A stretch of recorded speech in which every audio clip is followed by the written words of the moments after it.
This is a disclaimer, an invitation to listen beyond the words. Dear listeners, as you prepare to lose yourself in the tapestry of this tale, spun with care and woven with countless voices, allow me a moment to reflect on the nature of storytelling itself. Words, like wayward stars, often shine with unpredictable brilliance. They illuminate, they resonate, but they can also flicker as they cross from tongue to ear. In this telling, where the art of the spoken word meets the boundless intricacies of language, there may be an occasional note that rings unexpected. A pronunciation shaped by a performer's unique cadence, a name rendered slightly different than imagined, a rhythm that dances to its own tune. These moments are not flaws, but gentle reminders of the heart behind the performance, breathing life into the story in its own vivid way. Rather than distractions, consider them the creases in an ancient map, the character of a voice etched with the echoes of the world it seeks to bring alive. They are the marks of a tale well told, alive with the imperfections that makes human. Lean into the magic, allow the story to wash over you, and trust that, no matter the shape of each word, the soul of the journey remains unchanged. Your willingness to listen with an open heart is the truest magic of all. 20,000 Leagues Under the Sea by Jules Verne. Part 2. Chapter 1. The Indian Ocean. We now come to the second part of our journey under the sea. The first ended with the moving scene in the coral cemetery which left such a deep impression on my mind. Thus, in the midst of this great sea, Captain Nemo's life was passing, even to his grave, which he had prepared in one of its deepest abysses. There, not one of the ocean's monsters could trouble the last sleep of the crew of the Nautilus, of those friends riveted to each other in death as in life. Nor any man either, had added the captain. Still the same fierce, implacable defiance towards human society. I could no longer content myself with the theory which satisfied Conseil. That worthy fellow persisted in seeing in the commander of the Nautilus one of those unknown savants who return mankind contempt for indifference. For him, he was a misunderstood genius who, tired of Earth's deceptions, had taken refuge in this inaccessible medium, where he might follow his instincts freely. To my mind, this explains but one side of Captain Nemo's character. Indeed, the mystery of that last night during which we had been chained in prison, the sleep, and the precaution so violently taken by the captain of snatching from my eyes the glass I had raised to sweep the horizon, the mortal wound of the man, due to an unaccountable shock of the Nautilus, all put me on a new track. No, Captain Nemo was not satisfied with shunning man. His formidable apparatus not only suited his instinct of freedom, but perhaps also the design of some terrible retaliation. At this moment nothing is clear to me. I catch but a glimpse of light amidst all the darkness, and I must confine myself to writing as events shall dictate. That day, the 24th of January, 1868, at noon, the second officer came to take the altitude of the sun. I mounted the platform, lit a cigar, and watched the operation. It seemed to me that the man did not understand French. For several times I made remarks in a loud voice, which must have drawn from him some involuntary sign of attention, if he had understood them, but he remained undisturbed and dumb. As he was taking observations with the sextant, one of the sailors of the Nautilus, the strong man who had accompanied us on our first submarine excursion to the island of Crespo, came to clean the glasses of the lantern. I examined the fittings of the apparatus, the strength of which was increased 100-fold by lenticular rings, placed similar to those in a lighthouse, and which projected their brilliance in a horizontal plane. The electric lamp was combined in such a way as to give its most powerful light. Indeed, it was produced in vacuo, which ensured both its steadiness and its intensity. This vacuum economized the graphite points between which the luminous arc was developed, an important point of economy for Captain Nemo, who could not easily have replaced them, and under these conditions their waste was imperceptible. When the Nautilus was ready to continue its submarine journey, I went down to the saloon. The panel was closed, and the course marked direct west. We were furrowing the waters of the Indian Ocean, a vast liquid plain, with a surface of 1,200,000,000 of acres, and whose waters are so clear and transparent that anyone leaning over them would turn giddy. The Nautilus usually floated between 50 and 100 fathoms deep. We went on so for some days. To anyone but myself, who had a great love for the sea, the hours would have seemed long and monotonous.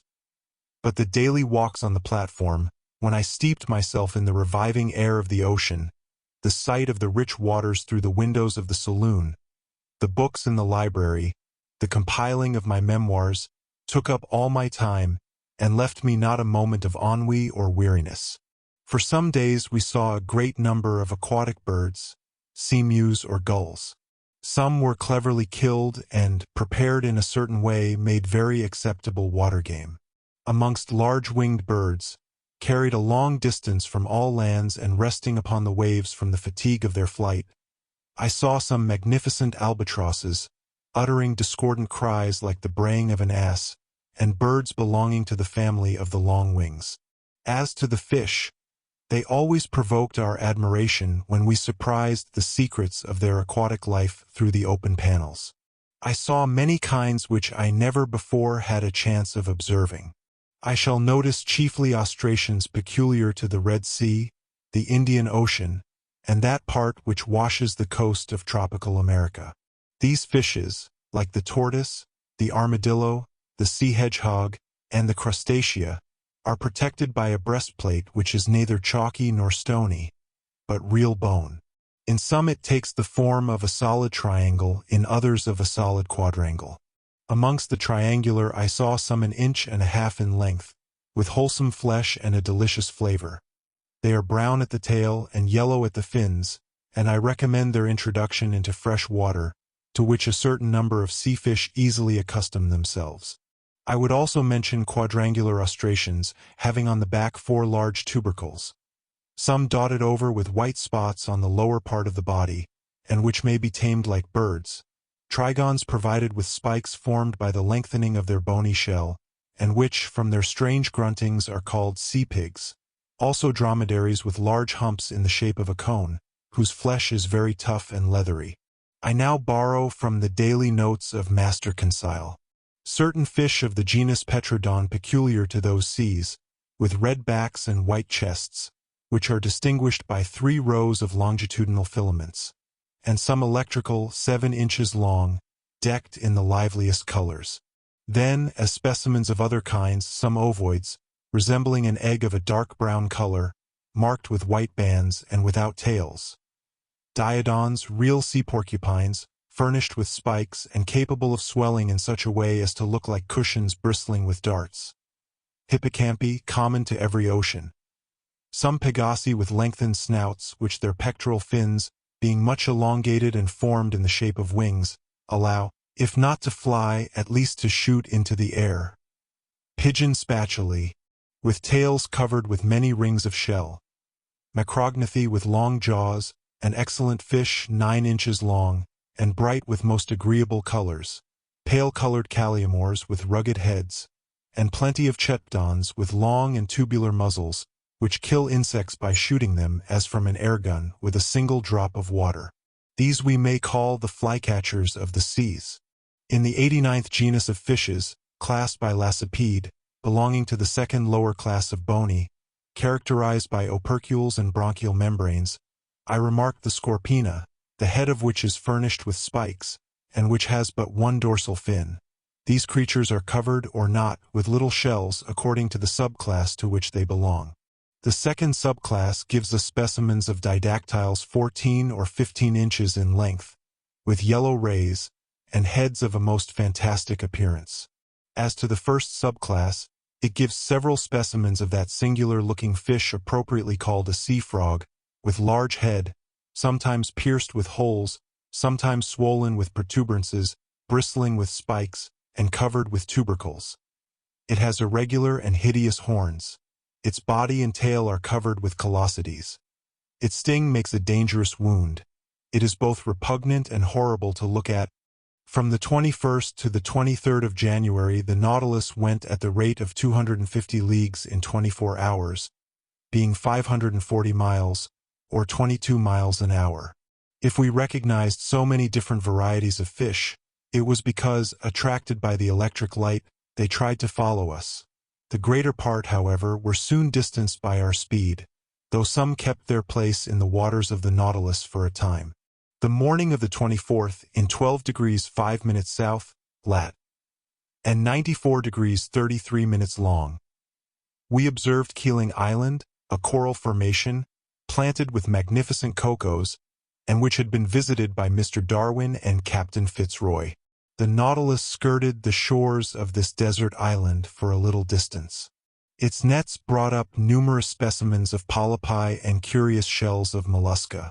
Some precious productions of the species of Delphinulae enriched the treasures of Captain Nemo, to which I added an Astrea punctifera, a kind of parasite polypus often found fixed to a shell. Soon Keeling Island disappeared from the horizon, and our course was directed to the northwest in the direction of the Indian Peninsula. From Keeling Island our course was slower and more variable, often taking us into great depths. Several times they made use of the inclined planes, which certain internal levers placed obliquely to the waterline. In that way we went about 2 miles, but without ever obtaining the greatest depths of the Indian Sea, which soundings of 7,000 fathoms have never reached. As to the temperature of the lower strata, the thermometer invariably indicated 4 degrees above zero. I only observed that in the upper regions the water was always colder in the high levels than at the surface of the sea. On the 25th of January the ocean was entirely deserted. The Nautilus passed the day on the surface, beating the waves with its powerful screw and making them rebound to a great height. Who under such circumstances would not have taken it for a gigantic cetacean? 3 parts of this day I spent on the platform. I watched the sea. Nothing on the horizon, till about 4 o'clock a steamer running west on our counter. Her masts were visible for an instant, but she could not see the Nautilus, being too low in the water.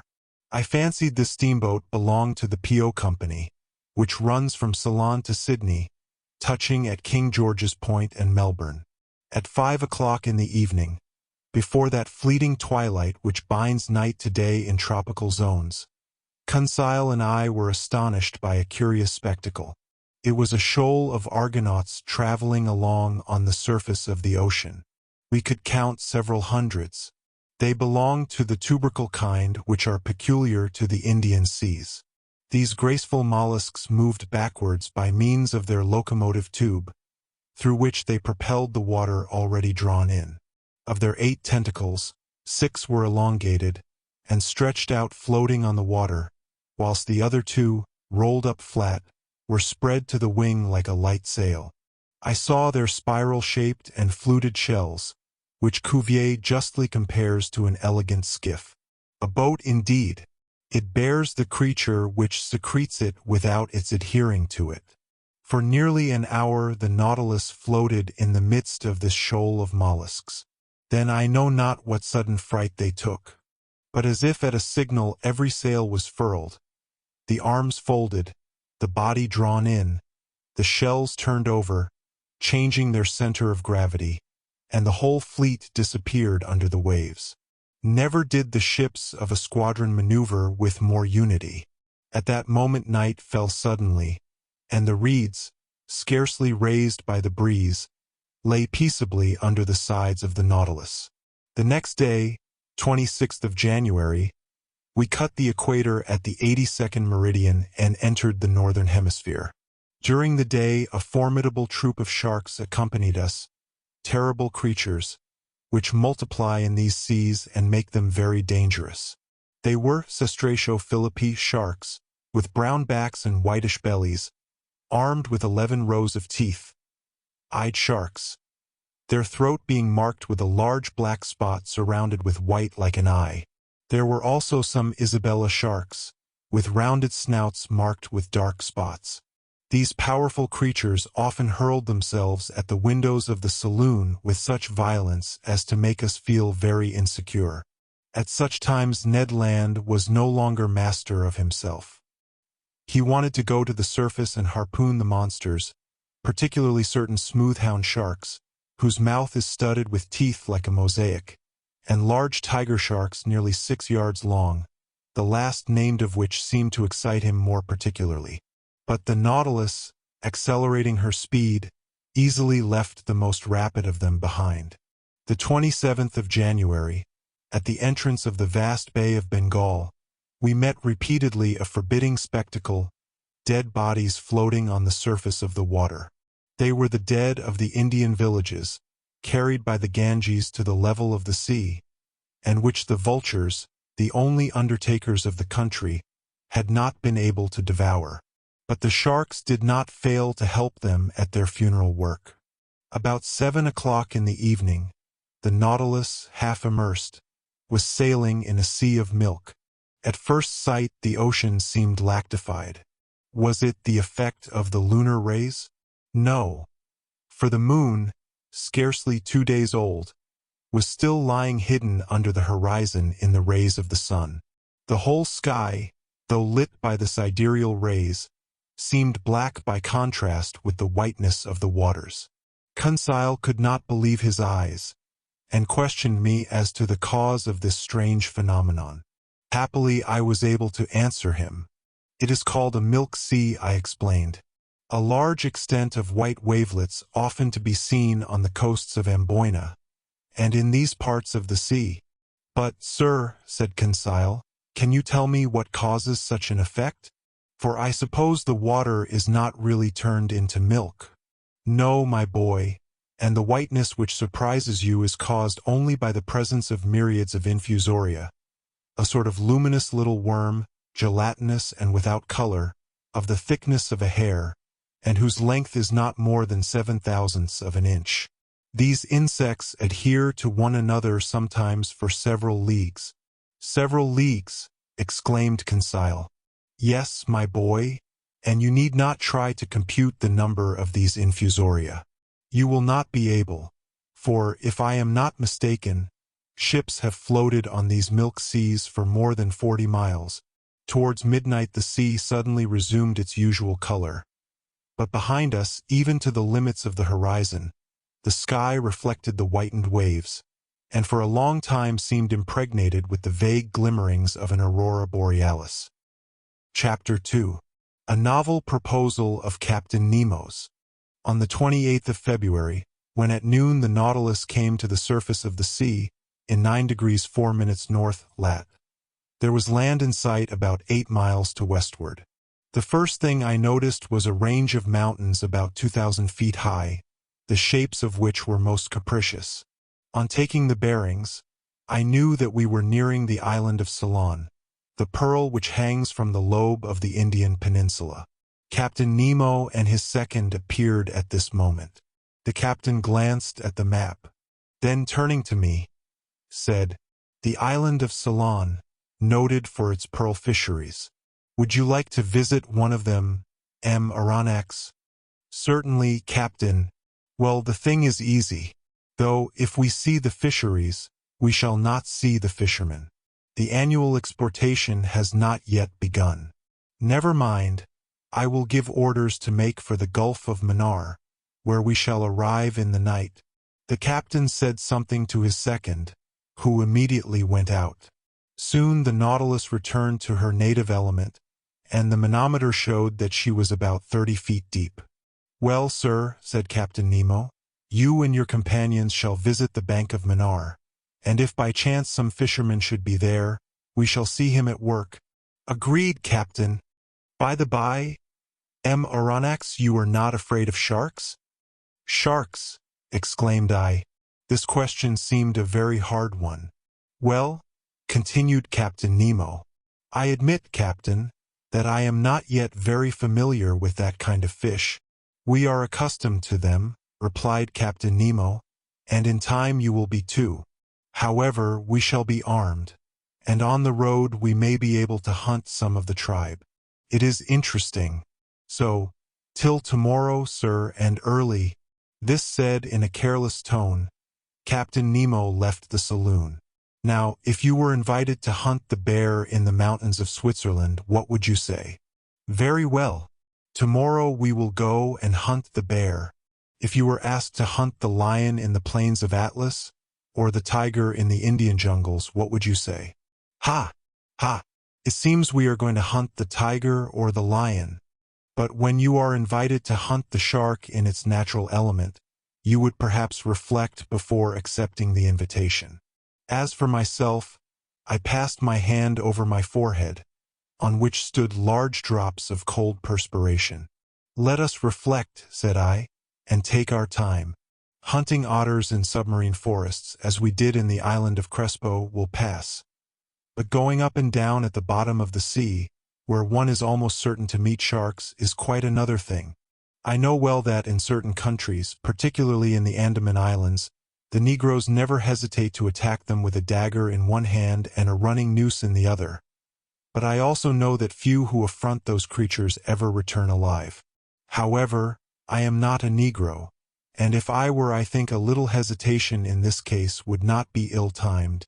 At this moment Conseil and the Canadian entered, quite composed and even joyous. They knew not what awaited them.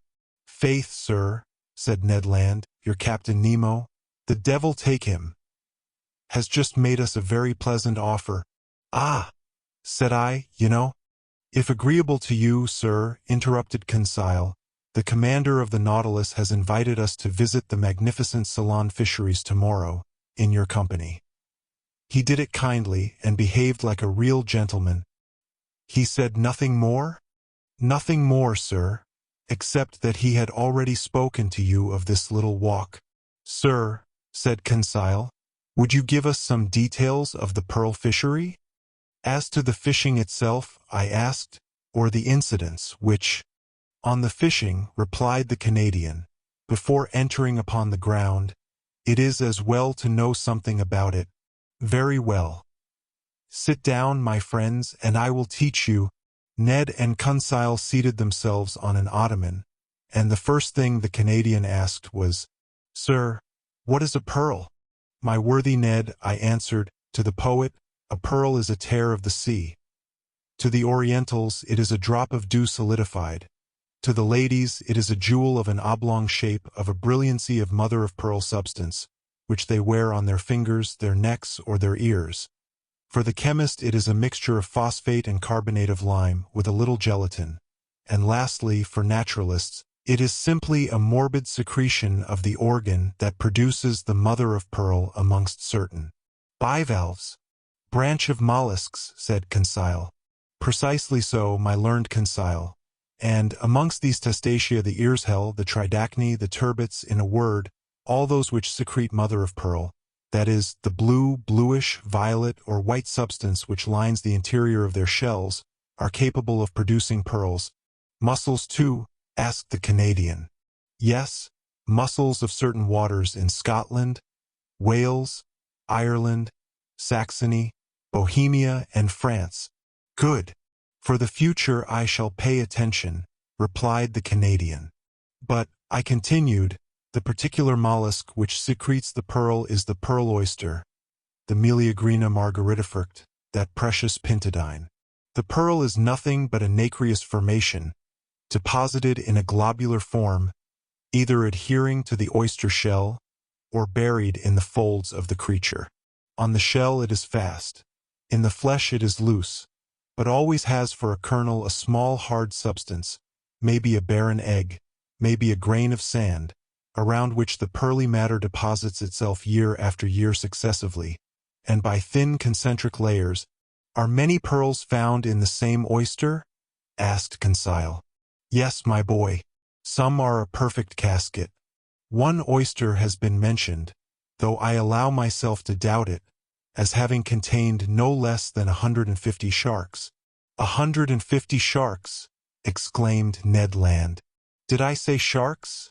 said I hurriedly. "I meant to say 150 pearls. Sharks would not be sense." "Certainly not," said Conseil. "But will you tell us now by what means they extract these pearls?" They proceed in various ways. When they adhere to the shell, the fishermen often pull them off with pincers. But the most common way is to lay the oysters on mats of the seaweed which covers the banks. Thus they die in the open air, and at the end of 10 days they are in a forward state of decomposition. They are then plunged into large reservoirs of seawater. Then they are opened and washed. The price of these pearls varies according to their size, asked Conseil. Not only according to their size, I answered, but also according to their shape, their water, that is, their color, and their luster.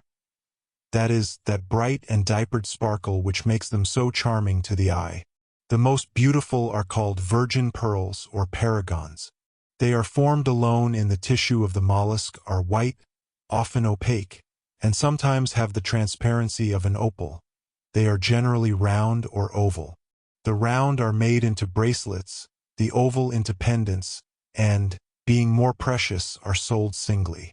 Those adhering to the shell of the oyster are more irregular in shape, and are sold by weight. Lastly, in a lower order are classed those small pearls known under the name of seed pearls. They are sold by measure, and are especially used in embroidery for church ornaments. But, said Conseil, is this pearl fishery dangerous?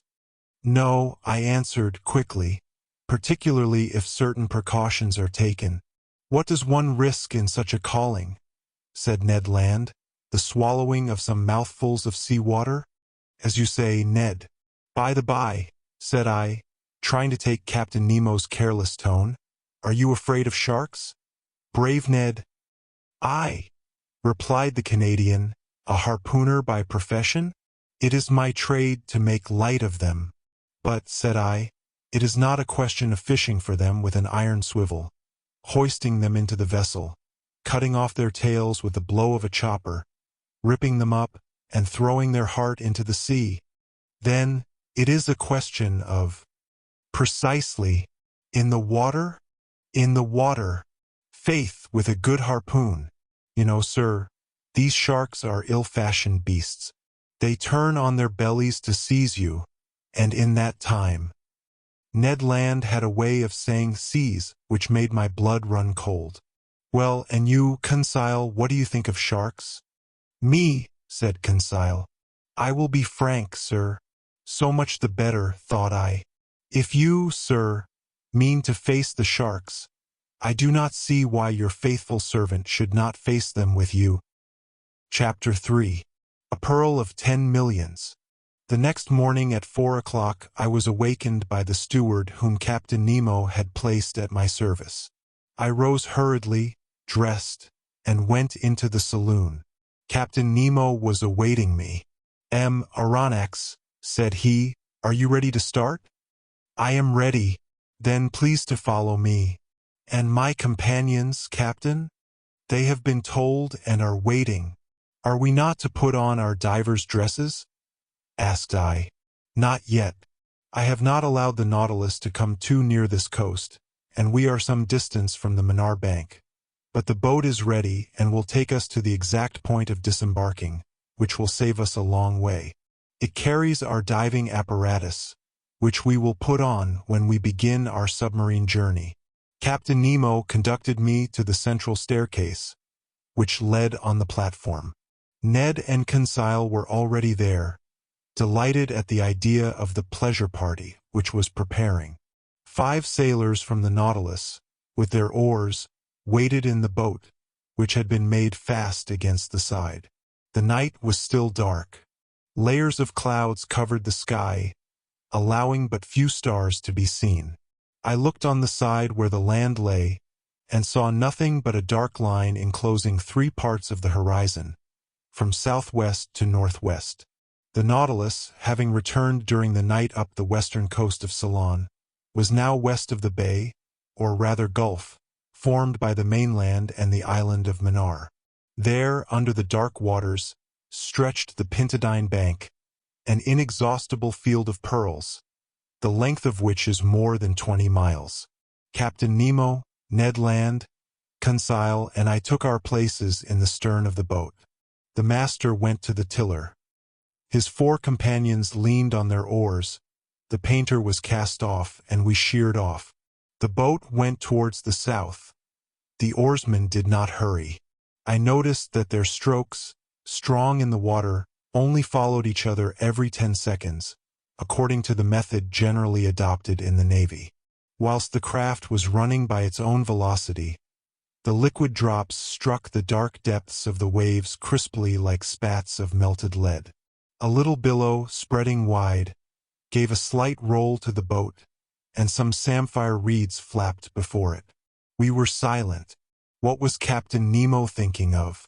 Perhaps of the land he was approaching, and which he found too near to him, contrary to the Canadian's opinion, who thought it too far off.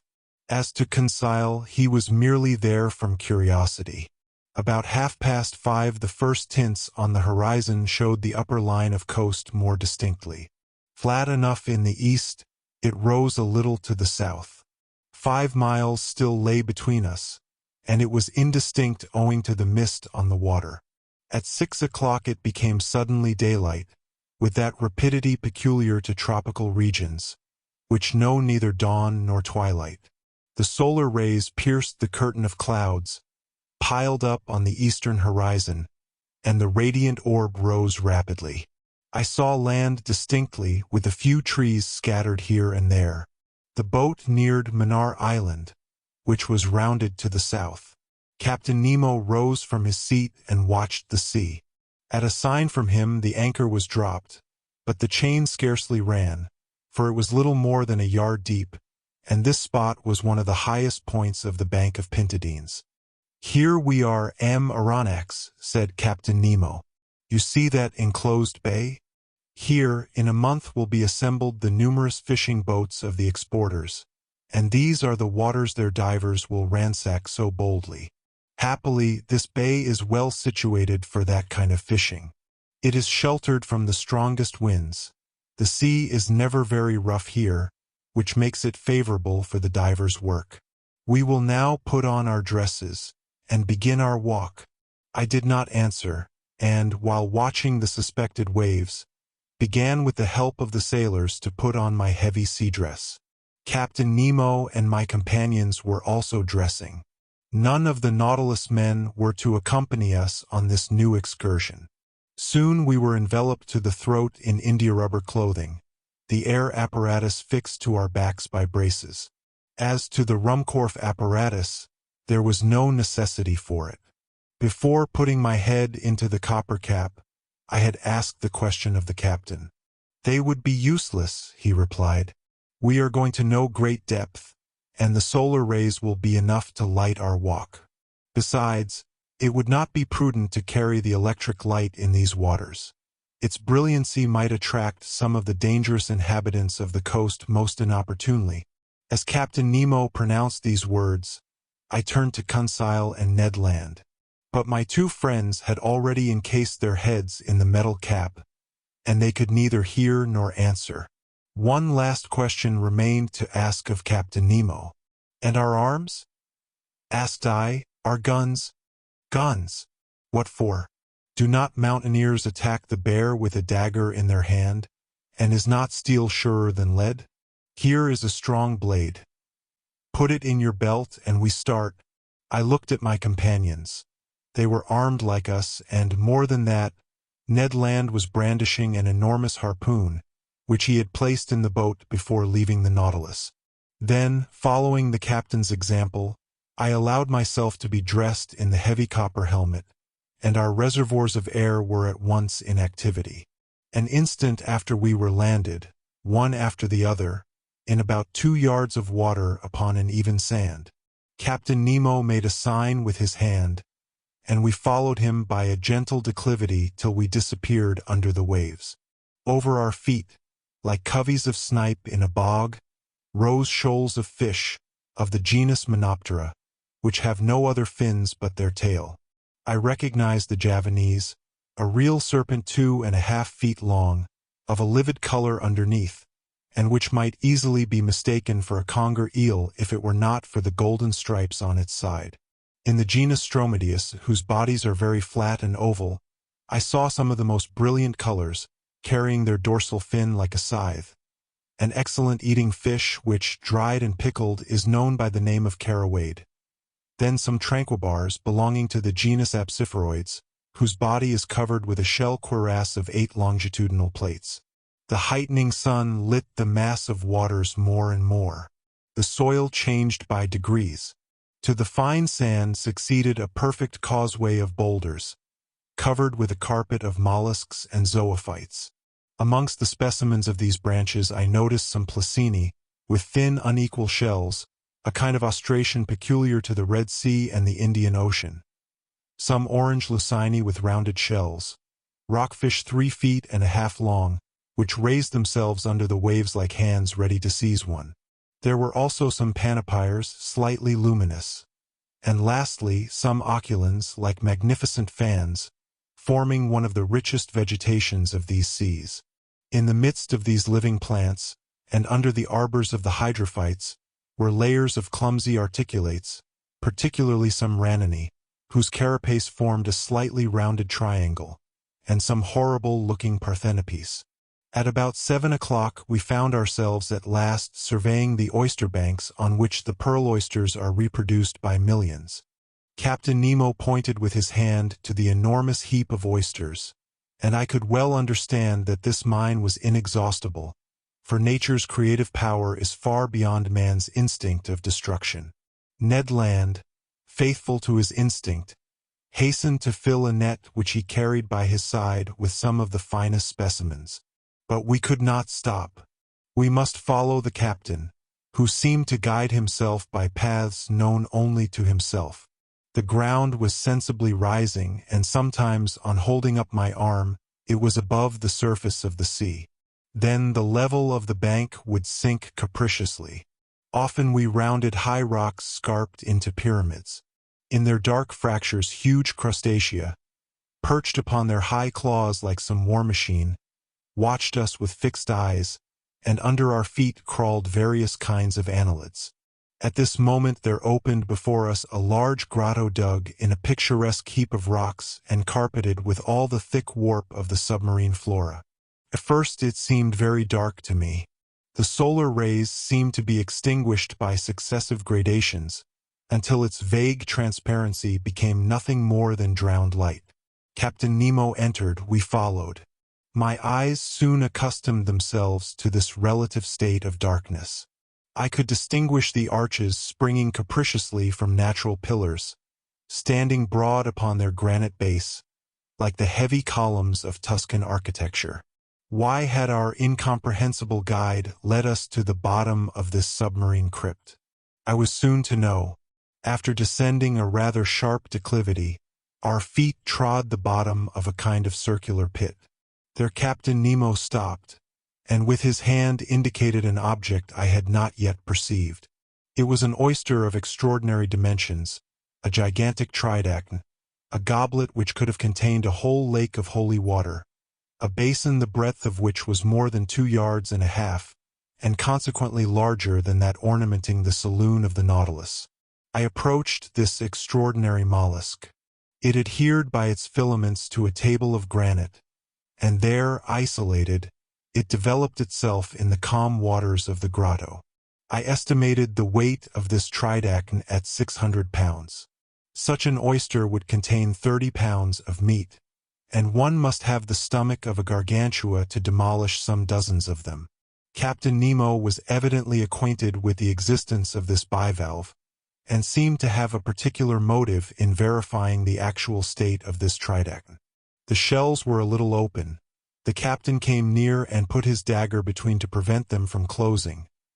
Then with his hand he raised the membrane with its fringed edges, which formed a cloak for the creature. There, between the folded plates, I saw a loose pearl, whose size equaled that of a cocoanut. Its globular shape, perfect clearness, and admirable luster made it altogether a jewel of inestimable value. Carried away by my curiosity, I stretched out my hand to seize it, weigh it, and touch it. But the captain stopped me, made a sign of refusal, and quickly withdrew his dagger, and the 2 shells closed suddenly. I then understood Captain Nemo's intention. In leaving this pearl hidden in the mantle of the tridacne, he was allowing it to grow slowly. Each year the secretions of the mollusk would add new concentric circles. I estimated its value at £500,000 at least. After 10 minutes, Captain Nemo stopped suddenly. I thought he had halted previously to returning. No. By a gesture he bade us crouch beside him in a deep fracture of the rock. His hand pointed to one part of the liquid mass, which I watched attentively. About 5 yards from me a shadow appeared and sank to the ground. The disquieting idea of sharks shot through my mind, but I was mistaken, and once again it was not a monster of the ocean that we had anything to do with. It was a man, a living man, an Indian, a fisherman, a poor devil who, I suppose, had come to glean before the harvest. I could see the bottom of his canoe anchored some feet above his head. He dived and went up successively. A stone held between his feet, cut in the shape of a sugar loaf, whilst a rope fastened him to his boat, helped him to descend more rapidly. This was all his apparatus. Reaching the bottom, about 5 yards deep, he went on his knees and filled his bag with oysters picked up at random. Then he went up, emptied it, pulled up his stone, and began the operation once more, which lasted 30 seconds. The diver did not see us. The shadow of the rock hid us from sight. And how should this poor Indian ever dream that men, beings like himself, should be there under the water watching his movements and losing no detail of the fishing? Several times he went up in this way and dived again.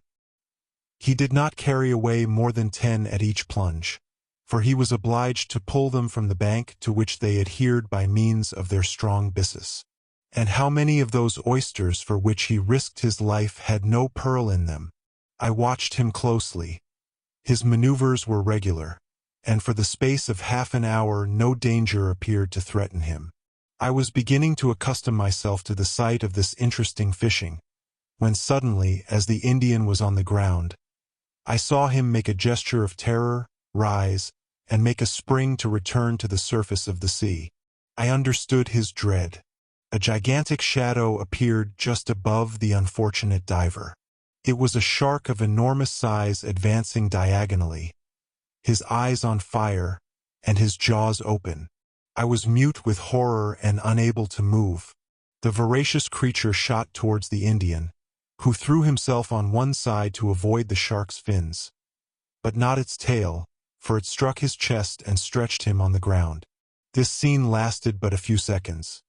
The shark returned and, turning on his back, prepared himself for cutting the Indian in two, when I saw Captain Nemo rise suddenly, and then, dagger in hand, walk straight to the monster, ready to fight face to face with him. The very moment the shark was going to snap the unhappy fisherman in two, he perceived his new adversary, and, turning over, made straight towards him. I can still see Captain Nemo's position. Holding himself well together, he waited for the shark with admirable coolness, and, when it rushed at him, threw himself on one side with wonderful quickness, avoiding the shock, and burying his dagger deep into its side. But it was not all over. A terrible combat ensued. The shark had seemed to roar, if I might say so. The blood rushed in torrents from its wound. The sea was dyed red, and through the opaque liquid I could distinguish nothing more. Nothing more until the moment when, like lightning, I saw the undaunted captain hanging on to one of the creature's fins, struggling, as it were, hand to hand with the monster, and dealing successive blows at his enemy, yet still unable to give a decisive one. The shark's struggles agitated the water with such fury that the rocking threatened to upset me. I wanted to go to the captain's assistance, but, nailed to the spot with horror, I could not stir. I saw the haggard eye. I saw the different phases of the fight. The captain fell to the earth, upset by the enormous mass which leant upon him.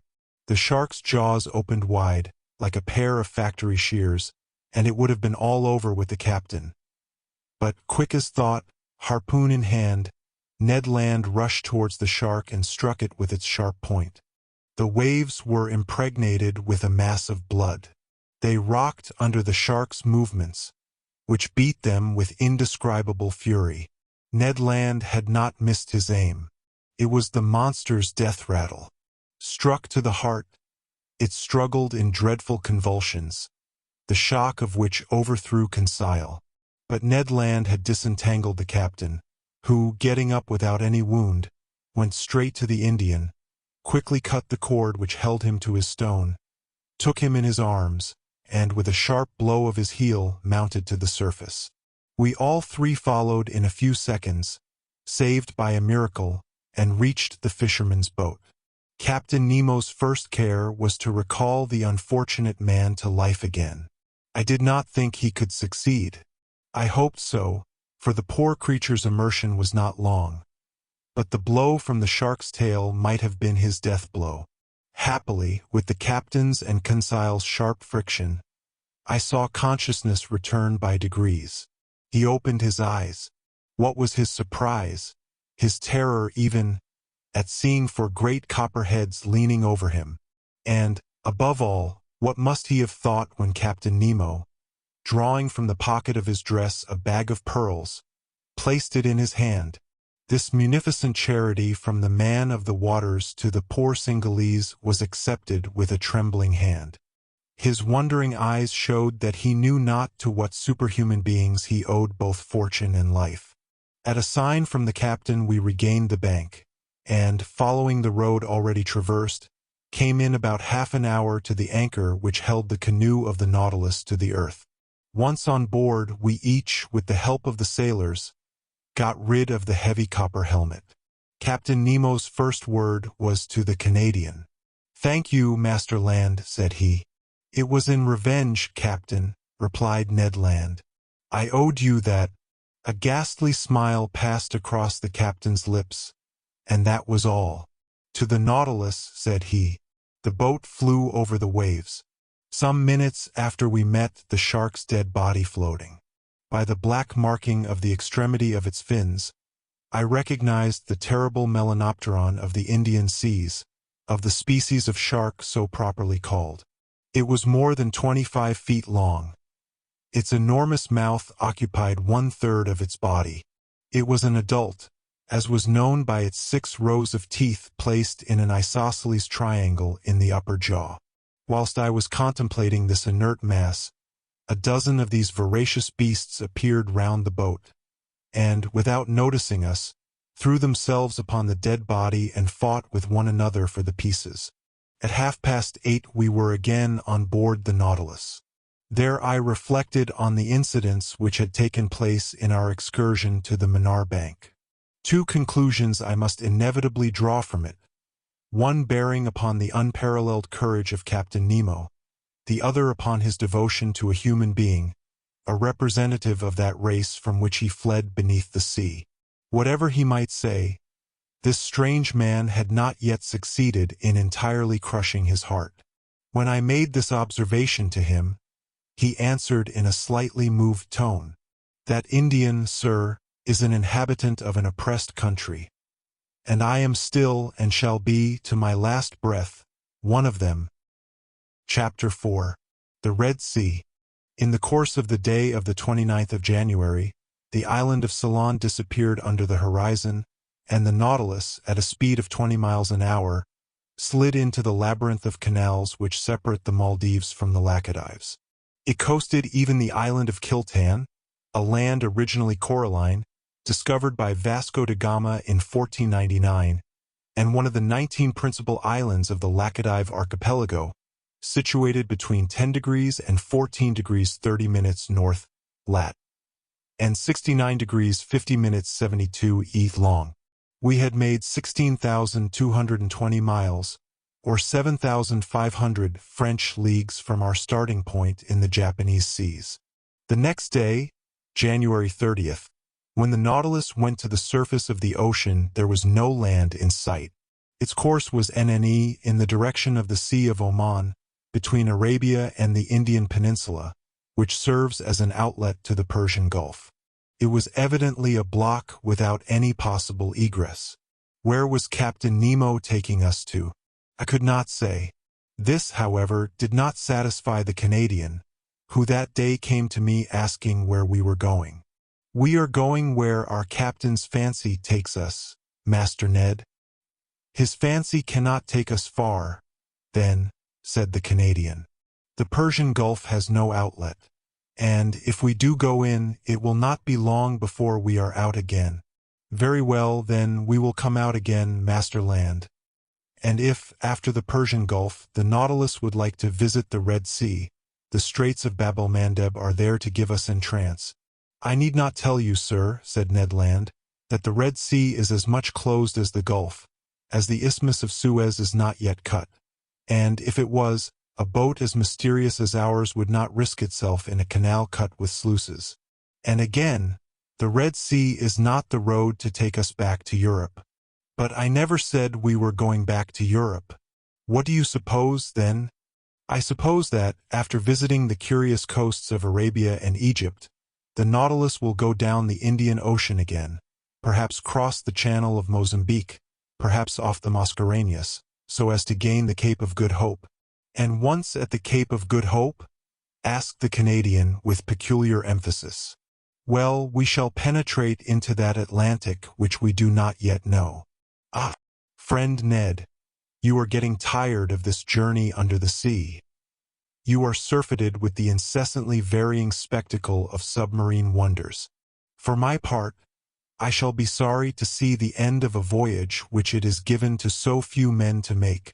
For 4 days, till the 3rd of February, the Nautilus scoured the Sea of Oman, at various speeds and at various depths. It seemed to go at random, as if hesitating as to which road it should follow, but we never passed the Tropic of Cancer. In quitting this sea we sighted Muscat for an instant, one of the most important towns of the country of Oman. I admired its strange aspect, surrounded by black rocks upon which its white houses and forts stood in relief. I saw the rounded domes of its mosques, the elegant points of its minarets, its fresh and verdant terraces. But it was only a vision. The Nautilus soon sank under the waves of that part of the sea. We passed along the Arabian coast of Mara and Hadramaut, for a distance of 6 miles, its undulating line of mountains being occasionally relieved by some ancient ruin. The 5th of February we at last entered the Gulf of Aden, a perfect funnel introduced into the neck of Bab el-Mandeb, through which the Indian waters entered the Red Sea. The 6th of February the Nautilus floated in sight of Aden, perched upon a promontory which a narrow isthmus joins to the mainland, a kind of inaccessible Gibraltar, the fortifications of which were rebuilt by the English after taking possession in 1839. I caught a glimpse of the octagon minarets of this town, which was at one time the richest commercial magazine on the coast. I certainly thought that Captain Nemo, arrived at this point, would back out again. But I was mistaken, for he did no such thing, much to my surprise. The next day, the 7th of February, we entered the Straits of Bab el-Mandeb, the name of which, in the Arab tongue, means the Gate of Tears. To 20 miles in breadth, it is only 32 in length. And for the Nautilus, starting at full speed, the crossing was scarcely the work of an hour. But I saw nothing, not even the island of Perim, with which the British government has fortified the position of Aden. There were too many English or French steamers of the line of Suez to Bombay, Calcutta to Melbourne, and from Bourbon to the Mauritius, furrowing this narrow passage, for the Nautilus to venture to show itself. So it remained prudently below. At last, about noon, we were in the waters of the Red Sea. I would not even seek to understand the caprice which had decided Captain Nemo upon entering the Gulf. But I quite approved of the Nautilus entering it. Its speed was lessened. Sometimes it kept on the surface, sometimes it dived to avoid a vessel, and thus I was able to observe the upper and lower parts of this curious sea. The 8th of February, from the first dawn of day, Mocha came in sight, now a ruined town, whose walls would fall at a gunshot, yet which shelters here and there some verdant date trees. Once an important city, containing 6 public markets and 26 mosques, and whose walls, defended by 14 forts, formed a girdle of 2 miles in circumference. The Nautilus then approached the African shore, where the depth of the sea was greater. There, between 2 waters clear as crystal, through the open panels we were allowed to contemplate the beautiful bushes of brilliant coral and large blocks of rock clothed with a splendid fur of green variety of sights and landscapes along these sandbanks and algae and fuci. What an indescribable spectacle! And what variety of sights and landscapes along these sandbanks and volcanic islands which bound the Libyan coast! But where these shrubs appeared in all their beauty was on the eastern coast, which the Nautilus soon gained. It was on the coast of Tahama, for there not only did this display of zoophytes flourish beneath the level of the sea, but they also formed picturesque interlacings which unfolded themselves about 60 feet above the surface, more capricious but less highly colored than those whose freshness was kept up by the vital power of the waters. What charming hours I passed thus at the window of the saloon! What new specimens of submarine flora and fauna did I admire under the brightness of our electric lantern! The 9th of February the Nautilus floated in the broadest part of the Red Sea, which is comprised between Soakin, on the west coast, and Comfita, on the east coast, with a diameter of 90 miles. That day at noon, after the bearings were taken, Captain Nemo mounted the platform, where I happened to be, and I was determined not to let him go down again without at least pressing him regarding his ulterior projects. As soon as he saw me he approached and graciously offered me a cigar. "Well, sir, does this Red Sea please you? Have you sufficiently observed the wonders it covers, its fishes, its zoophytes, its parterres of sponges, and its forests of coral? Did you catch a glimpse of the towns on its borders?" "Yes, Captain Nemo," I replied, "and the Nautilus is wonderfully fitted for such a study." "Ah, it is an intelligent boat." "Yes, sir, intelligent and invulnerable. It fears neither the terrible tempests of the Red Sea, nor its currents, nor its sandbanks." "Certainly," said I, "this sea is quoted as one of the worst, and in the time of the ancients, if I am not mistaken, its reputation was detestable. Detestable, Aronnax.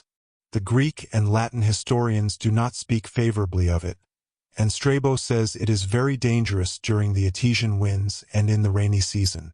The Arabian Edrisi portrays it under the name of the Gulf of Kulzum, and relates that vessels perished there in great numbers on the sandbanks and that no one would risk sailing in the night.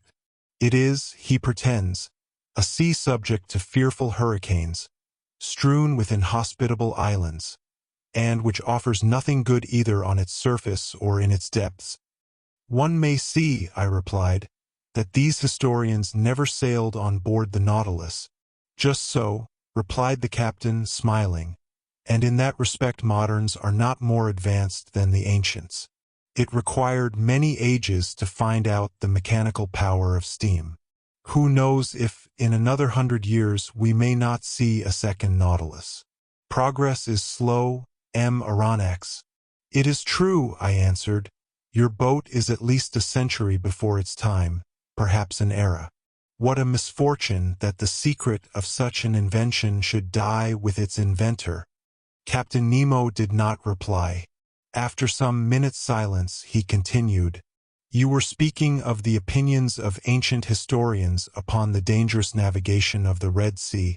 "It is true," said I, "but were not their fears exaggerated?" "Yes and no, Aronnax," replied Captain Nemo, who seemed to know the Red Sea by heart. "That which is no longer dangerous for a modern vessel, well rigged, strongly built, and master of its own course, thanks to obedient steam, offered all sorts of perils to the ships of the ancients. Picture to yourself those first navigators venturing in ships made of planks sewn with the cords of the palm tree, saturated with the grease of the sea dog, and covered with powdered resin. They had not even instruments wherewith to take their bearings, and they went by guess amongst currents of which they scarcely knew anything. Under such conditions shipwrecks were, and must have been, numerous. But in our time, steamers running between Suez and the South Seas have nothing more to fear from the fury of this gulf. in spite of contrary trade winds. The captain and passengers do not prepare for their departure by offering propitiatory sacrifices, and, on their return, they no longer go ornamented with wreaths and gilt fillets to thank the gods in the neighboring temple. "I agree with you," said I, "and steam seems to have killed all gratitude in the hearts of sailors. But, Captain, since you seem to have especially studied this sea, can you tell me the origin of its name? There exist several explanations on the subject, Aronnax. Would you like to know the opinion of a chronicler of the 14th century? Willingly. This fanciful writer pretends that its name was given to it after the passage of the Israelites, when Pharaoh perished in the waves which closed at the voice of Moses. A poet's explanation, Captain Nemo, I replied, but I cannot content myself with that. I ask you for your personal opinion. Here it is, Aronnax. According to my idea, we must see in this appellation of the Red Sea a translation of the Hebrew word Edom, and if the ancients gave it that name, it was on account of the particular color of its waters. But up to this time I have seen nothing but transparent waves, and without any particular color. Very likely. But as we advance to the bottom of the gulf, you will see this singular appearance.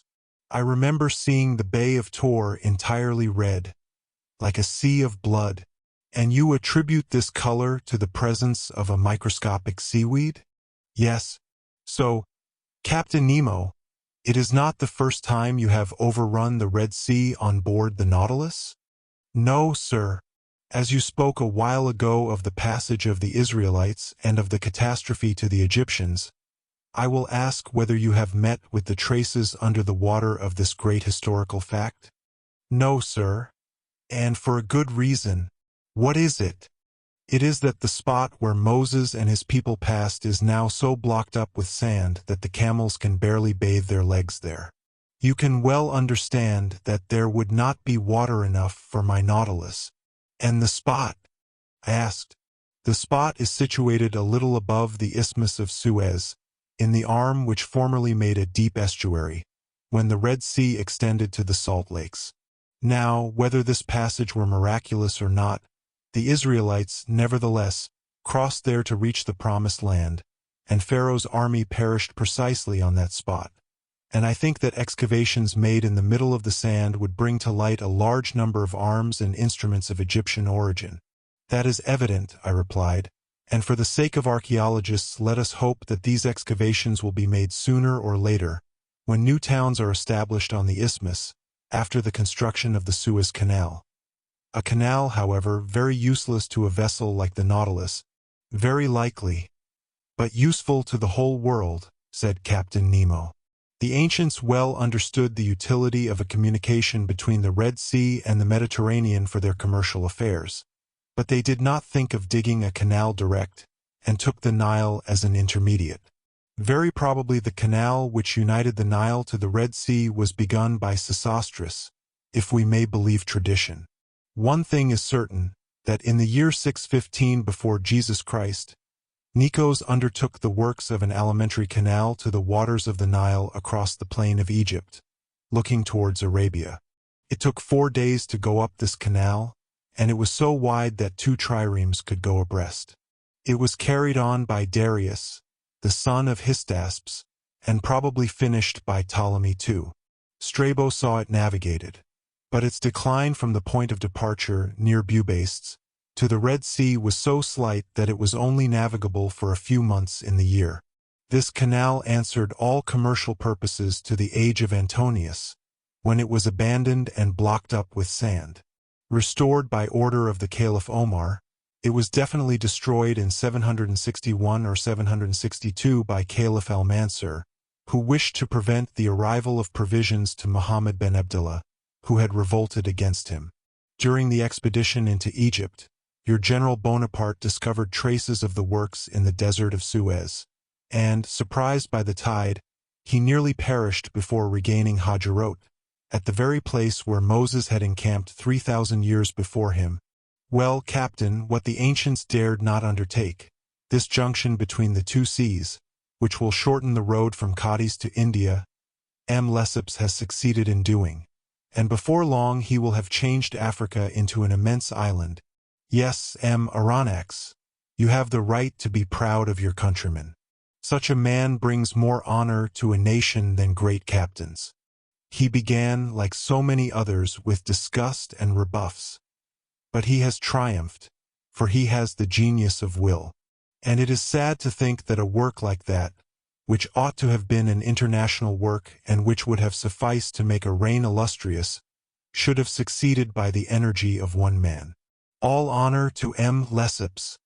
Yes, honor to the great citizen, I replied, surprised by the manner in which Captain Nemo had just spoken.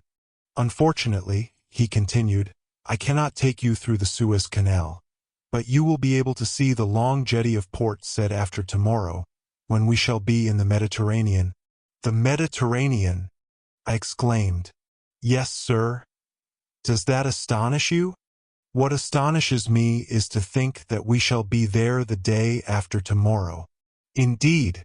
Yes, Captain, although by this time I ought to have accustomed myself to be surprised at nothing since I have been on board your boat. But the cause of this surprise? Well, it is the fearful speed you will have to put on the Nautilus, if the day after tomorrow she is to be in the Mediterranean, having made the round of Africa, and doubled the Cape of Good Hope. Who told you that she would make the round of Africa and double the Cape of Good Hope? Sir? Well, unless the Nautilus sails on dry land, and passes above the isthmus. Or beneath it, M. Aronnax. Beneath it? Certainly, replied Captain Nemo quietly.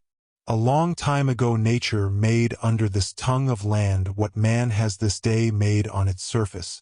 What? Such a passage exists? Yes, a subterranean passage which I have named the Arabian Tunnel. It takes us beneath Suez and opens into the Gulf of Pelusium. But this isthmus is composed of nothing but quicksands, to a certain depth. But at 55 yards only there is a solid layer of rock. Did you discover this passage by chance? I asked, more and more surprised. Chance and reasoning, sir. And by reasoning even more than by chance. Not only does this passage exist, but I have profited by it several times. Without that I should not have ventured this day into the impassable Red Sea. I noticed that in the Red Sea and in the Mediterranean there existed a certain number of fishes of a kind perfectly identical. Certain of the fact, I asked myself, was it possible that there was no communication between the two seas? If there was, the subterranean current must necessarily run from the Red Sea to the Mediterranean, from the sole cause of difference of level. I caught a large number of fishes in the neighborhood of Suez. I passed a copper ring through their tails, and threw them back into the sea. Some months later, on the coast of Syria, I caught some of my fish ornamented with the ring. Thus the communication between the two was proved. I then sought for it with my Nautilus.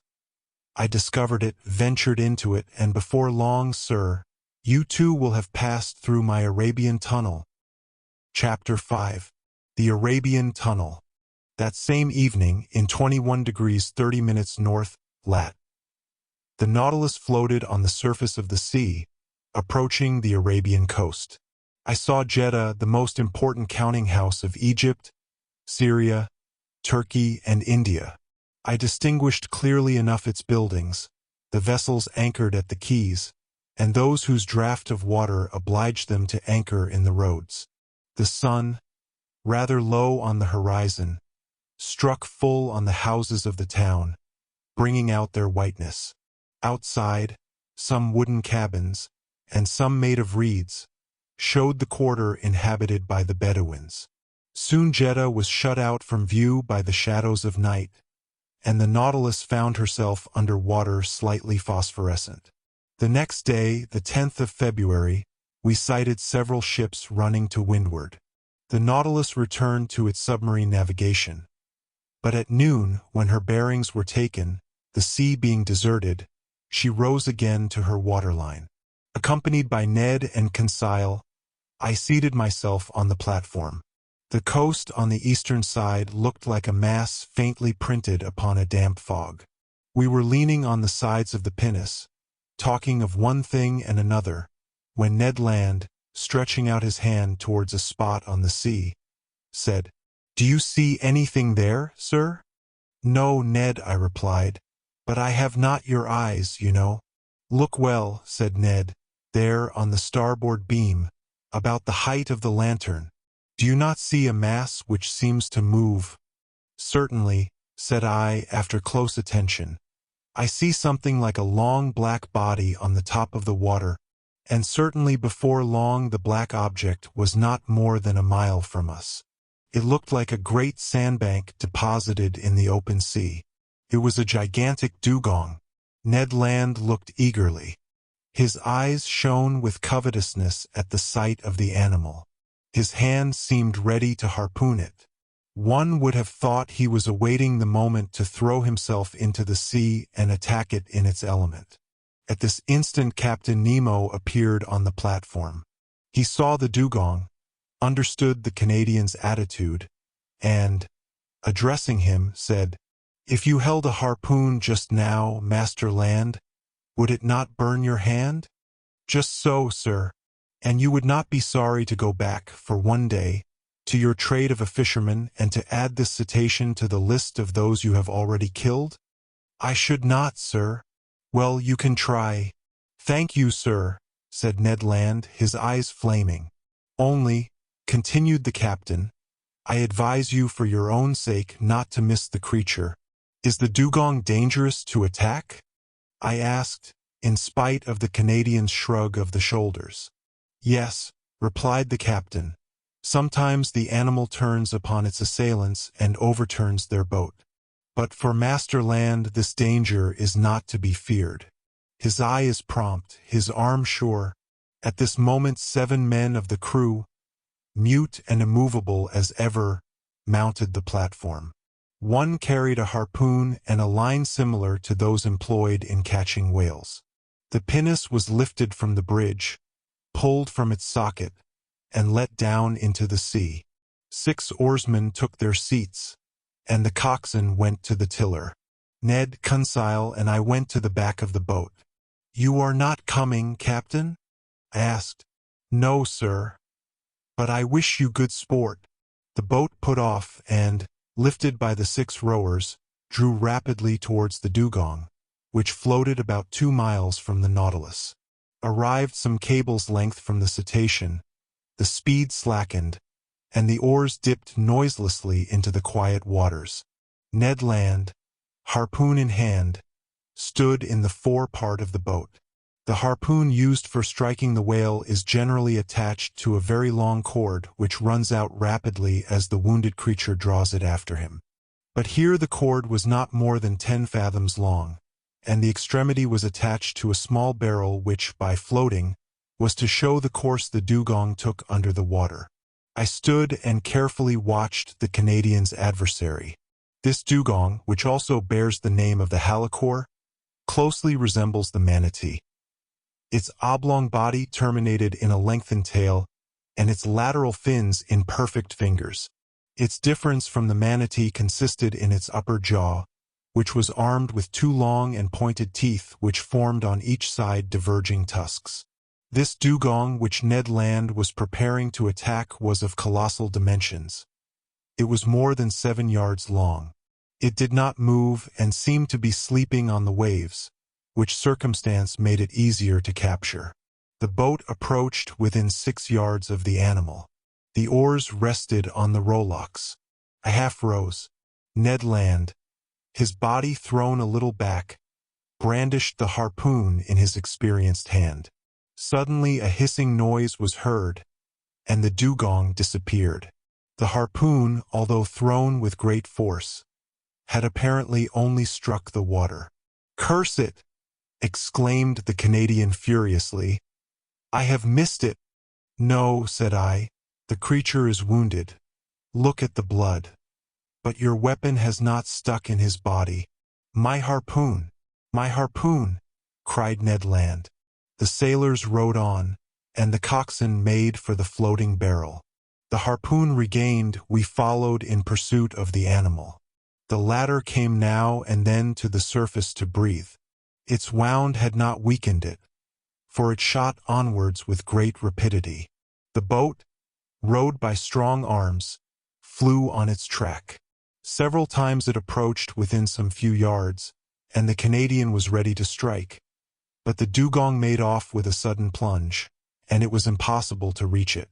Imagine the passion which excited impatient Ned Land. He hurled at the unfortunate creature the most energetic expletives in the English tongue. For my part, I was only vexed to see the dugong escape all our attacks. We pursued it without relaxation for an hour, and I began to think it would prove difficult to capture, when the animal, possessed with the perverse idea of vengeance of which he had cause to repent, turned upon the pinnace and assailed us in its turn. This maneuver did not escape the Canadian. "Look out!" he cried. The coxswain said some words in his outlandish tongue, doubtless warning the men to keep on their guard. The dugong came within 20 feet of the boat, stopped, sniffed the air briskly with its large nostrils, not pierced at the extremity, but in the upper part of its muzzle. Then, taking a spring, he threw himself upon us. The pinnace could not avoid the shock and, half upset, shipped at least 2 tons of water which had to be emptied. But, thanks to the coxswain, we caught it sideways, not full front, so we were not quite overturned. While Ned Land, clinging to the bows, belabored the gigantic animal with blows from his harpoon, the creature's teeth were buried in the gunwale, and it lifted the whole thing out of the water, as a lion does a roebuck. We were upset over one another, and I know not how the adventure would have ended, if the Canadian, still enraged with the beast, had not struck it to the heart. I heard its teeth grind on the iron plate, and the dugong disappeared, carrying the harpoon with him. But the barrel soon returned to the surface, and shortly after the body of the animal turned on its back. The boat came up with it, took it in tow, and made straight for the Nautilus. It required tackle of enormous strength to hoist the dugong on to the platform. It weighed 10,000 pounds. The next day, February 11th, the larder of the Nautilus was enriched by some more delicate game. A flight of sea swallows rested on the Nautilus. It was a species of the Sterna nilotica, peculiar to Egypt. Its beak is black, head gray and pointed, the eye surrounded by white spots, the back, wings, and tail of a grayish color, the belly and throat white, and claws red. They also took some dozen of Nile ducks, a wild bird of high flavor, its throat and upper part of the head white with black spots. About 5 o'clock in the evening we sighted to the north the Cape of Ras Mohammed. This cape forms the extremity of Arabia Petrea, comprised between the Gulf of Suez and the Gulf of Aqaba. The Nautilus penetrated into the Straits of Jubal, which leads to the Gulf of Suez. I distinctly saw a high mountain, towering between the 2 gulfs of Ras Mohammed. It was Mount Horeb, that Sinai at the top of which Moses saw God face to face. At 6 o'clock the Nautilus, sometimes floating, sometimes immersed, passed some distance from Tor, situated at the end of the bay, the waters of which seemed tinted with red, an observation already made by Captain Nemo. Then night fell in the midst of a heavy silence, sometimes broken by the cries of the pelican and other night birds, and the noise of the waves breaking upon the shore, chafing against the rocks, or the panting of some far-off steamer beating the waters of the Gulf with its noisy paddles. From 8 to 9 o'clock the Nautilus remained some fathoms under the water. According to my calculation, we must have been very near Suez. Through the panel of the saloon I saw the bottom of the rocks brilliantly lit up by our electric lamp. We seemed to be leaving the straits behind us more and more. At 9:15, the vessel having returned to the surface, I mounted the platform. Most impatient to pass through Captain Nemo's tunnel, I could not stay in one place, so came to breathe the fresh night air. Soon in the shadow I saw a pale light, half discolored by the fog, shining about a mile from us. "A floating lighthouse," said someone near me. I turned and saw the captain.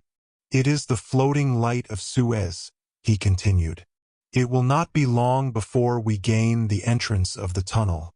"The entrance cannot be easy?" "No, sir. For that reason I am accustomed to go into the steersman's cage and myself direct our course. And now, if you will go down Aronnax, the Nautilus is going under the waves, and will not return to the surface until we have passed through the Arabian Tunnel." Captain Nemo led me towards the central staircase. Halfway down he opened a door, traversed the upper deck, and landed in the pilot's cage, which it may be remembered rose at the extremity of the platform. It was a cabin measuring 6 feet square, very much like that occupied by the pilot on the steamboats of the Mississippi or Hudson. In the midst worked a wheel, placed vertically and caught to the tiller rope, which ran to the back of the Nautilus. For light ports with lenticular glasses, let in a groove in the partition of the cabin, allowed the man at the wheel to see in all directions. This cabin was dark, but soon my eyes accustomed themselves to the obscurity, and I perceived the pilot, a strong man, with his hands resting on the spokes of the wheel. Outside, the sea appeared vividly lit up by the lantern, which shed its rays from the back of the cabin to the other extremity of the platform. "Now," said Captain Nemo, "let us try to make our passage." Electric wires connected the pilot's cage with the machinery room, and from there the captain could communicate simultaneously to his Nautilus the direction and the speed. He pressed a metal knob, and at once the speed of the screw diminished. I looked in silence at the high straight wall we were running by at this moment, the immovable base of a massive sandy coast. We followed it thus for an hour only some few yards off. Captain Nemo did not take his eye from the knob, suspended by its 2 concentric circles in the cabin. At a simple gesture, the pilot modified the course of the Nautilus every instant.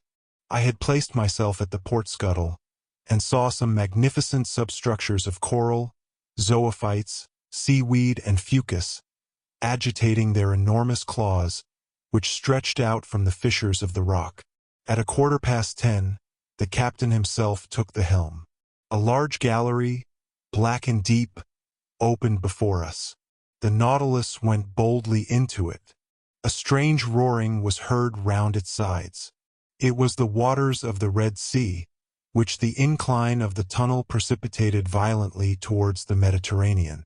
The Nautilus went with the torrent, rapid as an arrow, in spite of the efforts of the machinery, which, in order to offer more effective resistance, beat the waves with reversed screw. On the walls of the narrow passage I could see nothing but brilliant rays, straight lines, furrows of fire, traced by the great speed under the brilliant electric light. My heart beat fast. At 10:35, Captain Nemo quitted the helm, and, turning to me, said, "The Mediterranean." In less than 20 minutes, the Nautilus, carried along by the torrent, had passed through the Isthmus of Suez. Chapter 6. The Grecian Archipelago. The next day, the 12th of February, at the dawn of day, the Nautilus rose to the surface. I hastened on to the platform. 3 miles to the south, the dim outline of Pelusium was to be seen.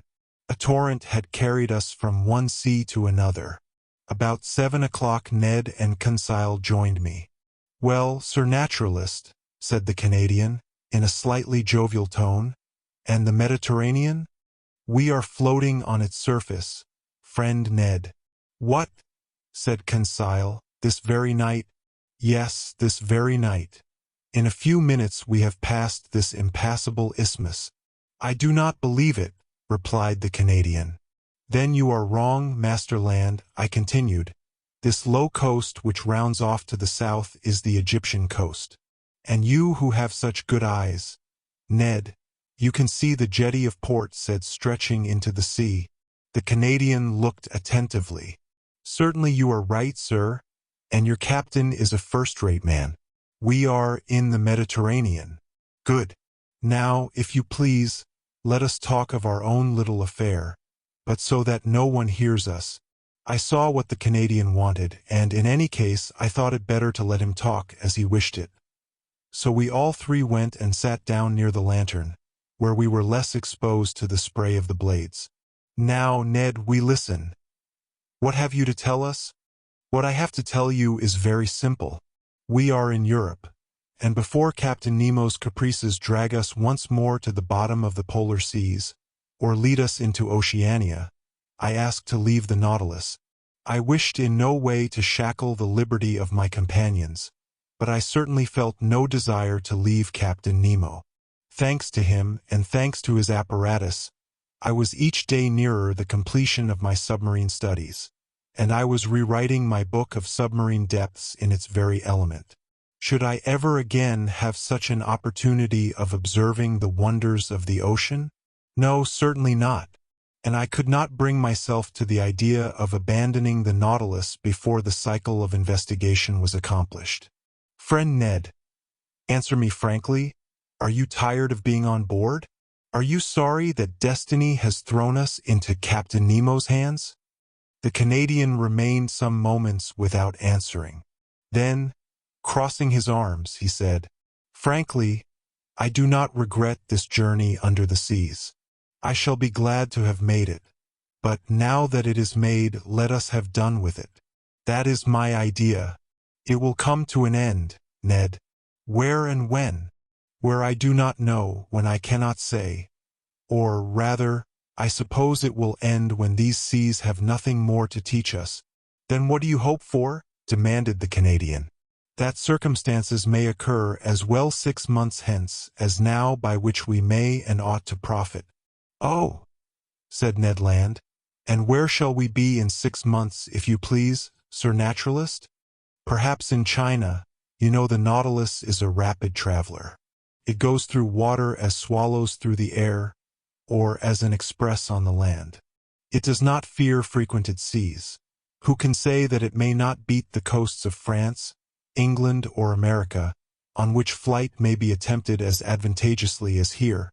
Aronnax, replied the Canadian, "your arguments are rotten at the foundation. You speak in the future. We shall be there. We shall be here. I speak in the present. We are here, and we must profit by it." Ned Land's logic pressed me hard, and I felt myself beaten on that ground. I knew not what argument would now tell in my favor. "Sir," continued Ned, "let us suppose an impossibility. If Captain Nemo should this day offer you your liberty, would you accept it?" "I do not know," I answered. "And if," he added, "the offer made you this day was never to be renewed, would you accept it?" "Friend Ned, this is my answer. Your reasoning is against me. We must not rely on Captain Nemo's goodwill. Common prudence forbids him to set us at liberty. On the other side, prudence bids us profit by the first opportunity to leave the Nautilus." "Well, Aronnax, that is wisely said. Only one observation, just one. The occasion must be serious, and our first attempt must succeed. If it fails, we shall never find another, and Captain Nemo will never forgive us." "All that is true," replied the Canadian. "But your observation applies equally to all attempts at flight, whether in 2 years' time or in 2 days. But the question is still this: if a favorable opportunity presents itself, it must be seized." "Agreed. And now, Ned, will you tell me what you mean by a favorable opportunity?" "It will be that which, on a dark night, will bring the Nautilus a short distance from some European coast." "And you will try and save yourself by swimming?" "Yes, if we were near enough to the bank and if the vessel was floating at the time. Not if the bank was far away and the boat was under the water. And in that case? In that case, I should seek to make myself master of the pinnace. I know how it is worked. We must get inside, and the bolts once drawn, we shall come to the surface of the water, without even the pilot, who is in the bows, perceiving our flight. Well, Ned, watch for the opportunity. But do not forget that a hitch will ruin us." "I will not forget, sir." And now, Ned, would you like to know what I think of your project? Certainly, Aronnax. Well, I do not say I hope. I think that this favorable opportunity will never present itself. Why not? Because Captain Nemo cannot hide from himself that we have not given up all hope of regaining our liberty, and he will be on his guard, above all, in the seas and in the sight of European coasts. We shall see, replied Ned Land, shaking his head determinedly. And now, Ned Land, I added, let us stop here. Not another word on the subject. The day that you are ready, come and let us know, and we will follow you. I rely entirely upon you. Thus ended a conversation which, at no very distant time, led to such grave results. I must say here that facts seem to confirm my foresight, to the Canadian's great despair. Did Captain Nemo distrust us in these frequented seas? Or did he only wish to hide himself from the numerous vessels, of all nations, which plowed the Mediterranean? I could not tell, but we were oftener between waters and far from the coast. Or, if the Nautilus did emerge, nothing was to be seen but the pilot's cage, and sometimes it went to great depths, for, between the Grecian archipelago and Asia Minor we could not touch the bottom by more than 1,000 fathoms. Thus I only knew we were near the island of Carpathos, one of the Sporades, by Captain Nemo reciting these lines from Virgil: Est Carpathio Neptuni Gurgite Vates, Carolulius Proteus, as he pointed to a spot on the planisphere. It was indeed the ancient abode of Proteus, the old shepherd of Neptune's flocks, now the island of Scarpanto, situated between Rhodes and Crete. I saw nothing but the granite base through the glass panels of the saloon. The next day, the 14th of February, I resolved to employ some hours in studying the fishes of the archipelago, but for some reason or other the panels remained hermetically sealed. Upon taking the course of the Nautilus, I found that we were going towards Candia, the ancient Isle of Crete. At the time I embarked on the Abraham Lincoln, the whole of this island had risen in insurrection against the despotism of the Turks. But how the insurgents had fared since that time I was absolutely ignorant, and it was not Captain Nemo, deprived of all land communications, who could tell me. I made no allusion to this event when that night I found myself alone with him in the saloon. Besides, he seemed to be taciturn and preoccupied. Then, contrary to his custom, he ordered both panels to be opened, and, going from one to the other, observed the mass of waters attentively. To what end I could not guess. So, on my side, I employed my time in studying the fish passing before my eyes. In the midst of the waters a man appeared, a diver, carrying at his belt a leathern purse. It was not a body abandoned to the waves. It was a living man, swimming with a strong hand, disappearing occasionally to take breath at the surface. I turned towards Captain Nemo, and in an agitated voice exclaimed, "A man shipwrecked! He must be saved at any price." The captain did not answer me, but came and leaned against the panel. The man had approached, and, with his face flattened against the glass, was looking at us. To my great amazement, Captain Nemo signed to him. The diver answered with his hand, mounted immediately to the surface of the water, and did not appear again.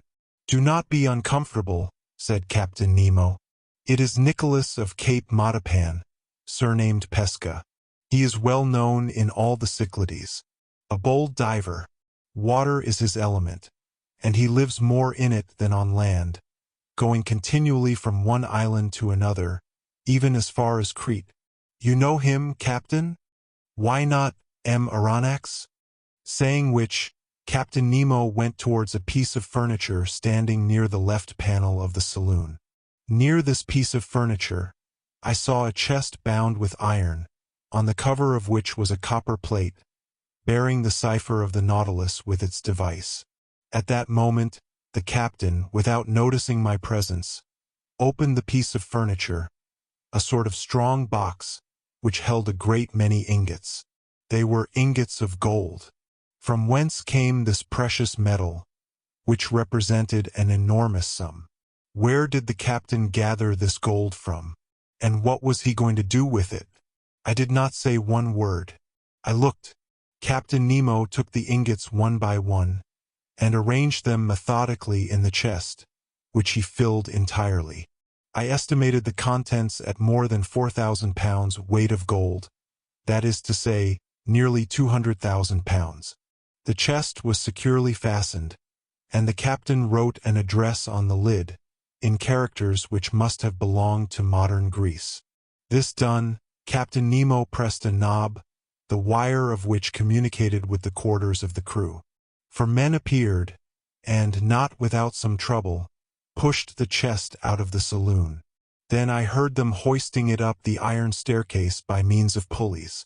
At that moment, Captain Nemo turned to me. "And you were saying, sir?" said he. "I was saying nothing, Captain." "Then, sir, if you will allow me, I will wish you good night." Whereupon he turned and left the saloon. I returned to my room much troubled, as one may believe. I vainly tried to sleep. I sought the connecting link between the apparition of the diver and the chest filled with gold. Soon, I felt by certain movements of pitching and tossing that the Nautilus was leaving the depths and returning to the surface. Then I heard steps upon the platform, and I knew they were unfastening the pinnace and launching it upon the waves. For one instant it struck the side of the Nautilus, then all noise ceased. 2 hours after, the same noise, the same going and coming was renewed. The boat was hoisted on board, replaced in its socket, and the Nautilus again plunged under the waves. So these millions had been transported to their address. To what point of the continent? Who was Captain Nemo's correspondent? The next day I related to Conseil and the Canadian the events of the night, which had excited my curiosity to the highest degree. My companions were not less surprised than myself. "But where does he take his millions to?" asked Ned Land. To that there was no possible answer. I returned to the saloon after having breakfast and set to work. Till 5 o'clock in the evening I employed myself in arranging my notes. At that moment, ought I to attribute it to some peculiar idiosyncrasy? I felt so great a heat that I was obliged to take off my coat. It was strange, for we were under low latitudes, and even then the Nautilus, submerged as it was, ought to experience no change of temperature. I looked at the manometer. It showed a depth of 60 feet, to which atmospheric heat could never attain. I continued my work, but the temperature rose to such a pitch as to be intolerable. Could there be fire on board? I asked myself. I was leaving the saloon when Captain Nemo entered. He approached the thermometer, consulted it, and, turning to me, said, 42 degrees. "I have noticed it, Captain," I replied, "and if it gets much hotter we cannot bear it." "Oh, sir, it will not get better if we do not wish it." "You can reduce it as you please, then?" "No. But I can go farther from the stove which produces it." "It is outward, then?" "Certainly. We are floating in a current of boiling water." "Is it possible?" I exclaimed. "Look!" The panels opened, and I saw the sea entirely white all round. A sulphurous smoke was curling amid the waves, which boiled like water in a copper. I placed my hand on one of the panes of glass, but the heat was so great that I quickly took it off again. "Where are we?" I asked. "Near the island of Santorin, sir," replied the captain. "I wish to give you a sight of the curious spectacle of a submarine eruption." "I thought," said I, "that the formation of these new islands was ended." "Nothing is ever ended in the volcanic parts of the sea," replied Captain Nemo, "and the globe is always being worked by subterranean fires. Already, in the 19th year of our era, according to Cassiodorus and Pliny, a new island, Thea the Divine, appeared in the very place where these islets have recently been formed. Then they sank under the waves to rise again in the year 69, when they again subsided. Since that time to our days, the Plutonian work has been suspended. But on the 3rd of February 1866, a new island, which they named George Island, emerged from the midst of the sulphurous vapor near Nea Kameni, and settled again the 6th of the same month. 7 days after, the 13th of February, the island of Aphroessa appeared, leaving between Nea Kameni and itself a canal 10 yards broad. I was in these seas when the phenomenon occurred, and I was able therefore to observe all the different phases. The island of Aphroessa, of round form, measured 300 feet in diameter and 30 feet in height. It was composed of black and vitreous lava, mixed with fragments of felspar. And lastly, on the 10th of March, a smaller island called Rika showed itself near Nea Kameni. And since then these three have joined together, forming but one and the same island. And the canal in which we are at this moment? I asked. Here it is, replied Captain Nemo, showing me a map of the archipelago. You see, I have marked the new islands. I returned to the glass. The Nautilus was no longer moving. The heat was becoming unbearable. The sea, which till now had been white, was red, owing to the presence of salts of iron. In spite of the ships being hermetically sealed, an insupportable smell of sulfur filled the saloon, and the brilliancy of the electricity was entirely extinguished by bright scarlet flames. I was in a bath, I was choking, I was broiled. We can remain no longer in this boiling water, said I to the captain. It would not be prudent, replied the impassive Captain Nemo. An order was given. The Nautilus tacked about and left the furnace it could not brave with impunity. A quarter of an hour after we were breathing fresh air on the surface. The thought then struck me that, if Ned Land had chosen this part of the sea for our flight, we should never have come alive out of this sea of fire.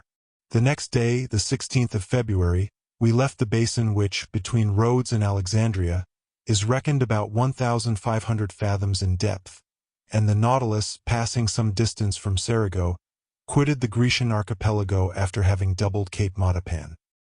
Chapter 7. The Mediterranean in 48 hours. The Mediterranean, the blue sea par excellence, the great sea of the Hebrews, the sea of the Greeks, the mare nostrum of the Romans, bordered by orange trees, aloes, cacti, and sea pines. Embalmed with the perfume of the myrtle, surrounded by rude mountains, saturated with pure and transparent air, but incessantly worked by underground fires, a perfect battlefield in which Neptune and Pluto still dispute the empire of the world. It is upon these banks, and on these waters, says Michelet, that man is renewed in one of the most powerful climates of the globe. But, beautiful as it was, I could only take a rapid glance at the basin whose superficial area is 2 million of square yards. Even Captain Nemo's knowledge was lost to me, for this puzzling person did not appear once during our passage at full speed. I estimated the course which the Nautilus took under the waves of the sea at about 600 leagues, and it was accomplished in 48 hours. Starting on the morning of the 16th of February from the shores of Greece, we had crossed the Straits of Gibraltar by sunrise on the 18th. It was plain to me that this Mediterranean, enclosed in the midst of those countries which he wished to avoid, was distasteful to Captain Nemo. Those waves and those breezes brought back too many remembrances, if not too many regrets. Here he had no longer that independence and that liberty of gait which he had when in the open seas, and his Nautilus felt itself cramped between the close shores of Africa and Europe. Our speed was now 25 miles an hour.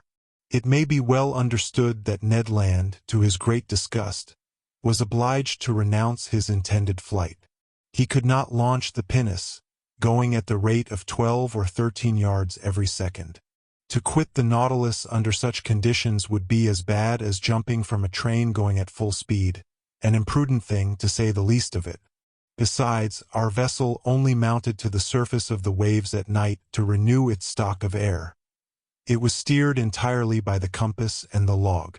I saw no more of the interior of this Mediterranean than a traveler by express train perceives of the landscape which flies before his eyes. That is to say, the distant horizon, and not the nearer objects which pass like a flash of lightning. We were then passing between Sicily and the coast of Tunis. In the narrow space between Cape Bon and the Straits of Messina, the bottom of the sea rose almost suddenly. There was a perfect bank, on which there was not more than 9 fathoms of water, whilst on either side the depth was 90 fathoms. The Nautilus had to maneuver very carefully so as not to strike against this submarine barrier.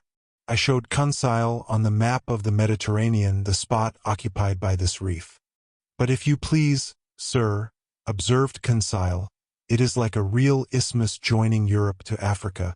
"Yes, my boy, it forms a perfect bar to the Straits of Libya, and the soundings of Smith have proved that in former times the continents between Cape Boko and Cape Farina were joined."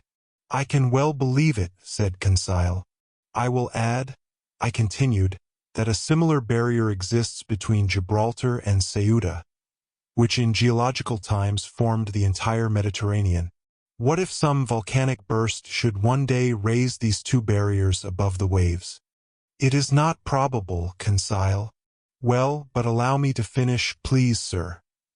If this phenomenon should take place, it will be troublesome for M. Lesseps, who has taken so much pains to pierce the isthmus." "I agree with you. But I repeat, Conseil, this phenomenon will never happen. The violence of subterranean force is ever diminishing. Volcanoes, so plentiful in the first days of the world, are being extinguished by degrees. The internal heat is weakened. The temperature of the lower strata of the globe is lowered by a perceptible quantity every century to the detriment of our globe, for its heat is its life. But the sun is not sufficient, Conseil. Can it give heat to a dead body? Not that I know of. Well, my friend, this earth will one day be that cold corpse. It will become uninhabitable and uninhabited like the moon, which has long since lost all its vital heat. In how many centuries? In some hundreds of thousands of years, my boy. Then, said Conseil, we shall have time to finish our journey. That is, if Ned Land does not interfere with it. And Conseil, reassured, returned to the study of the bank, which the Nautilus was skirting at a moderate speed. During the night of the 16th and February 17th, we had entered the second Mediterranean basin, the greatest depth of which was 1,450 fathoms. The Nautilus, by the action of its crew, slid down the inclined planes and buried itself in the lowest depths of the sea. On the 18th of February, about 3 o'clock in the morning, we were at the entrance of the Straits of Gibraltar. There once existed 2 currents, an upper one, long since recognized, which conveys the waters of the ocean into the basin of the Mediterranean, and a lower countercurrent, which reasoning has now shown to exist. Indeed, the volume of water in the Mediterranean, incessantly added to by the waves of the Atlantic and by rivers falling into it, would each year raise the level of this sea, for its evaporation is not sufficient to restore the equilibrium. As it is not so, we must necessarily admit the existence of an undercurrent, which empties into the basin of the Atlantic through the Straits of Gibraltar the surplus waters of the Mediterranean. A fact indeed, and it was this countercurrent by which the Nautilus profited. It advanced rapidly by the narrow pass. For one instant I caught a glimpse of the beautiful ruins of the Temple of Hercules, buried in the ground, according to Pliny, and with the low island which supports it, and a few minutes later we were floating on the Atlantic. Chapter 8. Vigo Bay. The Atlantic, a vast sheet of water whose superficial area covers 25 millions of square miles, the length of which is 9,000 miles, with a mean breadth of 2,700, an ocean whose parallel winding shores embrace an immense circumference, watered by the largest rivers of the world, the St. Lawrence, the Mississippi, the Amazon, the Plata, the Orinoco, the Niger, the Senegal, the Elbe, the Loire, and the Rhine, which carry water from the most civilized, as well as from the most savage countries. Magnificent field of water, incessantly plowed by vessels of every nation, sheltered by the flags of every nation, and which terminates in those two terrible points so dreaded by mariners, Cape Horn and the Cape of Tempests. The Nautilus was piercing the water with its sharp spur, after having accomplished nearly 10,000 leagues in 3 months and a half, a distance greater than the great circle of the earth. Where were we going now, and what was reserved for the future? The Nautilus, leaving the Straits of Gibraltar, had gone far out. It returned to the surface of the waves, and our daily walks on the platform were restored to us. I mounted at once, accompanied by Ned Land and Conseil. At a distance of about 12 miles, Cape St. Vincent was dimly to be seen, forming the southwestern point of the Spanish peninsula. A strong southerly gale was blowing. The sea was swollen and billowy. It made the Nautilus rock violently. It was almost impossible to keep one's foot on the platform, which the heavy rolls of the sea beat over every instant. So we descended after inhaling some mouthfuls of fresh air. I returned to my room, Conseil to his cabin. But the Canadian, with a preoccupied air, followed me. Our rapid passage across the Mediterranean had not allowed him to put his project into execution, and he could not help showing his disappointment. When the door of my room was shut, he sat down and looked at me silently. "Friend Ned," said I understand you, but you cannot reproach yourself. To have attempted to leave the Nautilus under the circumstances would have been folly." Ned Land did not answer. His compressed lips and frowning brow showed with him the violent possession this fixed idea had taken of his mind. "Let us see," I continued. "We need not despair yet. We are going up the coast of Portugal again. France and England are not far off, where we can easily find refuge. Now, if the Nautilus, on leaving the Straits of Gibraltar, had gone to the south, if it had carried us towards regions where there were no continents, I should share your uneasiness. But we know now that Captain Nemo does not fly from civilized seas, and in some days I think you can act with security." Ned Land still looked at me fixedly. At length his fixed lips parted, and he said, "It is for tonight." I drew myself up suddenly. I was, I admit, little prepared for this communication. I wanted to answer the Canadian, but words would not come. "We agreed to wait for an opportunity," continued Ned Land, "and the opportunity has arrived. This night we shall be but a few miles from the Spanish coast. It is cloudy. The wind blows freely. I have your word, Aronnax, and I rely upon you." As I was silent, the Canadian approached me. "Tonight at 9 o'clock, said he. "I have warned Conseil. At that moment Captain Nemo will be shut up in his room, probably in bed. Neither the engineers nor the ship's crew can see us. Conseil and I will gain the central staircase, and you, Aronnax, will remain in the library, 2 steps from us, waiting my signal. The oars, the mast, and the sail are in the canoe. I have even succeeded in getting some provisions. I have procured an English wrench to unfasten the bolts which attach it to the shell of the Nautilus. So all is ready till tonight. The sea is bad." "That I allow," replied the Canadian, "but we must risk that. Liberty is worth paying for. Besides, the boat is strong, and a few miles with a fair wind to carry us is no great thing. Who knows but by tomorrow we may be 100 leagues away. Let circumstances only favor us, and by 10 or 11 o'clock we shall have landed on some spot of terra firma, alive or dead. But adieu now till tonight." With these words the Canadian withdrew, leaving me almost dumb. I had imagined that, the chance gone, I should have time to reflect and discuss the matter. My obstinate companion had given me no time, and, after all, what could I have said to him? Ned Land was perfectly right. There was almost the opportunity to profit by. Could I retract my word, and take upon myself the responsibility of compromising the future of my companions? Tomorrow Captain Nemo might take us far from all land. At that moment, a rather loud hissing noise told me that the reservoirs were filling, and that the Nautilus was sinking under the waves of the Atlantic. A sad day I passed, between the desire of regaining my liberty of action and of abandoning the wonderful Nautilus, and leaving my submarine studies incomplete. What dreadful hours I passed thus, sometimes seeing myself and companions safely landed, sometimes wishing, in spite of my reason, that some unforeseen circumstance would prevent the realization of Ned Land's project. Twice I went to the saloon. I wished to consult the compass. I wished to see if the direction the Nautilus was taking was bringing us nearer or taking us farther from the coast. But no, the Nautilus kept in Portuguese waters. I must therefore take my part and prepare for flight. My luggage was not heavy. My notes, nothing more. As to Captain Nemo, I asked myself what he would think of our escape, what trouble, what wrong it might cause him, and what he might do in case of its discovery or failure. Certainly I had no cause to complain of him. On the contrary, never was hospitality freer than his. In leaving him I could not be taxed with ingratitude.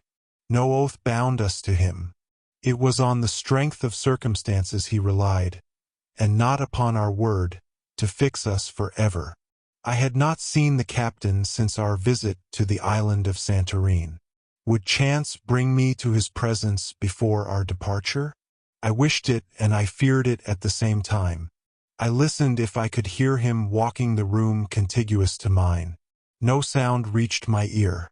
I felt an unbearable uneasiness. This day of waiting seemed eternal. Hours struck too slowly to keep pace with my impatience. My dinner was served in my room as usual. I ate but little. I was too preoccupied. I left the table at 7 o'clock. 120 minutes, I counted them, still separated me from the moment in which I was to join Ned Land. My agitation redoubled. My pulse beat violently. I could not remain quiet. I went and came, hoping to calm my troubled spirit by constant movement. The idea of failure in our bold enterprise was the least painful of my anxieties. But the thought of seeing our project discovered before leaving the Nautilus, of being brought before Captain Nemo, irritated, or, what was worse, saddened at my desertion, made my heart beat. I wanted to see the saloon for the last time. I descended the stairs and arrived in the museum, where I had passed so many useful and agreeable hours. I looked at all its riches, all its treasures, like a man on the eve of an eternal exile, who was leaving never to return.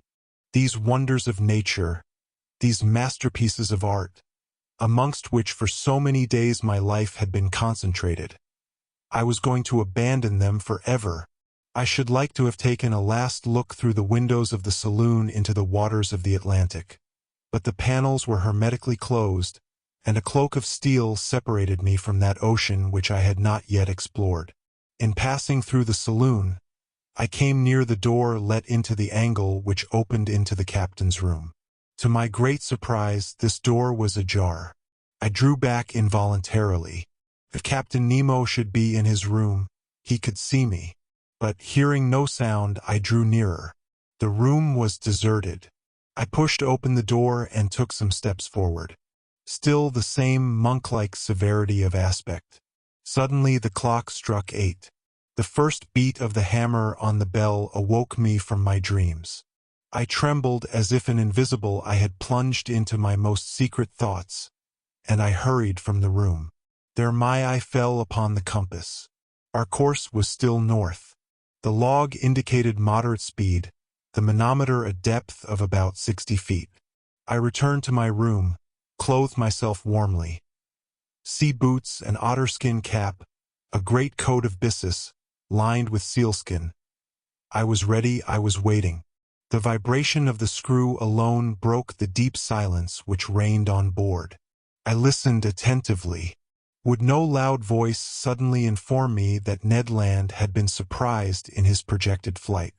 A mortal dread hung over me, and I vainly tried to regain my accustomed coolness. At a few minutes to 9, I put my ear to the captain's door. No noise.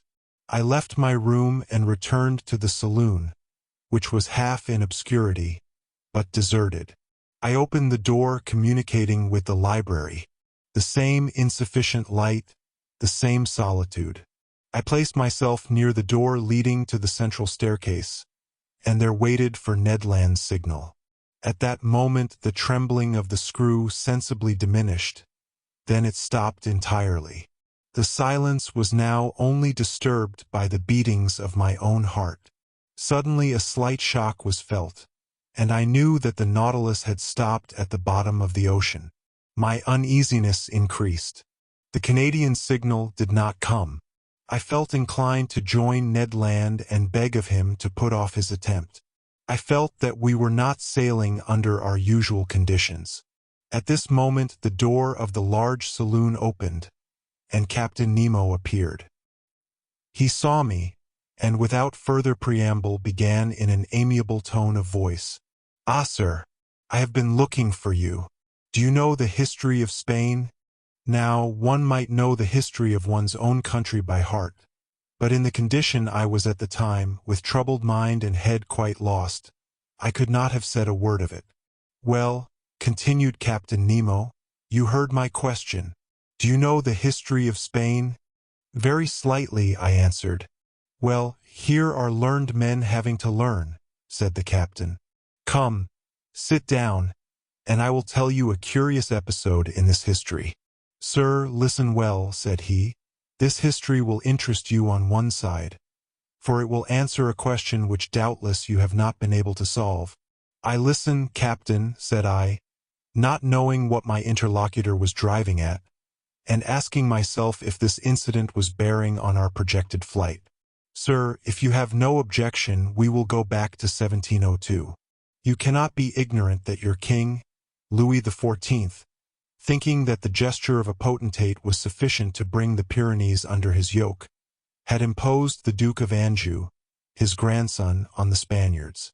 This prince reigned more or less badly under the name of Philip V, and had a strong party against him abroad. Indeed, the preceding year the royal houses of Holland, Austria, and England had concluded a treaty of alliance at The Hague, with the intention of plucking the crown of Spain from the head of Philip V, and placing it on that of an archduke to whom they prematurely gave the title of Charles III. Spain must resist this coalition, but she was almost entirely unprovided with either soldiers or sailors. However, money would not fail them, provided that their galleons, laden with gold and silver from America, once entered their ports. And about the end of 1702 they expected a rich convoy which France was escorting with a fleet of 23 vessels, commanded by Admiral Chateaurenaud, for the ships of the coalition were already beating the Atlantic. This convoy was to go to Cadiz, but the admiral, hearing that an English fleet was cruising in those waters, resolved to make for a French port. The Spanish commanders of the convoy objected to this decision. They wanted to be taken to a Spanish port, and, if not to Cadiz, into Vigo Bay, situated on the northwest coast of Spain, and which was not blocked. Admiral Chateaurenaud had the rashness to obey this injunction, and the galleons entered Vigo Bay. Unfortunately, it formed an open road which could not be defended in any way. They must therefore hasten to unload the galleons before the arrival of the combined fleet, and time would not have failed them had not a miserable question of rivalry suddenly arisen. "You are following the chain of events?" asked Captain Nemo. "Perfectly," said I, not knowing the end proposed by this historical lesson. "I will continue. This is what passed. The merchants of Cadiz had a privilege by which they had the right of receiving all merchandise coming from the West Indies. Now, to disembark these ingots at the port of Vigo was depriving them of their rights. They complained at Madrid, and obtained the consent of the weak-minded Philip that the convoy, without discharging its cargo, should remain sequestered in the roads of Vigo until the enemy had disappeared. But whilst coming to this decision, on the 22nd of October 1702, the English vessels arrived in Vigo Bay, when Admiral Chateaurenaud, in spite of inferior forces, fought bravely. But, Seeing that the treasure must fall into the enemy's hands, he burnt and scuttled every galleon, which went to the bottom with their immense riches. Captain Nemo stopped. I admit I could not see yet why this history should interest me. "Well?" I asked. "Well, Aronnax," replied Captain Nemo, "we are in that Vigo Bay, and it rests with yourself whether you will penetrate its mysteries." The captain rose, telling me to follow him.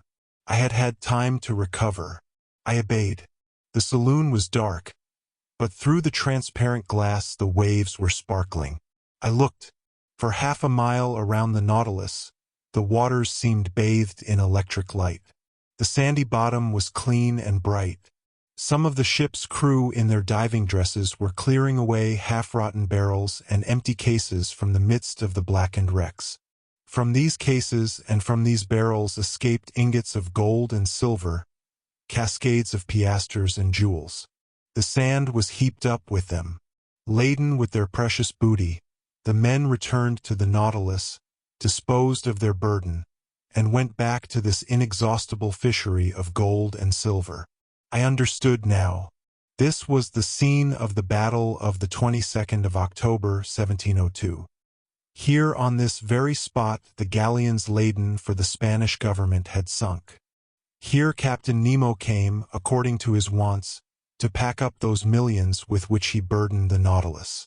It was for him and him alone America had given up her precious metals. He was heir direct, without anyone to share, in those treasures torn from the Incas and from the conquered of Ferdinand Cortez. "Did you know, sir," he asked, smiling, "that the sea contains such riches?" "I knew," I answered, "that they value money held in suspension in these waters at 2 millions. Doubtless. But to extract this money the expense would be greater than the profit. Here, on the contrary, I have but to pick up what man has lost, and not only in Vigo Bay, but in 1,000 other ports where shipwrecks have happened, and which are marked on my submarine map. Can you understand now the source of the millions I am worth?" "I understand, Captain. But allow me to tell you that in exploring Vigo Bay you have only been beforehand with a rival society." "And which?" "A society which has received from the Spanish government the privilege of seeking those buried galleons. The shareholders are led on by the allurement of an enormous bounty, for they value these rich shipwrecks at 500 millions. 500 millions they were," answered Captain Nemo, "but they are so no longer." "Just so," said I, "and a warning to those shareholders would be an act of charity. But who knows if it would be well received? What gamblers usually regret above all is less the loss of their money than of their foolish hopes. After all, I pity them less than the thousands of unfortunates to whom so much riches well distributed would have been profitable, whilst for them they will be forever barren." I had no sooner expressed this regret than I felt that it must have wounded Captain Nemo. "Barren!" he exclaimed with animation. "Do you think then, sir, that these riches are lost because I gather them? Is it for myself alone, according to your idea, that I take the trouble to collect these treasures? Who told you that I did not make a good use of it? Do you think I am ignorant that there are suffering beings and oppressed races on this earth, miserable creatures to console, victims to avenge? Do you not understand?" Captain Nemo stopped at these last words, regretting perhaps that he had spoken so much. But I had guessed that, whatever the motive which had forced him to seek independence under the sea, it had left him still a man, that his heart still beat for the sufferings of humanity, and that his immense charity was for oppressed races as well as individuals. And I then understood for whom those millions were destined which were forwarded by Captain Nemo when the Nautilus was cruising in the waters of Crete. Chapter 9. A Vanished Continent. The next morning, the 19th of February, I saw the Canadian enter my room. I expected this visit. He looked very disappointed. "Well, sir," said he. "Well, Ned, fortune was against us yesterday." "Yes. That captain must needs stop exactly at the hour we intended leaving his vessel." "Yes, Ned, he had business at his banker's. His bankers, or rather his banking house. By that I mean the ocean, where his riches are safer than in the chests of the state. I then related to the Canadian the incidents of the preceding night, hoping to bring him back to the idea of not abandoning the captain. But my recital had no other result than an energetically expressed regret from Ned that he had not been able to take a walk on the battlefield of Vigo on his own account. However, said he, all is not ended. It is only a blow of the harpoon lost. Another time we must succeed. And tonight, if necessary. In what direction is the Nautilus going? I asked. I do not know, replied Ned. Well, at noon we shall see the point. The Canadian returned to Conseil. As soon as I was dressed, I went into the saloon. The compass was not reassuring. The course of the Nautilus was SSW. We were turning our backs on Europe. I waited with some impatience till the ship's place was pricked on the chart. At about 11:30 the reservoirs were emptied, and our vessel rose to the surface of the ocean. I rushed towards the platform. Ned Land had preceded me. No more land in sight. Nothing but an immense sea. Some sails on the horizon, doubtless those going to San Roque in search of favorable winds for doubling the Cape of Good Hope. The weather was cloudy. A gale of wind was preparing. Ned raved, and tried to pierce the cloudy horizon. He still hoped that behind all that fog stretched the land he so longed for. At noon the sun showed itself for an instant. The second profited by this brightness to take its height. Then, the sea becoming more billowy, we descended, and the panel closed. An hour after, upon consulting the chart, I saw the position of the Nautilus was marked at 16 degrees 17 minutes long, and 33 degrees 22 minutes lat, at 150 leagues from the nearest coast. There was no means of flight, and I leave you to imagine the rage of the Canadian when I informed him of our situation. For myself, I was not particularly sorry. I felt lightened of the load which had oppressed me, and was able to return with some degree of calmness to my accustomed work. That night, about 11 o'clock, I received a most unexpected visit from Captain Nemo. He asked me very graciously if I felt fatigued from my watch of the preceding night. I answered in the negative.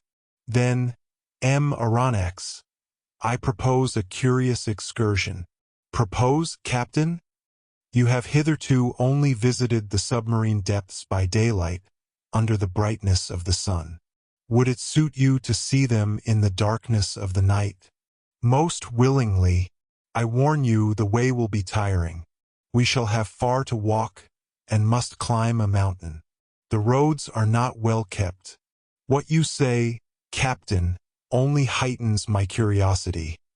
I am ready to follow you. Come then, sir. We will put on our diving dresses.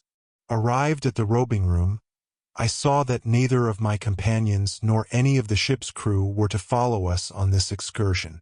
Captain Nemo had not even proposed my taking with me either Ned or Conseil.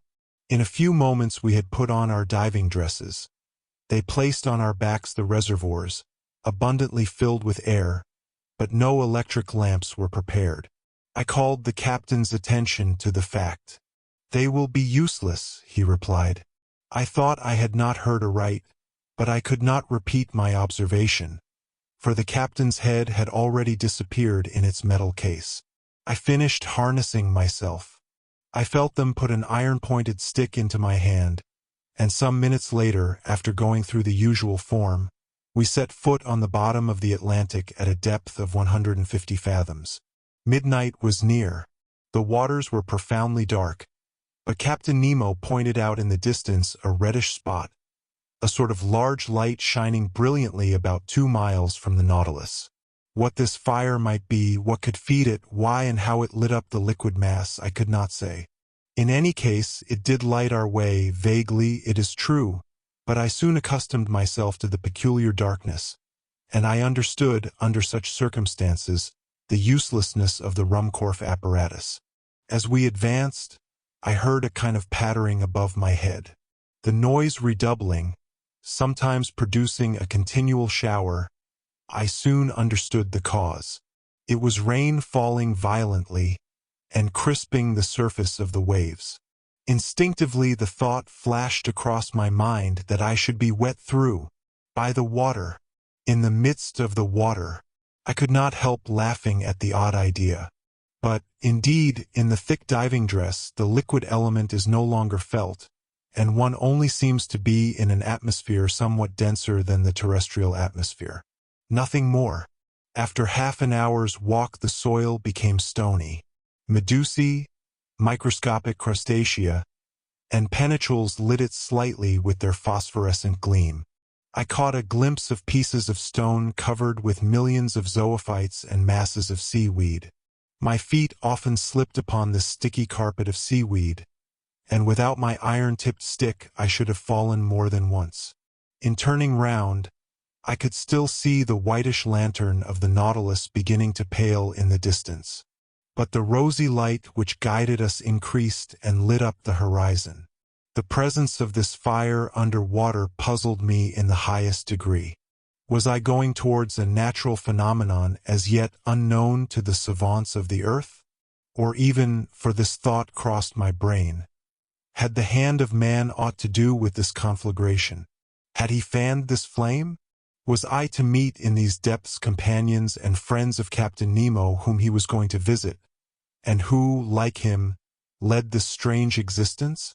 Should I find down there a whole colony of exiles who, weary of the miseries of this earth, had sought and found independence in the deep ocean? All these foolish and unreasonable ideas pursued me, and in this condition of mind, overexcited by the succession of wonders continually passing before my eyes, I should not have been surprised to meet at the bottom of the sea one of those submarine towns of which Captain Nemo dreamed. Our road grew lighter and lighter. The white glimmer came in rays from the summit of a mountain about 800 feet high. But what I saw was simply a reflection, developed by the clearness of the waters. The source of this inexplicable light was a fire on the opposite side of the mountain.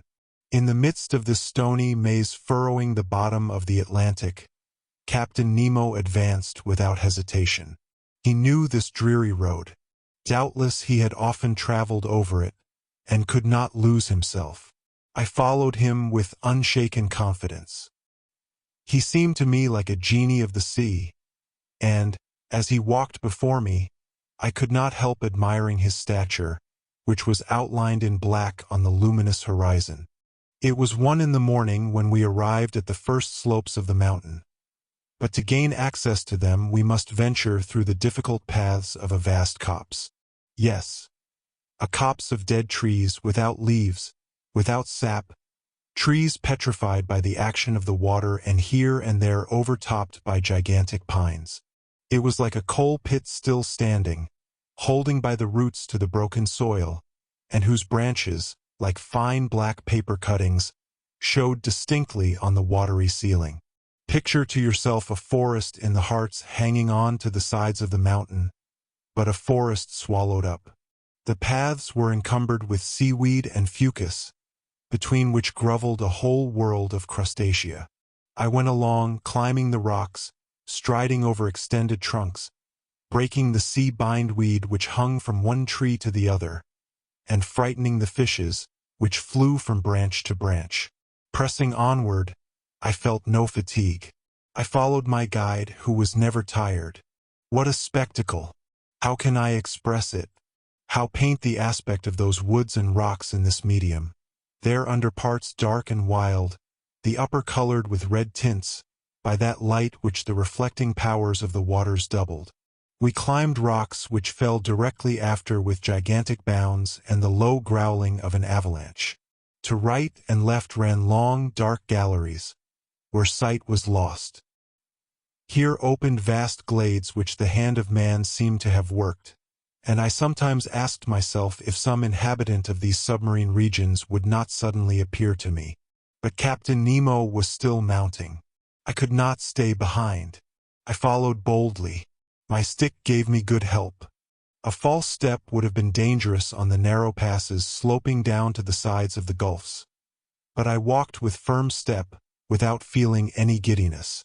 Now I jumped a crevice, the depth of which would have made me hesitate had it been among the glaciers on the land.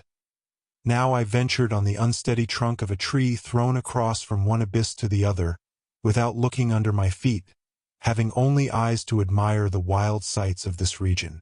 Their monumental rocks, leaning on their regularly cut bases, seemed to defy all laws of equilibrium. From between their stony knees trees sprang, like a jet under heavy pressure, and upheld others which upheld them. Natural towers, large scarps, cut perpendicularly, like a curtain, inclined at an angle which the laws of gravitation could never have tolerated in terrestrial regions. 2 hours after quitting the Nautilus we had crossed the line of trees, and 100 feet above our heads rose the top of the mountain, which cast a shadow on the brilliant irradiation of the opposite slope. Some petrified shrubs ran fantastically here and there. Fishes got up under our feet like birds in the long grass. The massive rocks were rent with impenetrable fractures, deep grottos, and unfathomable holes, at the bottom of which formidable creatures might be heard moving. My blood curdled when I saw enormous antennae blocking my road, or some frightful claw closing with a noise in the shadow of some cavity. Millions of luminous spots shone brightly in the midst of the darkness. They were the eyes of giant crustacea crouched in their holes, giant lobsters setting themselves up like halberdiers and moving their claws with the clicking sound of pincers, titanic crabs, pointed like a gun on its carriage, and frightful-looking pulps, interweaving their tentacles like a living nest of serpents. We had now arrived on the first platform, where other surprises awaited me. Before us lay some picturesque ruins, which betrayed the hand of man and not that of the Creator. There were vast heaps of stone, amongst which might be traced the vague and shadowy forms of castles and temples, clothed with a world of blossoming zoophytes, and over which, instead of ivy, seaweed, and fucus, threw a thick vegetable mantle. But what was this portion of the globe which had been swallowed by cataclysms? Who had placed those rocks and stones like cromlechs of prehistoric times? Where was I? Whither had Captain Nemo's fancy hurried me? I would fain have asked him. Not being able to, I stopped him. I seized his arm. But, shaking his head and pointing to the highest point of the mountain, he seemed to say, "Come, come along. Come higher." I followed, and in a few minutes I had climbed to the top, which for a circle of 10 yards commanded the whole mass of rock. I looked down the side we had just climbed. The mountain did not rise more than 700 or 800 feet above the level of the plain, but on the opposite side it commanded from twice that height the depths of this part of the Atlantic. My eyes ranged far over a large space lit by a violent fulguration. In fact, the mountain was a volcano. At 50 feet above the peak, in the midst of a rain of stones and scoriae, a large crater was vomiting forth torrents of lava which fell in a cascade of fire into the bosom of the liquid mass. Thus situated, this volcano lit the lower plain like an immense torch, even to the extreme limits of the horizon. I said that the submarine crater threw up lava, but no flames. Flames require the oxygen of the air to feed upon and cannot be developed under water. But streams of lava, having in themselves the principles of their incandescence, can attain a white heat, fight vigorously against the liquid element, and turn it to vapor by contact. Rapid currents bearing all these gases in diffusion and torrents of lava slid to the bottom of the mountain like an eruption of Vesuvius on another Terra del Greco. There indeed under my eyes, ruined, destroyed, lay a town. Its roofs open to the sky, its temples fallen, its arches dislocated, its columns lying on the ground, from which one would still recognize the massive character of Tuscan architecture. Further on, some remains of a gigantic aqueduct. Here the high base of an acropolis with the floating outline of a Parthenon. There traces of a quay, as if an ancient port had formerly abutted on the borders of the ocean, and disappeared with its merchant vessels and its war galleys. Farther on again, long lines of sunken walls and broad, deserted streets. A perfect Pompeii escaped beneath the waters. Such was the sight that Captain Nemo brought before my eyes. Where was I? Where was I? I must know at any cost. I tried to speak, but Captain Nemo stopped me by a gesture, and, picking up a piece of chalkstone, advanced to a rock of black basalt, and traced the one word, Atlantis. What a light shot through my mind! Atlantis! The Atlantis of Plato, that continent denied by Origen and Humboldt, who placed its disappearance amongst the legendary tales.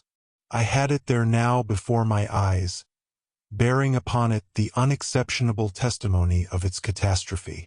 The region thus engulfed was beyond Europe, Asia, and Libya, beyond the columns of Hercules, where those powerful people, the Atlantides, lived, against whom the first wars of ancient Greeks were waged.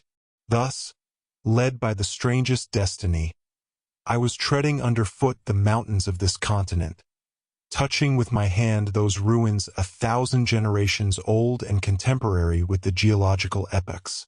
I was walking on the very spot where the contemporaries of the first man had walked. Whilst I was trying to fix in my mind every detail of this grand landscape, Captain Nemo remained motionless, as if petrified in mute ecstasy, leaning on a mossy stone. Was he dreaming of those generations long since disappeared? Was he asking them the secret of human destiny? Was it here this strange man came to steep himself in historical recollections, and live again this ancient life? He who wanted no modern one? What would I not have given to know his thoughts, to share them, to understand them? We remained for an hour at this place, contemplating the vast plains under the brightness of the lava, which was sometimes wonderfully intense. Rapid tremblings ran along the mountain caused by internal bubblings. Deep noise, distinctly transmitted through the liquid medium, were echoed with majestic grandeur. At this moment the moon appeared through the mass of waters and threw her pale rays on the buried continent. It was but a gleam, but what an indescribable effect! The captain rose, cast one last look on the immense plain, and then bade me follow him. We descended the mountain rapidly, and, the mineral forest once passed, I saw the lantern of the Nautilus shining like a star. The captain walked straight to it, and we got on board as the first rays of light whitened the surface of the ocean. Chapter 10. The Submarine Coal Mines. The next day, the 20th of February, I awoke very late. The fatigues of the previous night had prolonged my sleep until 11 o'clock. I dressed quickly, and hastened to find the course the Nautilus was taking.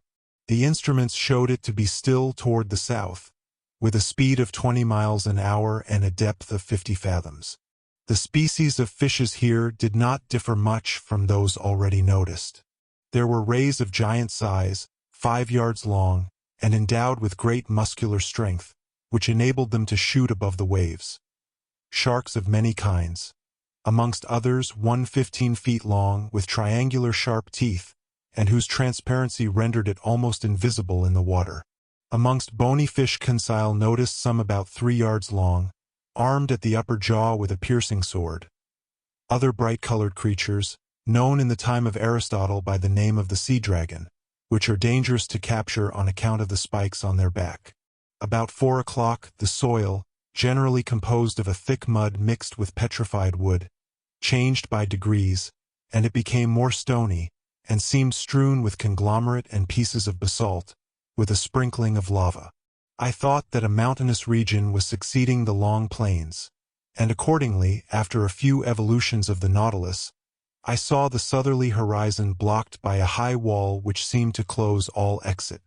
Its summit evidently passed the level of the ocean. It must be a continent or at least an island, one of the Canaries or of the Cape Verde Islands. The bearings not being yet taken, perhaps designedly, I was ignorant of our exact position. In any case, such a wall seemed to me to mark the limits of that Atlantis, of which we had in reality passed over only the smallest part. Much longer should I have remained at the window admiring the beauties of sea and sky, but the panels closed. At this moment the Nautilus arrived at the side of this high perpendicular wall. What it would do I could not guess. I returned to my room. It no longer moved. I laid myself down with the full intention of waking after a few hours' sleep. But it was 8 o'clock the next day when I entered the saloon. I looked at the manometer. It told me that the Nautilus was floating on the surface of the ocean. Besides, I heard steps on the platform. I went to the panel. It was open. But instead of broad daylight, as I expected, I was surrounded by profound darkness. Where were we? Was I mistaken? Was it still night? No. Not a star was shining, and night has not that utter darkness. I knew not what to think, when a voice near me said, "Is that you, Professor?" "Ah, Captain," I answered. "Where are we?" "Underground, sir." "Underground!" I exclaimed. "And the Nautilus floating still?" "It always floats. But I do not understand." "Wait a few minutes, our lantern will be lit. And, if you like light places, you will be satisfied." I stood on the platform and waited. The darkness was so complete that I could not even see Captain Nemo. But, looking to the zenith, exactly above my head, I seemed to catch an undecided gleam, a kind of twilight filling a circular hole. At this instant the lantern was lit, and its vividness dispelled the faint light. I closed my dazzled eyes for an instant, and then looked again. The Nautilus was stationary, floating near a mountain which formed a sort of quay. The lake, then, supporting it was a lake imprisoned by a circle of walls, measuring 2 miles in diameter and 6 in circumference. Its level, the manometer showed, could only be the same as the outside level, for there must necessarily be a communication between the lake and the sea. The high partitions, leaning forward on their base, grew into a vaulted roof bearing the shape of an immense funnel turned upside down, the height being about 500 or 600 yards. At the summit was a circular orifice, by which I had caught the slight gleam of light, evidently daylight. "Where are we?" I asked. "In the very heart of an extinct volcano, the interior of which has been invaded by the sea, after some great convulsion of the earth.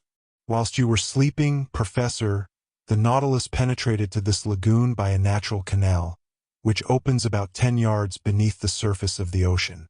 This is its harbor of refuge, a sure, commodious, and mysterious one, sheltered from all gales. Show me, if you can, on the coasts of any of your continents or islands, a road which can give such perfect refuge from all storms." "Certainly," I replied. "You are in safety here, Captain Nemo. Who could reach you in the heart of a volcano?" "But did I not see an opening at its summit?" "Yes. Its crater, formerly filled with lava, vapor, and flames, and which now gives entrance to the life-giving air we breathe. But what is this volcanic mountain?" "It belongs to one of the numerous islands with which this sea is strewn. To vessels a simple sandbank, to us an immense cavern. Chance led me to discover it, and chance served me well. But of what use is this refuge, Captain? The Nautilus wants no port." "No, sir. But it wants electricity to make it move, and the wherewithal to make the electricity, sodium to feed the elements, coal from which to get the sodium, and a coal mine to supply the coal. And exactly on this spot the sea covers entire forests embedded during the geological periods, now mineralized and transformed into coal. For me they are an inexhaustible mine. Your men follow the trade of miners here, then, Captain?" "Exactly so. These mines extend under the waves like the mines of Newcastle. Here, in their diving dresses, pick-axe and shovel in hand, my men extract the coal, which I do not even ask from the mines of the earth. When I burn this combustible for the manufacture of sodium, the smoke, escaping from the crater of the mountain, gives it the appearance of a still active volcano, And we shall see your companions at work? No, not this time at least, for I am in a hurry to continue our submarine tour of the Earth. So I shall content myself with drawing from the reserve of sodium I already possess. The time for loading is 1 day only, and we continue our voyage. So, if you wish to go over the cavern and make the round of the lagoon, you must take advantage of today, Aronnax. I thanked the captain and went to look for my companions, who had not yet left their cabin. I invited them to follow me without saying where we were. They mounted the platform. Conseil, who was astonished at nothing, seemed to look upon it as quite natural that he should wake under a mountain, after having fallen asleep under the waves. But Ned Land thought of nothing but finding whether the cavern had any exit. After breakfast, about 10 o'clock, we went down onto the mountain. Here we are, once more on land, said Conseil. I do not call this land, said the Canadian. And besides, we are not on it, but beneath it. Between the walls of the mountains and the waters of the lake lay a sandy shore which, at its greatest breadth, measured 500 feet. On this soil one might easily make the tour of the lake. But the base of the high partitions was stony ground, with volcanic locks and enormous pumice stones lying in picturesque heaps. All these detached masses, covered with enamel, polished by the action of the subterraneous fires, shone resplendent by the light of our electric lantern. The mica dust from the shore, rising under our feet, flew like a cloud of sparks. The bottom now rose sensibly, and we soon arrived at long circuitous slopes, or inclined planes, which took us higher by degrees. But we were obliged to walk carefully among these conglomerates, bound by no cement, the feet slipping on the glassy crystal, felspar, and quartz. The volcanic nature of this enormous excavation was confirmed on all sides, and I pointed it out to my companions. Picture to yourselves, said I, what this crater must have been when filled with boiling lava, and when the level of the incandescent liquid rose to the orifice of the mountain, as though melted on the top of a hot plate. I can picture it perfectly, said Conseil. But, sir, will you tell me why the great architect has suspended operations, and how it is that the furnace is replaced by the quiet waters of the lake? Most probably, Conseil, because some convulsion beneath the ocean produced that very opening which has served as a passage for the Nautilus. Then the waters of the Atlantic rushed into the interior of the mountain. There must have been a terrible struggle between the two elements, a struggle which ended in the victory of Neptune. But many ages have run out since then, and the submerged volcano is now a peaceable grotto. Very well, replied Ned Land, I accept the explanation, sir. But, in our own interests, I regret that the opening of which you speak was not made above the level of the sea. But, friend Ned, said Conseil, if the passage had not been under the sea, the Nautilus could not have gone through it. We continued ascending. The steps became more and more perpendicular and narrow. Deep excavations, which we were obliged to cross, cut them here and there. Sloping masses had to be turned. We slid upon our knees and crawled along. But Conseil's dexterity and the Canadian's strength surmounted all obstacles. At a height of about 31 feet, the nature of the ground changed without becoming more practicable. To the conglomerate and trachyte succeeded black basalt, the first to spread in layers full of bubbles, the latter forming regular prisms, placed like a colonnade supporting the spring of the immense vault, an admirable specimen of natural architecture. Between the blocks of basalt wound long streams of lava, long since grown cold, encrusted with bituminous rays, and in some places there were spread large carpets of sulfur. A more powerful light shone through the upper crater, shedding a vague glimmer over these volcanic depressions forever buried in the bosom of this extinguished mountain. But our upward march was soon stopped at a height of about 250 feet by impassable obstacles. There was a complete vaulted arch overhanging us, and our ascent was changed to a circular walk. At the last change vegetable life began to struggle with the mineral. Some shrubs and even some trees grew from the fractures of the walls. I recognized some euphorbias with the caustic sugar coming from them. Heliotropes, quite incapable of justifying their name, sadly drooped their clusters of flowers, both their color and perfume half gone. Here and there some chrysanthemums grew timidly at the foot of an aloe with long, sickly-looking leaves. But between the streams of lava, I saw some little violets still slightly perfumed, and I admit that I smelt them with delight. Perfume is the soul of the flower, and sea flowers have no soul. We had arrived at the foot of some sturdy dragon trees, which had pushed aside the rocks with their strong roots, when Ned Land exclaimed, "Ah, sir, a hive! A hive! A hive!" I replied, with a gesture of incredulity. "Yes, a hive," repeated the Canadian, "and bees humming round it." I approached, and was bound to believe my own eyes. There at a whole board in one of the dragon trees were some thousands of these ingenious insects, so common in all the Canaries, and whose produce is so much esteemed. Naturally enough, the Canadian wished to gather the honey, and I could not well oppose his wish. A quantity of dry leaves, mixed with sulfur, he lit with a spark from his flint, and he began to smoke out the bees.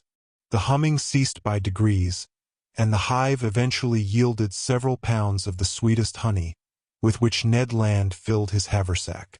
"When I have mixed this honey with the paste of the breadfruit," said he, "I shall be able to offer you a succulent cake."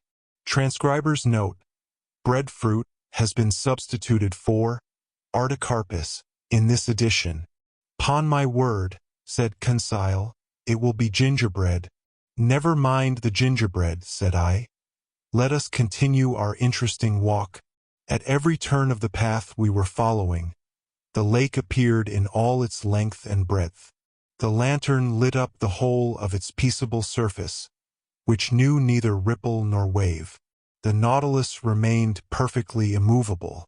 On the platform, and on the mountain, the ship's crew were working like black shadows clearly carved against the luminous atmosphere. We were now going round the highest crest of the first layers of rock which upheld the roof. I then saw that bees were not the only representatives of the animal kingdom in the interior of this volcano. Birds of prey hovered here and there in the shadows, or fled from their nests on the top of the rocks. There were sparrow-hawks with white breasts and kestrels, and down the slopes scampered, with their long legs, several fine fat bustards. I leave anyone to imagine the covetousness of the Canadian at the sight of this savory game, and whether he did not regret having no gun. But he did his best to replace the lead by stones, and, after several fruitless attempts, he succeeded in wounding a magnificent bird. To say that he risked his life 20 times before reaching it is but the truth. But he managed so well that the creature joined the honeycakes in his bag. We were now obliged to descend toward the shore, the crest becoming impracticable. Above us the crater seemed to gape like the mouth of a well.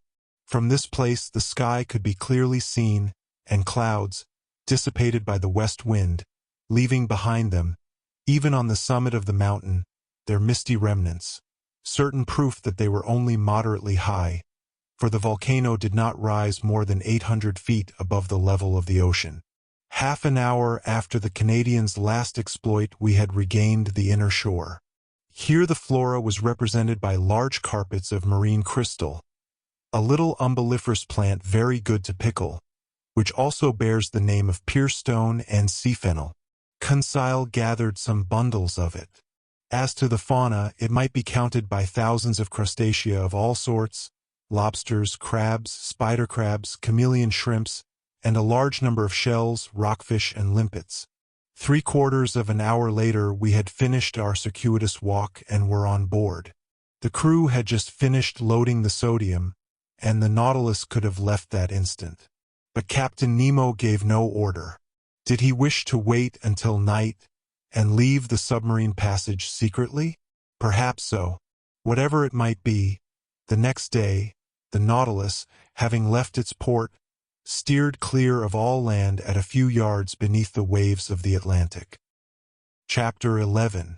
The Sargasso Sea. That day the Nautilus crossed a singular part of the Atlantic Ocean. No one can be ignorant of the existence of a current of warm water known by the name of the Gulf Stream. After leaving the Gulf of Florida, we went in the direction of Spitzbergen. But before entering the Gulf of Mexico, about 45 degrees of N-lat, this current divides into two arms, the principal one going towards the coast of Ireland and Norway, whilst the second bends to the south about the height of the Azores. Then, touching the African shore and describing a lengthened oval, returns to the Antilles.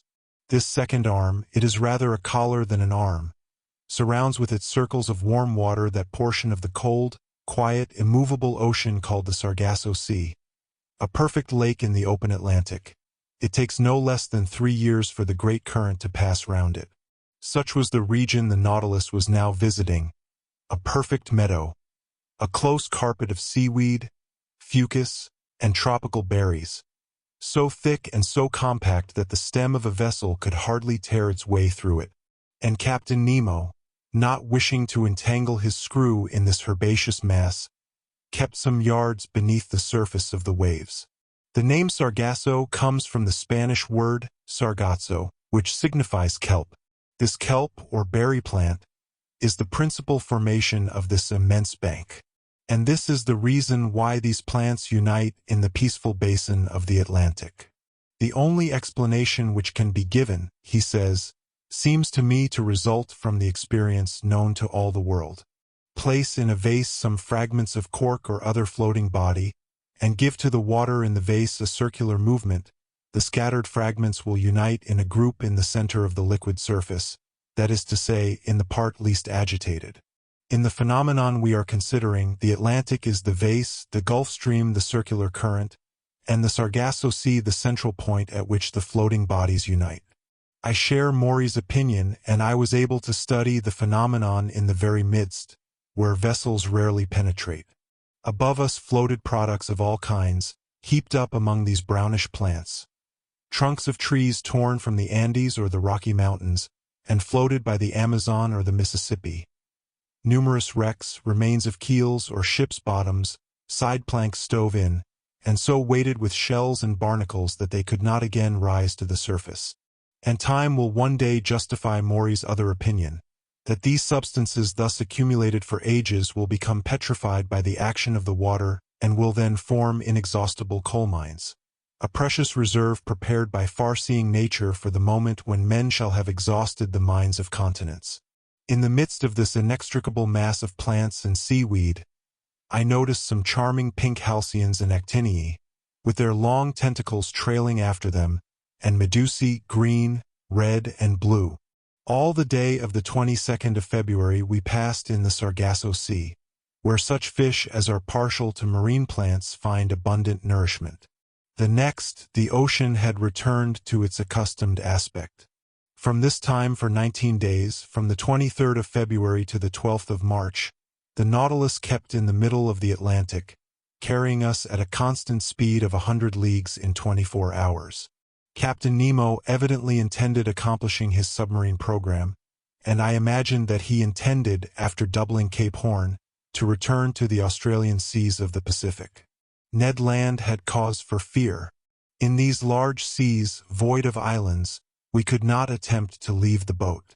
Nor had we any means of opposing Captain Nemo's will. Our only course was to submit, but what we could neither gain by force nor cunning, I like to think might be obtained by persuasion.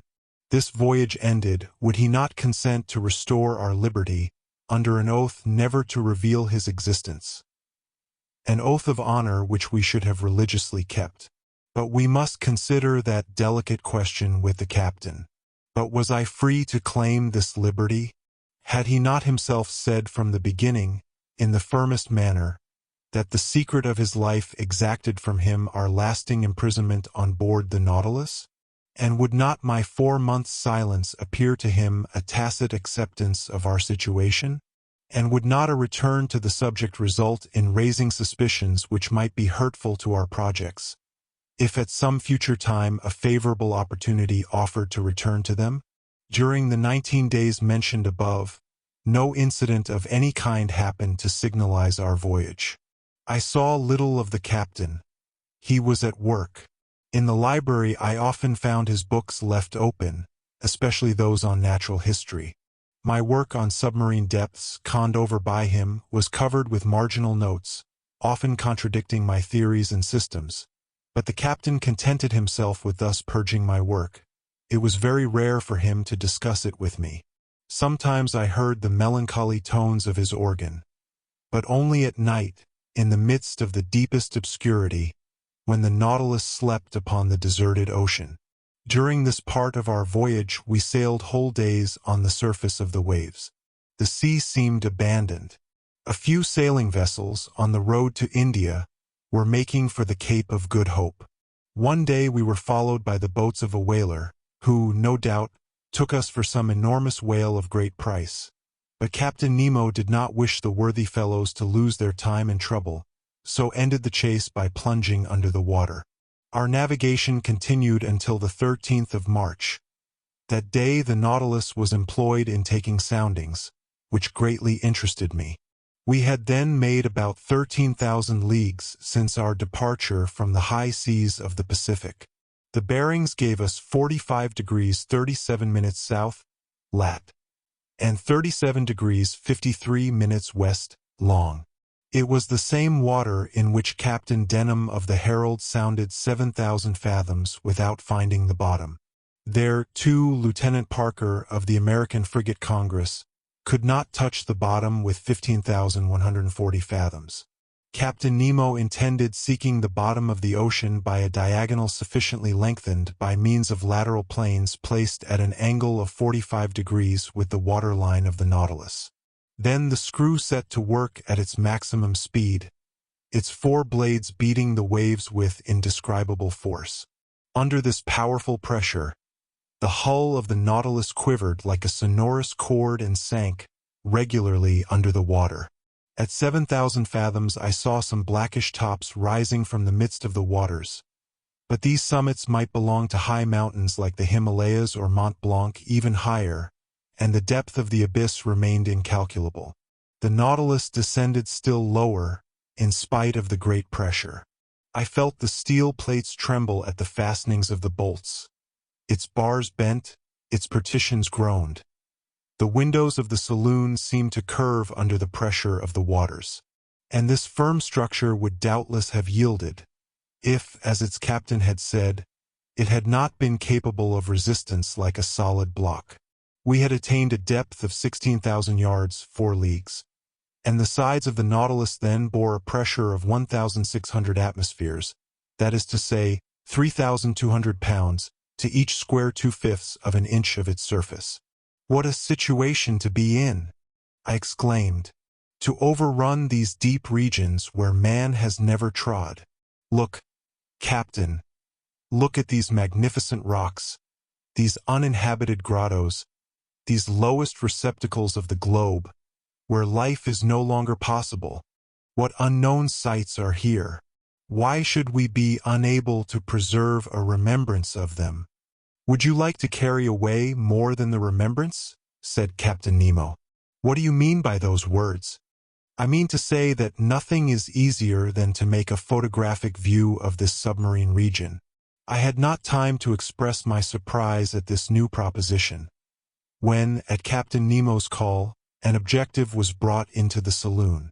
Through the widely opened panel, the liquid mass was bright with electricity, which was distributed with such uniformity that not a shadow, not a gradation, was to be seen in our manufactured light. The Nautilus remained motionless, the force of its screw subdued by the inclination of its planes. The instrument was propped on the bottom of the oceanic sight, and in a few seconds we had obtained a perfect negative.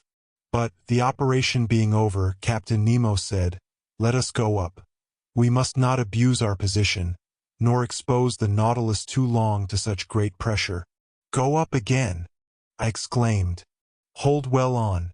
I had not time to understand why the captain cautioned me thus, when I was thrown forward onto the carpet. At a signal from the captain, its screw was shipped, and its blades raised vertically. The Nautilus shot into the air like a balloon, rising with stunning rapidity and cutting the massive waters with a sonorous agitation. Nothing was visible, and in 4 minutes it had shot through the 4 leagues which separated it from the ocean, and, after emerging like a flying fish, fell, making the waves rebound to an enormous height. Chapter 12. Cachalots and Whales. During the nights of the 13th and 14th of March, the Nautilus returned to its southerly course. I fancied that, when on a level with Cape Horn, he would turn the helm westward, in order to beat the Pacific seas, and so complete the tour of the world. He did nothing of the kind, but continued on his way to the southern regions. Where was he going to? To the pole? It was madness. I began to think that the captain's temerity justified Ned Land's fears. For some time past the Canadian had not spoken to me of his projects of flight. He was less communicative, almost silent. I could see that this lengthened imprisonment was weighing upon him, and I felt that rage was burning within him. When he met the captain, his eyes lit up with suppressed anger, and I feared that his natural violence would lead him into some extreme. That day, the 14th of March, Conseil and he came to me in my room. I inquired the cause of their visit. "A simple question to ask you, sir," replied the Canadian. "Speak, Ned. How many men are there on board the Nautilus? Do you think?" "I cannot tell, my friend. I should say that its working does not require a large crew. Certainly, under existing conditions, 10 men at the most ought to be enough." "Well, why should there be any more?" "Why?" I replied, looking fixedly at Ned Land, whose meaning was easy to guess. "Because," I added, "if my surmises are correct, and if I have well understood the captain's existence, the Nautilus is not only a vessel. It is also a place of refuge for those who, like its commander, have broken every tie upon earth." "Perhaps so," said Conseil, "but in any case the Nautilus can only contain a certain number of men. Could not you, sir, estimate their maximum?" "How, Conseil?" "By calculation. Given the size of the vessel, which you know, sir, and consequently the quantity of air it contains, knowing also how much each man expends at a breath, and comparing these results with the fact that the Nautilus is obliged to go to the surface every 24 hours. Conseil had not finished the sentence before I saw what he was driving at. "I understand," said I, "but that calculation, though simple enough, can give but a very uncertain result." "Never mind," said Ned Land urgently. "Here it is, then," said I. "In 1 hour each man consumes the oxygen contained in 20 gallons of air, and in 24 that contained in 480 gallons. We must, therefore, find how many times 480 gallons of air the Nautilus contains." "Just so," said Conseil. "Or," I continued, "the size of the Nautilus being 1,500 tons, and 1 ton holding 200 gallons, it contains 300,000 gallons of air, which, divided by 480, gives a quotient of 625. Which means to say, strictly speaking, that the air contained in the Nautilus would suffice for 625 men for 24 hours. 625, repeated Ned. "But remember that all of us, passengers, sailors, and officers included, would not form a 10th part of that number." "Still too many for 3 men," murmured Conseil. The Canadian shook his head, passed his hand across his forehead, and left the room without answering. "Will you allow me to make one observation, sir?" said Conseil. "Poor Ned is longing for everything that he cannot have. His past life is always present to him.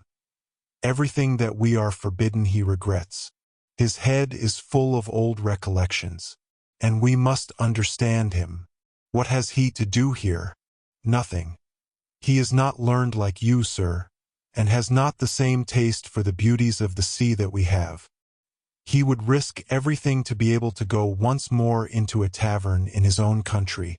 Certainly the monotony on board must seem intolerable to the Canadian, accustomed as he was to a life of liberty and activity. Events were rare which could rouse him to any show of spirit, but that day an event did happen which recalled the bright days of the harpooner.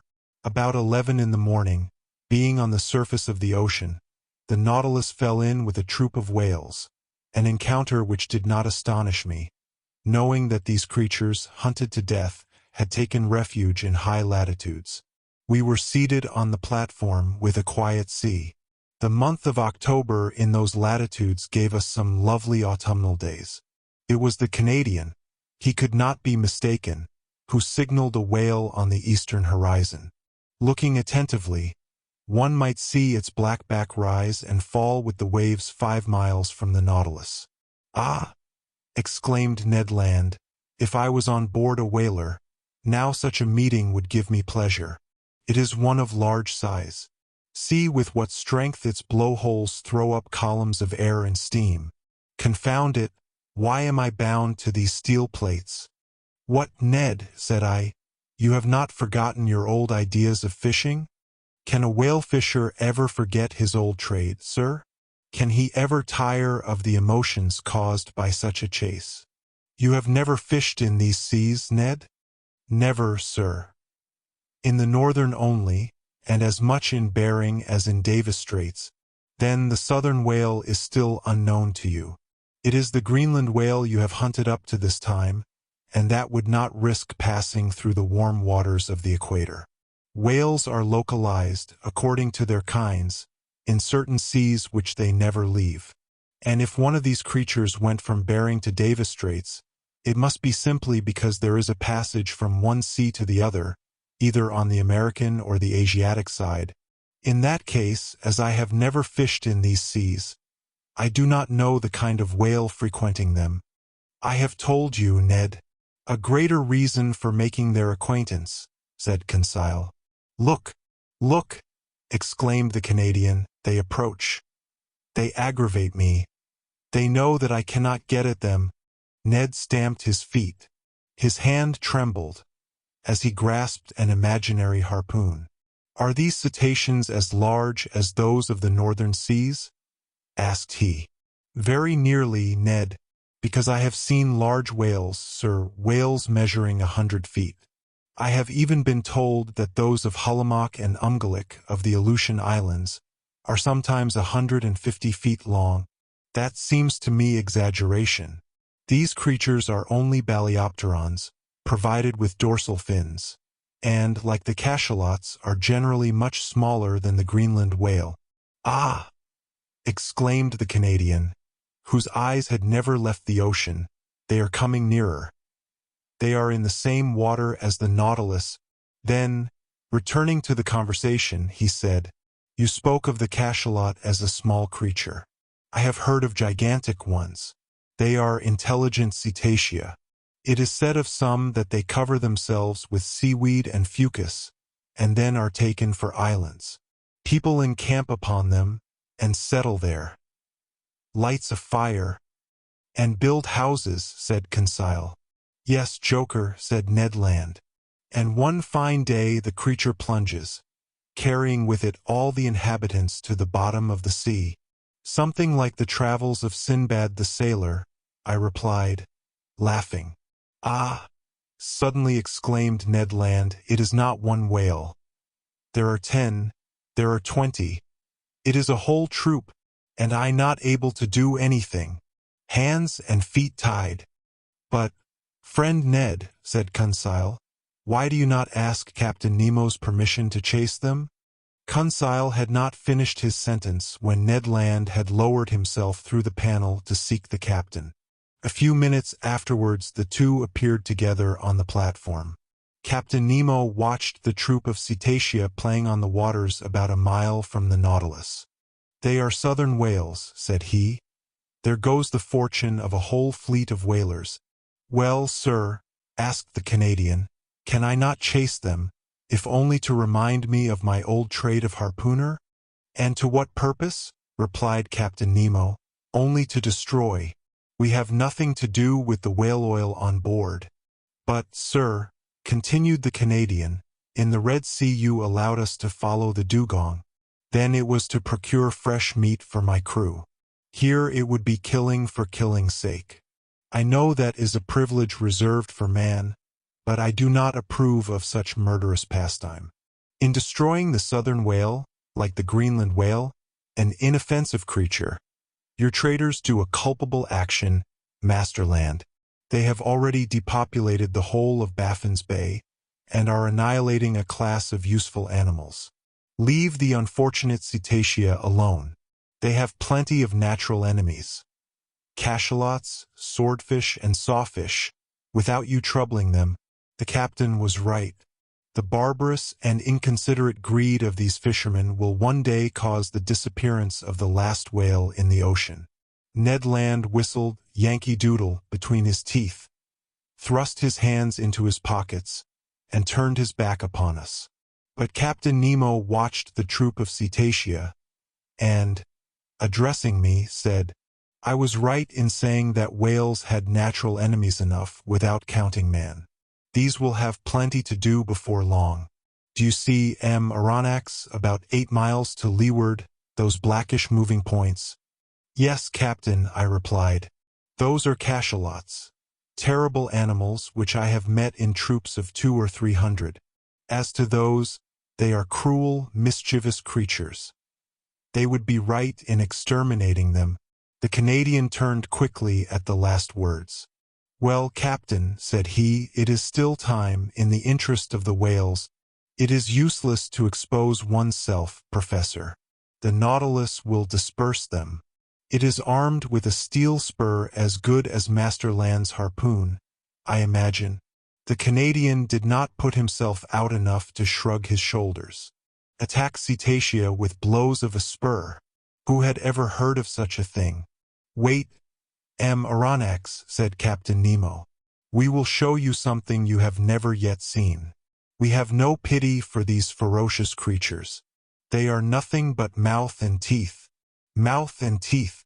No one could better describe the macrocephalous cachalot, which is sometimes more than 75 feet long.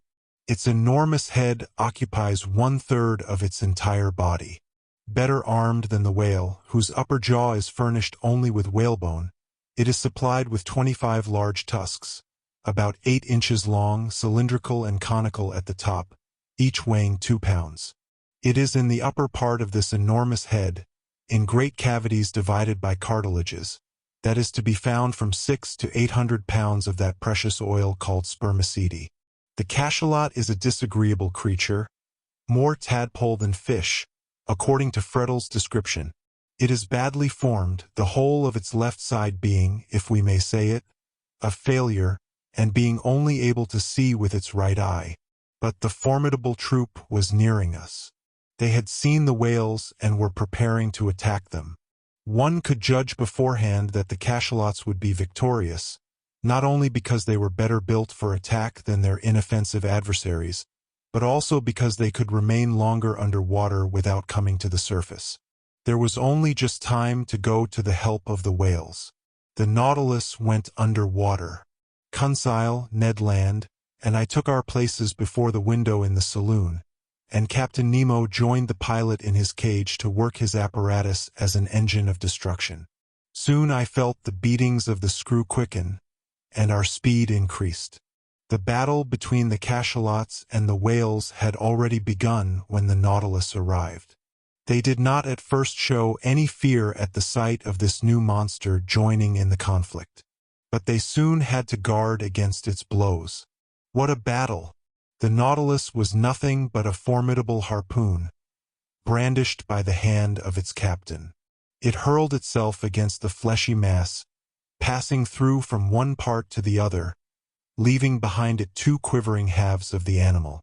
It could not feel the formidable blows from their tails upon its sides, nor the shock which it produced itself, much more. One cachalot killed, it ran at the next, tacked on the spot that it might not miss its prey, going forwards and backwards, answering to its helm, plunging when the cetacean dived into the deep waters, coming up with it when it returned to the surface, striking it front or sideways, cutting or tearing in all directions and at any pace, piercing it with its terrible spur. What carnage! What a noise on the surface of the waves! What sharp hissing, and what snorting peculiar to these enraged animals! In the midst of these waters, generally so peaceful, their tails made perfect billows. For 1 hour this wholesale massacre continued, from which the cachalots could not escape. Several times 10 or 12 united tried to crush the Nautilus by their weight. From the window we could see their enormous mouths, studded with tusks, and their formidable eyes. Ned Land could not contain himself. He threatened and swore at them. We could feel them clinging to our vessel like dogs worrying a wild boar in a copse. But the Nautilus, working its screw, carried them here and there, or to the upper levels of the ocean, without caring for their enormous weight, nor the powerful strain on the vessel. At length the mass of cachalots broke up, the waves became quiet, and I felt that we were rising to the surface. The panel opened, and we hurried on to the platform. The sea was covered with mutilated bodies. A formidable explosion could not have divided and torn this fleshy mass with more violence. We were floating amid gigantic bodies, bluish on the back and white underneath, covered with enormous protuberances. Some terrified cachalots were flying towards the horizon. The waves were dyed red for several miles, and the Nautilus floated in a sea of blood. Captain Nemo joined us. "Well, Master Land," said he. "Well, sir," replied the Canadian, whose enthusiasm had somewhat calmed, "it is a terrible spectacle, certainly. But I am not a butcher. I am a hunter, and I call this a butchery." "It is a massacre of mischievous creatures," replied the captain, "and the Nautilus is not a butcher's knife." "I like my harpoon better," said the Canadian. "Every one to his own," answered the captain, looking fixedly at Ned Land. I feared he would commit some act of violence, which would end in sad consequences. But his anger was turned by the sight of a whale which the Nautilus had just come up with. The creature had not quite escaped from the cachalot's teeth. I recognized the southern whale by its flat head, which is entirely black. Anatomically, it is distinguished from the white whale and the North Cape whale by the 7 cervical vertebrae, and it has 2 more ribs than its congeners. The unfortunate cetacean was lying on its side, riddled with holes from the bites, and quite dead. From its mutilated fin still hung a young whale which it could not save from the massacre. Its open mouth let the water flow in and out, murmuring like the waves breaking on the shore. Captain Nemo steered close to the corpse of the creature. 2 of his men mounted its side, and I saw, not without surprise, that they were drawing from its breasts all the milk which they contained, that is to say, about 2 or 3 tons. The captain offered me a cup of the milk, which was still warm. I could not help showing my repugnance to the drink, but he assured me that it was excellent, and not to be distinguished from cow's milk. I tasted it and was of his opinion.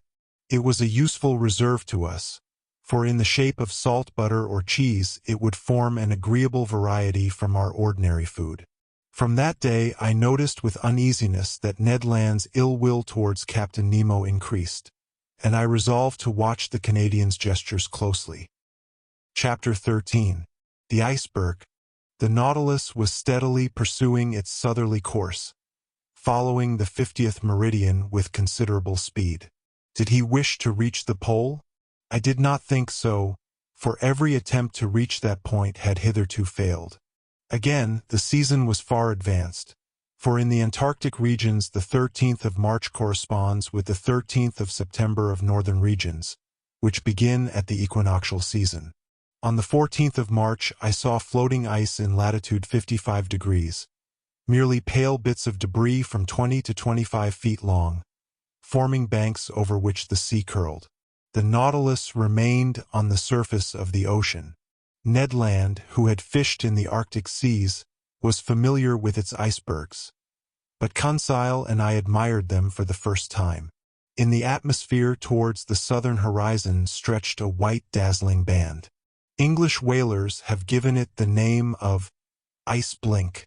However thick the clouds may be, it is always visible, and announces the presence of an ice pack or bank. Accordingly, larger blocks soon appeared, whose brilliancy changed with the caprices of the fog.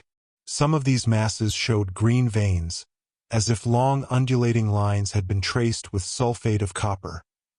Others resembled enormous amethysts with the light shining through them. Some reflected the light of day upon 1,000 crystal facets. Others, shaded with vivid calcareous reflections, resembled a perfect town of marble. The more we neared the south, the more these floating islands increased both in number and importance. At 60 degrees lat, every pass had disappeared. But seeking carefully, Captain Nemo soon found a narrow opening, through which he boldly slipped, knowing, however, that it would close behind him. Thus, guided by this clever hand, the Nautilus passed through all the ice with a precision which quite charmed Conseil. Icebergs or mountains, ice fields or smooth plains, seeming to have no limits, drift ice or floating ice packs, plains broken up, called palches when they are circular, and streams when they are made up of long strips. The temperature was very low. The thermometer exposed to the air marked 2 degrees or 3 degrees below zero, but we were warmly clad with fur, at the expense of the sea bear and seal. The interior of the Nautilus, warmed regularly by its electric apparatus, defied the most intense cold. Besides, it would only have been necessary to go some yards beneath the waves to find a more bearable temperature. 2 months earlier we should have had perpetual daylight in these latitudes, but already we had had 3 or 4 hours of night, and by there would be 6 months of darkness in these circumpolar regions. On the 15th of March we were in the latitude of New Shetland and South Orkney. The captain told me that formerly numerous tribes of seals inhabited them, but that English and American whalers, in their rage for destruction, massacred both old and young. Thus, where there was once life and animation, they had left silence and death. About 8 o'clock on the morning of the 16th of March the Nautilus, following the 55th meridian, cut the Antarctic polar circle. Ice surrounded us on all sides and closed the horizon. But Captain Nemo went from one opening to another, still going higher. I cannot express my astonishment at the beauties of these new regions. The ice took most surprising forms. Here the grouping formed an oriental town with innumerable mosques and minarets.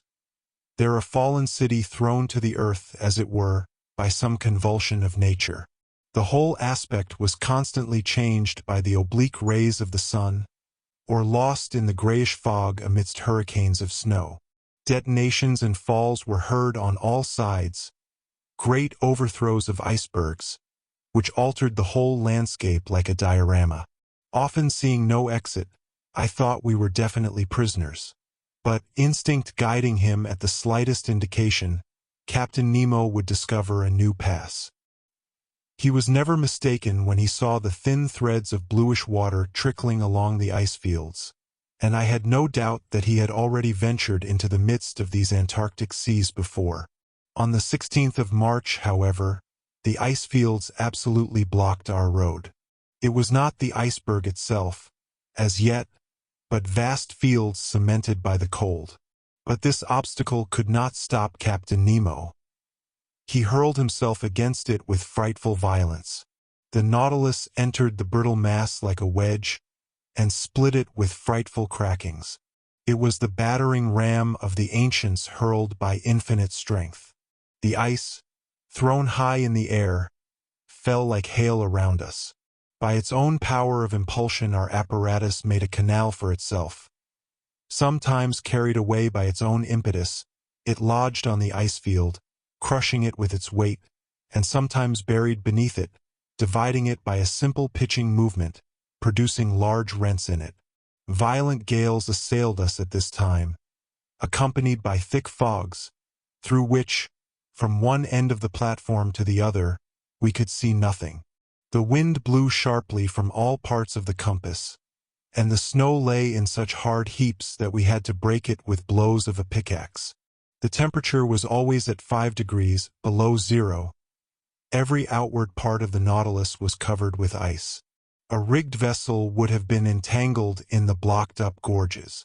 A vessel without sails, with electricity for its motive power, and wanting no coal, could alone brave such high latitudes. At length, on the 18th of March, after many useless assaults, the Nautilus was positively blocked. It was no longer either streams, packs, or ice fields, but an interminable and immovable barrier, formed by mountains soldered together. "An iceberg," said the Canadian to me. I knew that to Ned Land, as well as to all other navigators who had preceded us, this was an inevitable obstacle. The sun appearing for an instant at noon, Captain Nemo took an observation as near as possible, which gave our situation at 51 degrees 30 minutes long, and 67 degrees 39 minutes of S-lat. We had advanced 1 degree more in this Antarctic region. Of the liquid surface of the sea there was no longer a glimpse. Under the spur of the Nautilus lay stretched a vast plain, entangled with confused blocks, here and there sharp points and slender needles rising to a height of 200 feet. Further on a steep shore, hewn as it were with an axe and clothed with grayish tints, huge mirrors reflecting a few rays of sunshine, half drowned in the fog. And over this desolate face of nature a stern silence reigned, scarcely broken by the flapping of the wings of petrels and puffins. Everything was frozen, even the noise. The Nautilus was then obliged to stop in its adventurous course amid these fields of ice. In spite of our efforts, in spite of the powerful means employed to break up the ice, the Nautilus remained immovable. Generally, when we can proceed no further, we have return still open to us. But here return was as impossible as advance, for every pass had closed behind us. And for the few moments when we were stationary, we were likely to be entirely blocked, which did indeed happen about 2 o'clock in the afternoon, the fresh ice forming around its sides with astonishing rapidity. I was obliged to admit that Captain Nemo was more than imprudent. I was on the platform at that moment. The captain had been observing our situation for some time past, when he said to me, "Well, sir, what do you think of this?" "I think that we are caught, Captain." "So, Aronnax, you really think that the Nautilus cannot disengage itself?" "With difficulty, Captain. For the season is already too far advanced for you to reckon on the breaking of the ice." "Ah, sir," said Captain Nemo in an ironical tone, "you will always be the same. You see nothing but difficulties and obstacles. I affirm that not only can the Nautilus disengage itself, but also that it can go further still." "Further to the south?" I asked, looking at the captain. "Yes, sir. It shall go to the pole." "To the pole!" I exclaimed, unable to repress a gesture of incredulity. "Yes," replied the captain coldly, "to the Antarctic pole, to that unknown point from whence springs every meridian of the globe. You know whether I can do as I please with the Nautilus." Yes, I knew that. I knew that this man was bold, even to rashness. But to conquer those obstacles which bristled round the South Pole, rendering it more inaccessible than the North, which had not yet been reached by the boldest navigators, was it not a mad enterprise, one which only a maniac would have conceived? It then came into my head to ask Captain Nemo if he had ever discovered that pole which had never yet been trodden by a human creature. "No, sir," he replied, "but we will discover it together. Where others have failed, I will not fail. I have never yet led my Nautilus so far into southern seas. But, I repeat, it shall go further yet." "I can well believe you, Captain," said I, in a slightly ironical tone. "I believe you. Let us go ahead. There are no obstacles for us. Let us smash this iceberg. Let us blow it up. And, if it resists, let us give the Nautilus wings to fly over it." "Over it, sir," said Captain Nemo quietly. "No, not over it, but under it." "Under it." I exclaimed, a sudden idea of the captain's projects flashing upon my mind. I understood. The wonderful qualities of the Nautilus were going to serve us in this superhuman enterprise. "I see we are beginning to understand one another, sir," said the captain, half smiling. "You begin to see the possibility, I should say the success, of this attempt. That which is impossible for an ordinary vessel is easy to the Nautilus. If a continent lies before the pole, it must stop before the continent. But if, on the contrary, the pole is washed by open sea, it will go even to the pole." "Certainly," said I, carried away by the captain's reasoning. "If the surface of the sea is solidified by the ice, the lower depths are free by the providential law which has placed the maximum of density of the waters of the ocean 1 degree higher than freezing point. And, if I am not mistaken, the portion of this iceberg which is above the water is as 1 to 4 to that which is below." "Very nearly, sir. For 1 foot of iceberg above the sea there are 3 below it. If these ice mountains are not more than 300 feet above the surface, they are not more than 900 beneath. And what are 900 feet to the Nautilus? Nothing, sir. It could even seek at greater depths that uniform temperature of seawater, and they're brave with impunity the 30 or 40 degrees of surface cold." "Just so, sir. Just so," I replied, getting animated. "The only difficulty," continued Captain Nemo, "is that of remaining several days without renewing our provision of air." "Is that all?" "The Nautilus has vast reservoirs. We can fill them, and they will supply us with all the oxygen we want." "Well thought of, Aronnax," replied the captain, smiling. "But, not wishing you to accuse me of rashness, I will first give you all my objections." "Have you any more to make?" "Only one. It is possible, if the sea exists at the South Pole, that it may be covered, and, consequently, we shall be unable to come to the surface." "Good, sir. But do you forget that the Nautilus is armed with a powerful spur, and could we not send it diagonally against these fields of ice, which would open at the shocks?" "Ah, sir, you are full of ideas today. Besides, Captain," I added enthusiastically, "why should we not find the sea open at the South Pole as well as at the North? The frozen poles of the earth do not coincide, either in the southern or in the northern regions, and, until it is proved to the contrary, we may suppose either a continent or an ocean free from ice at these 2 points of the globe." "I think so too, Aronnax," replied Captain Nemo. "I only wish you to observe that, after having made so many objections to my project, you are now crushing me with arguments in its favor."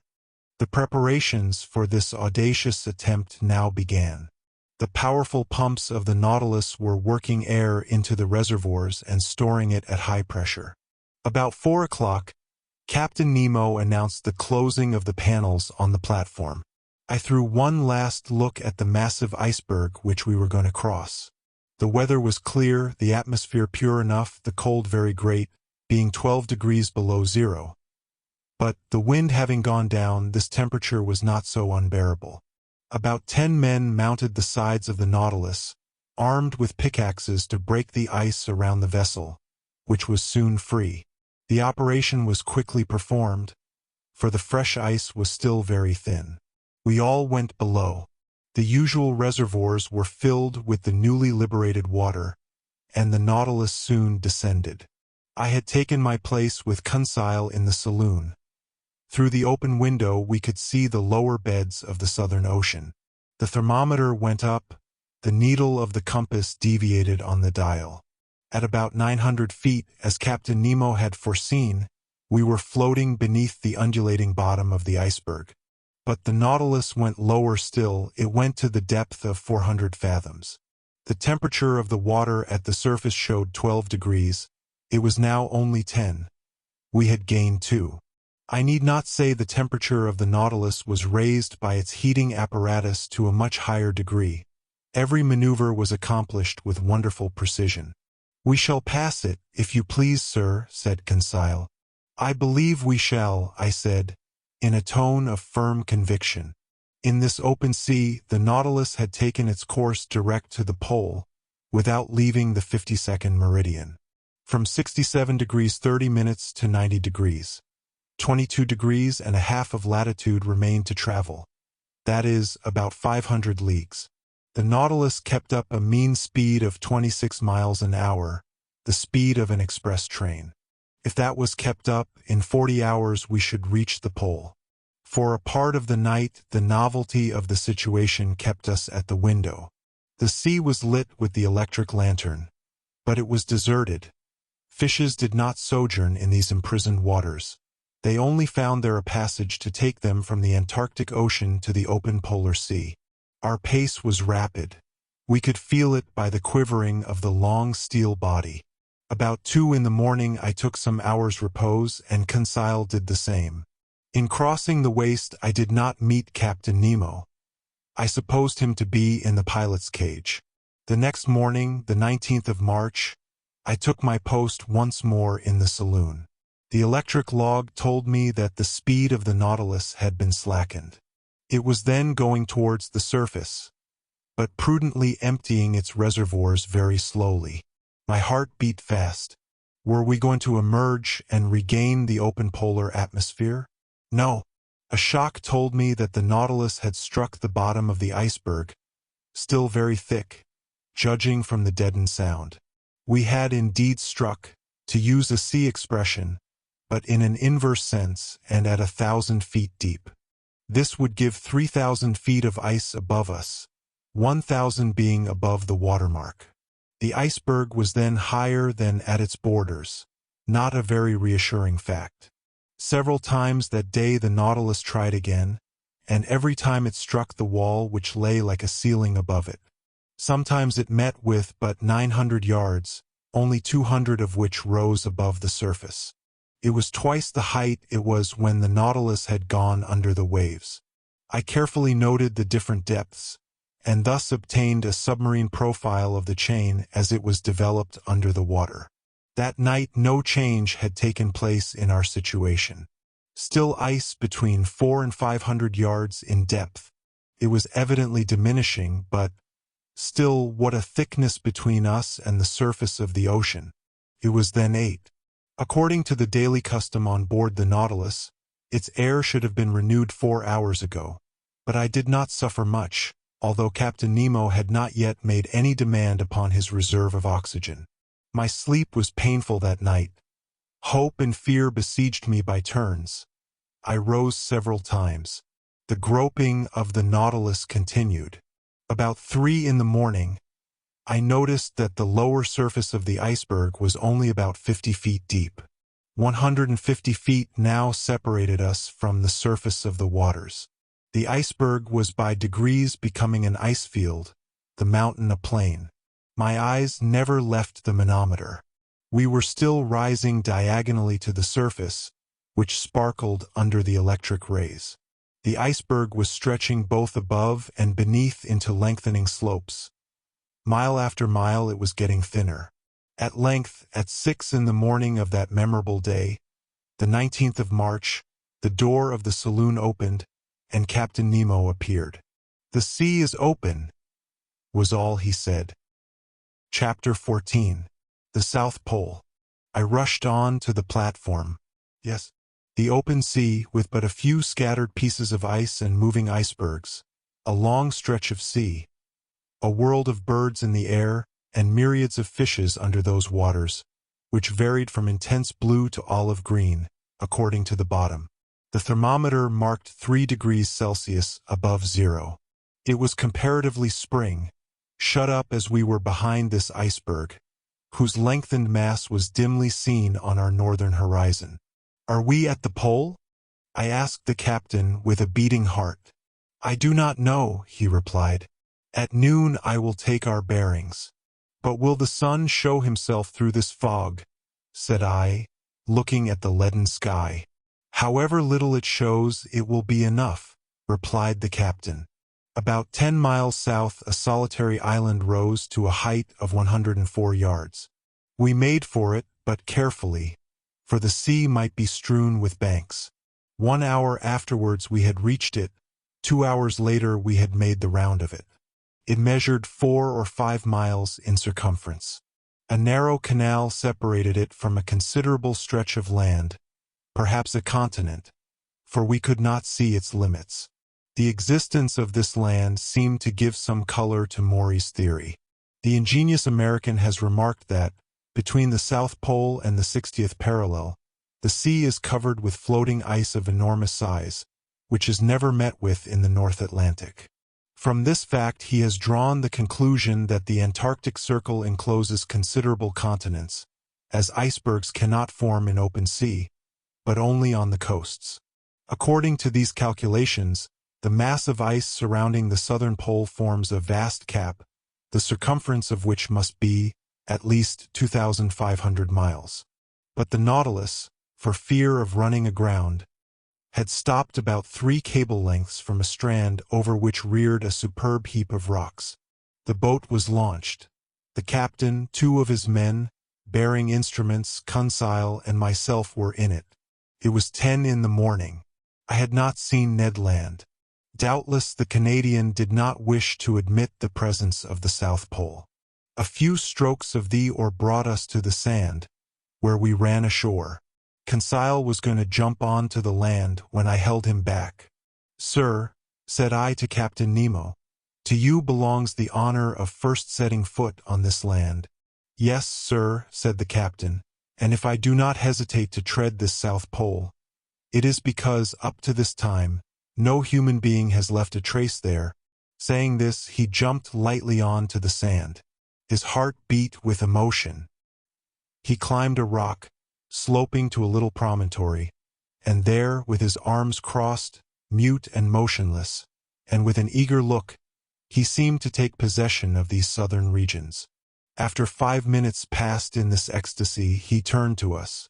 "When you like, sir." I landed, followed by Conseil, leaving the 2 men in the boat. For a long way the soil was composed of a reddish sandy stone, something like crushed brick, scoriae, streams of lava, and pumice stones. One could not mistake its volcanic origin. In some parts, slight curls of smoke emitted a sulphurous smell, proving that the internal fires had lost nothing of their expansive powers, though, having climbed a high acclivity, I could see no volcano for a radius of several miles. We know that in those Antarctic countries, James Ross found 2 craters, the Erebus and Terror, in full activity, on the 167th meridian, latitude 77 degrees 32 minutes. The vegetation of this desolate continent seemed to me much restricted. Some lichens lay upon the black rocks. Some microscopic plants, rudimentary diatomas, a kind of cells placed between 2 quartz shells, long purple and scarlet weed, supported on little swimming bladders, which the breaking of the waves brought to the shore. These constituted the meager flora of this region. The shore was strewn with mollusks, little mussels, and limpets. I also saw myriads of northern clios, 1¼ inches long, of which a whale would swallow a whole world at a mouthful, and some perfect sea butterflies, animating the waters on the skirts of the shore. There appeared on the high bottoms some coral shrubs, of the kind which, according to James Ross, live in the Antarctic seas to the depth of more than 1,000 yards. Then there were little kingfishers and starfish studding the soil. But where life abounded most was in the air. There thousands of birds fluttered and flew of all kinds, deafening us with their cries. Others crowded the rock, looking at us as we passed by without fear, and pressing familiarly close by our feet. There were penguins, so agile in the water, heavy and awkward as they are on the ground. They were uttering harsh cries, a large assembly, sober in gesture, but extravagant in clamor. Albatrosses passed in the air, the expanse of their wings being at least 4 yards and a half, and justly called the vultures of the ocean. Some gigantic petrels and some damiers, a kind of small duck, the underpart of whose body is black and white. Then there were a whole series of petrels, some whitish with brown-bordered wings, others blue, peculiar to the Antarctic seas and so oily, as I told Conseil, that the inhabitants of the Faroe Islands had nothing to do before lighting them but to put a wick in. A little more, said Conseil, and they would be perfect lamps. After that, we cannot expect nature to have previously furnished them with wicks.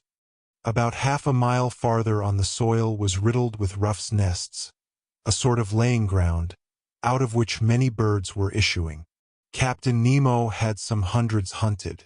They uttered a cry like the braying of an ass, were about the size of a goose, slate color on the body, white beneath with a yellow line round their throats.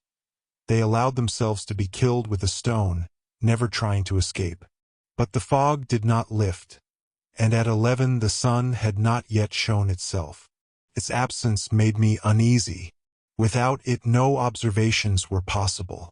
How, then, could we decide whether we had reached the pole? When I rejoined Captain Nemo, I found him leaning on a piece of rock, silently watching the sky. He seemed impatient and vexed. But what was to be done? This rash and powerful man could not command the sun as he did the sea. Noon arrived without the orb of day showing itself for an instant. We could not even tell its position behind the curtain of fog. And soon the fog turned to snow. Till tomorrow, said the captain quietly, and we returned to the Nautilus amid these atmospheric disturbances. The tempest of snow continued till the next day. It was impossible to remain on the platform. From the saloon, where I was taking notes of incidents happening during this excursion to the polar continent, I could hear the cries of petrels and albatrosses sporting in the midst of this violent storm. The Nautilus did not remain motionless, but skirted the coast, advancing 10 miles more to the south in the half-light left by the sun as it skirted the edge of the horizon. The next day, the 20th of March, the snow had ceased. The cold was a little greater, the thermometer showing 2 degrees below zero.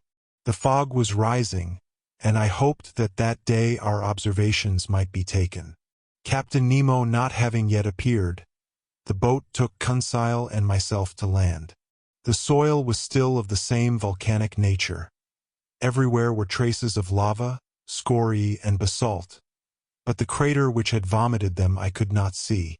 Here, as lower down, this continent was alive with myriads of birds. But their rule was now divided with large troops of sea mammals, looking at us with their soft eyes. There were several kinds of seals, some stretched on the earth, some on flakes of ice, many going in and out of the sea. They did not flee at our approach, never having had anything to do with man, and I reckoned that there were provisions there for hundreds of vessels.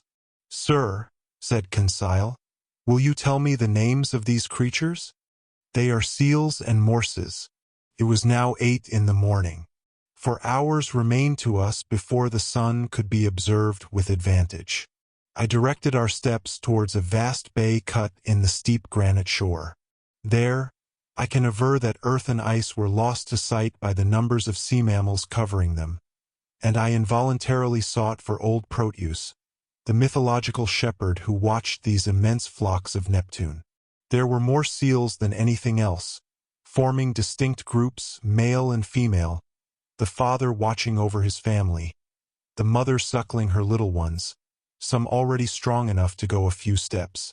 When they wished to change their place, they took little jumps, made by the contraction of their bodies, and helped awkwardly enough by their imperfect fin, which, as with the Lamantin, their cousins, forms a perfect forearm.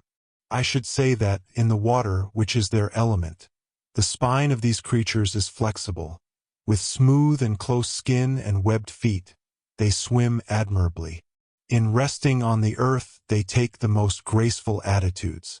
Thus the ancients, observing their soft and expressive looks, which cannot be surpassed by the most beautiful look a woman can give, their clear, voluptuous eyes, their charming positions, and the poetry of their manners, metamorphose them, the male into a Triton and the female into a mermaid. I made Conseil notice the considerable development of the lobes of the brain in these interesting cetaceans. No mammal, except man, has such a quantity of brain matter. They are also capable of receiving a certain amount of education, are easily domesticated, and I think, with other naturalists, that if properly taught they would be of great service as fishing dogs. The greater part of them slept on the rocks or on the sand. Amongst these seals, properly so called, which have no external ears, in which they differ from the otter, whose ears are prominent, I noticed several varieties of seals about 3 yards long, with a white coat, bulldog heads, armed with teeth in both jaws, 4 incisors at the top and 4 at the bottom, and 2 large canine teeth in the shape of a fleur-de-lis. Amongst them glided sea elephants, a kind of seal with short, flexible trunks. The giants of this species measured 20 feet round and 10 yards and a half in length, but they did not move as we approached. "These creatures are not dangerous?"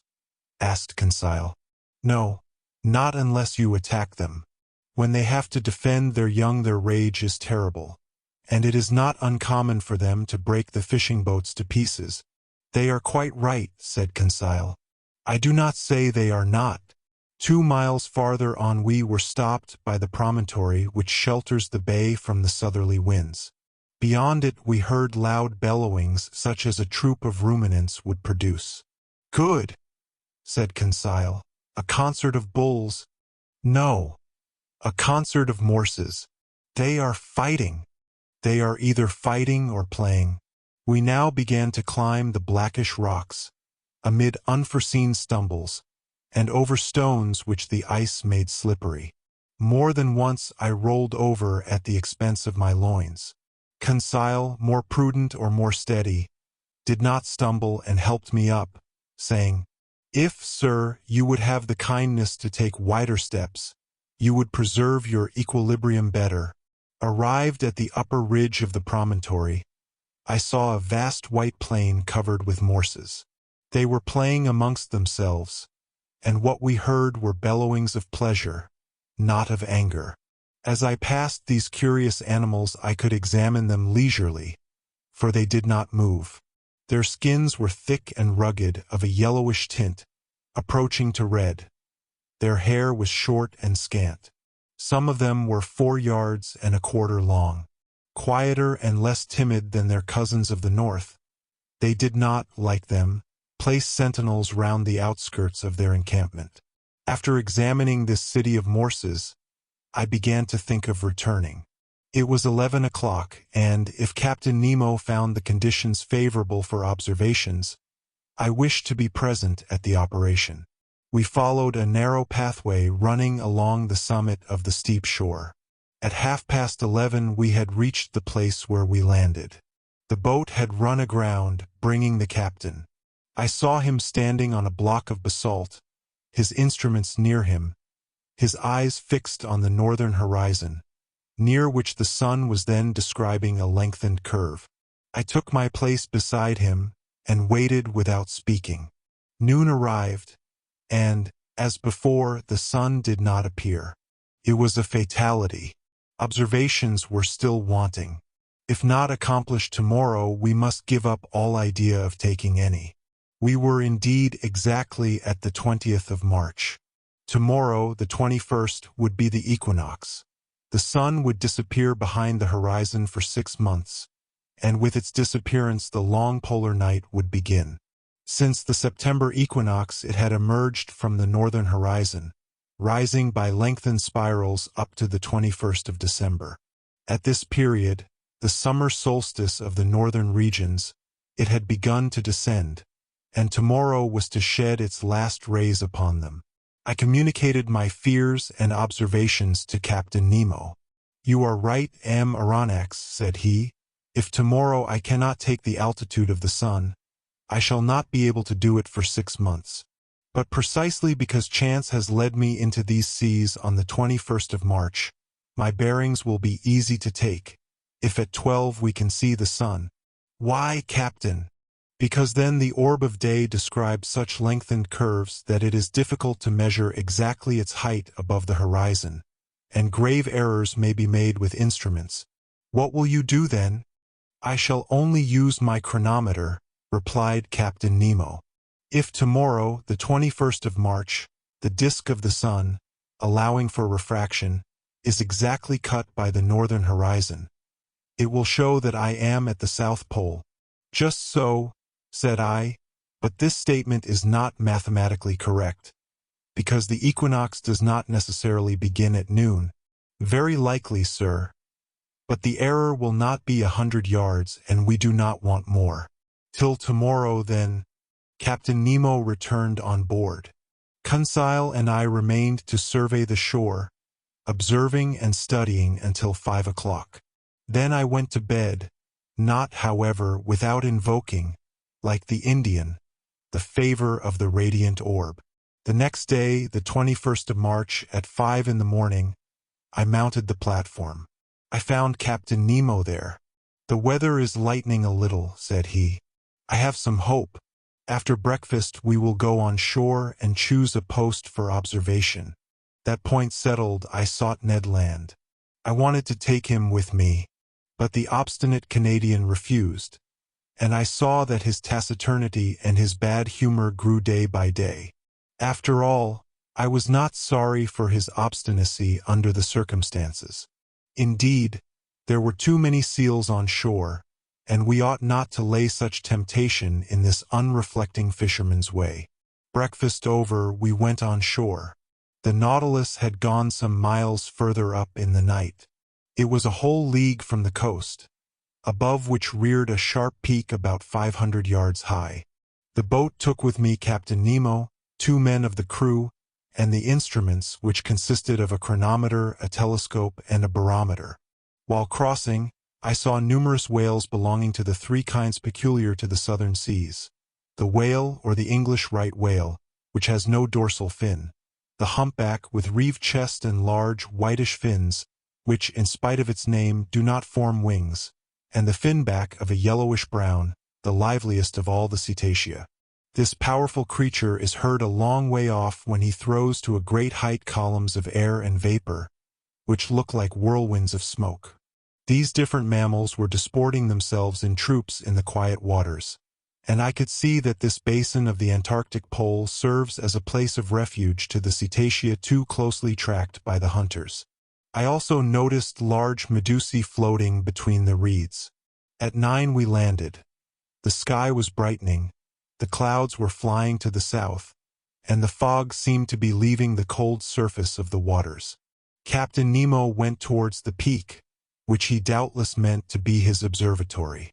It was a painful ascent over the sharp lava and the pumice stones, in an atmosphere often impregnated with a sulphurous smell from the smoking cracks.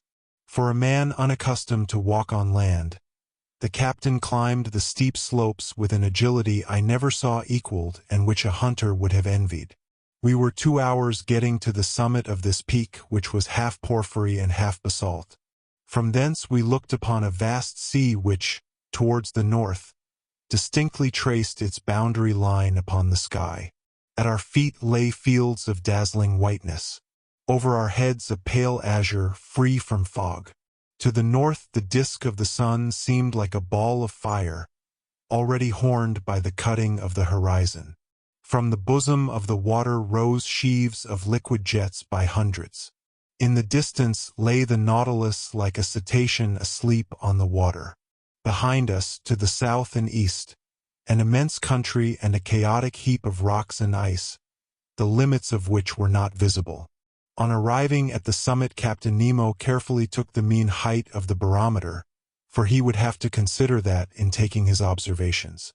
At 11:45 the sun, then seen only by refraction, looked like a golden disk shedding its last rays upon this deserted continent and seas which never man had yet plowed. Captain Nemo, furnished with a lenticular glass which, by means of a mirror, corrected the refraction, watched the orb sinking below the horizon by degrees, following a lengthened diagonal. I held the chronometer. My heart beat fast. If the disappearance of the half-disk of the sun coincided with 12 o'clock on the chronometer, we were at the pole itself. 12! I exclaimed. "The South Pole," replied Captain Nemo, in a grave voice, handing me the glass, which showed the orb cut in exactly equal parts by the horizon. I looked at the last rays crowning the peak, and the shadows mounting by degrees up its slopes. At that moment Captain Nemo, resting with his hand on my shoulder, said, "I, Captain Nemo, on this 21st day of March, 1868, have reached the South Pole on the 90th degree, and I take possession of this part of the globe, equal to 1/6 of the known continents." "In whose name, Captain?" "In my own, sir." Saying which, Captain Nemo unfurled a black banner, bearing an N in gold quartered on its bunting. Then, turning towards the orb of day, whose last rays lapped the horizon of the sea, he exclaimed, "Adieu, sun. Disappear, thou radiant orb. Rest beneath this open sea, and let a night of 6 months spread its shadows over my new domains." Chapter 15. Accident or Incident? The next day, the 22nd of March, at 6 in the morning, preparations for departure were begun. The last gleams of twilight were melting into night. The cold was great. The constellations shone with wonderful intensity. In the zenith glittered that wondrous Southern Cross, the polar bear of Antarctic regions. The thermometer showed 120 below zero, and when the wind freshened it was most biting. Flakes of ice increased on the open water. The sea seemed everywhere alike. Numerous blackish patches spread on the surface, showing the formation of fresh ice. Evidently the southern basin, frozen during the 6 winter months, was absolutely inaccessible. What became of the whales in that time? Doubtless they went beneath the icebergs, seeking more practicable seas. As to the seals and morses, accustomed to live in a hard climate, they remained on these icy shores. These creatures have the instinct to break holes in the ice field and to keep them open. To these holes they come for breath. When the birds, driven away by the cold, have emigrated to the north, these sea mammals remain sole masters of the polar continent. But the reservoirs were filling with water, and the Nautilus was slowly descending. At 1,000 feet deep it stopped. Its screw beat the waves, and it advanced straight towards the north at a speed of 15 miles an hour. Towards night it was already floating under the immense body of the iceberg. At 3 in the morning I was awakened by a violent shock. I sat up in my bed and listened in the darkness, when I was thrown into the middle of the room. The Nautilus, after having struck, had rebounded violently. I groped along the partition, and by the staircase to the saloon, which was lit by the luminous ceiling. The furniture was upset. Fortunately the windows were firmly set, and had held fast. The pictures on the starboard side, from being no longer vertical, were clinging to the paper, whilst those of the port side were hanging at least a foot from the wall. The Nautilus was lying on its starboard side, perfectly motionless. I heard footsteps, and a confusion of voices, but Captain Nemo did not appear. As I was leaving the saloon, Ned Land and Conseil entered. "What is the matter?" said I at once. "I came to ask you, sir," replied Conseil. "Confound it!" exclaimed the Canadian. "I know well enough. The Nautilus has struck, and, judging by the way she lies, I do not think she will right herself as she did the first time in Torres Straits. But," I asked, "has she at least come to the surface of the sea?" "We do not know," said Conseil. "It is easy to decide," I answered. I consulted the manometer. To my great surprise, it showed a depth of more than 180 fathoms. "What does that mean?" I exclaimed. "We must ask Captain Nemo," said Conseil. "But where shall we find him?" said Ned Land. "Follow me," said I to my companions. We left the saloon. There was no one in the library. At the center staircase, by the berths of the ship's crew, there was no one. I thought that Captain Nemo must be in the pilot's cage. It was best to wait. We all returned to the saloon. For 20 minutes we remained thus, trying to hear the slightest noise which might be made on board the Nautilus, when Captain Nemo entered. He seemed not to see us. His face, generally so impassive, showed signs of uneasiness. He watched the compass silently, then the manometer, and, going to the planisphere, placed his finger on a spot representing the southern seas. I would not interrupt him. But some minutes later, when he turned towards me, I said, using one of his own expressions in the Torres Straits, "An incident, Captain?" "No, sir." "An accident this time? Serious? Perhaps. Is the danger immediate?" "No." "The Nautilus has stranded?" "Yes." "And this has happened, how?" "From a caprice of nature, not from the ignorance of man. Not a mistake has been made in the working. But we cannot prevent equilibrium from producing its effects. We may brave human laws, but we cannot resist natural ones."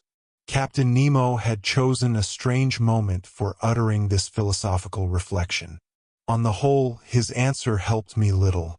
"May I ask, sir, the cause of this accident?"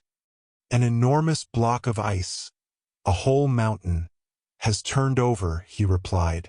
"When icebergs are undermined at their base by warmer water or reiterated shocks, their center of gravity rises, and the whole thing turns over.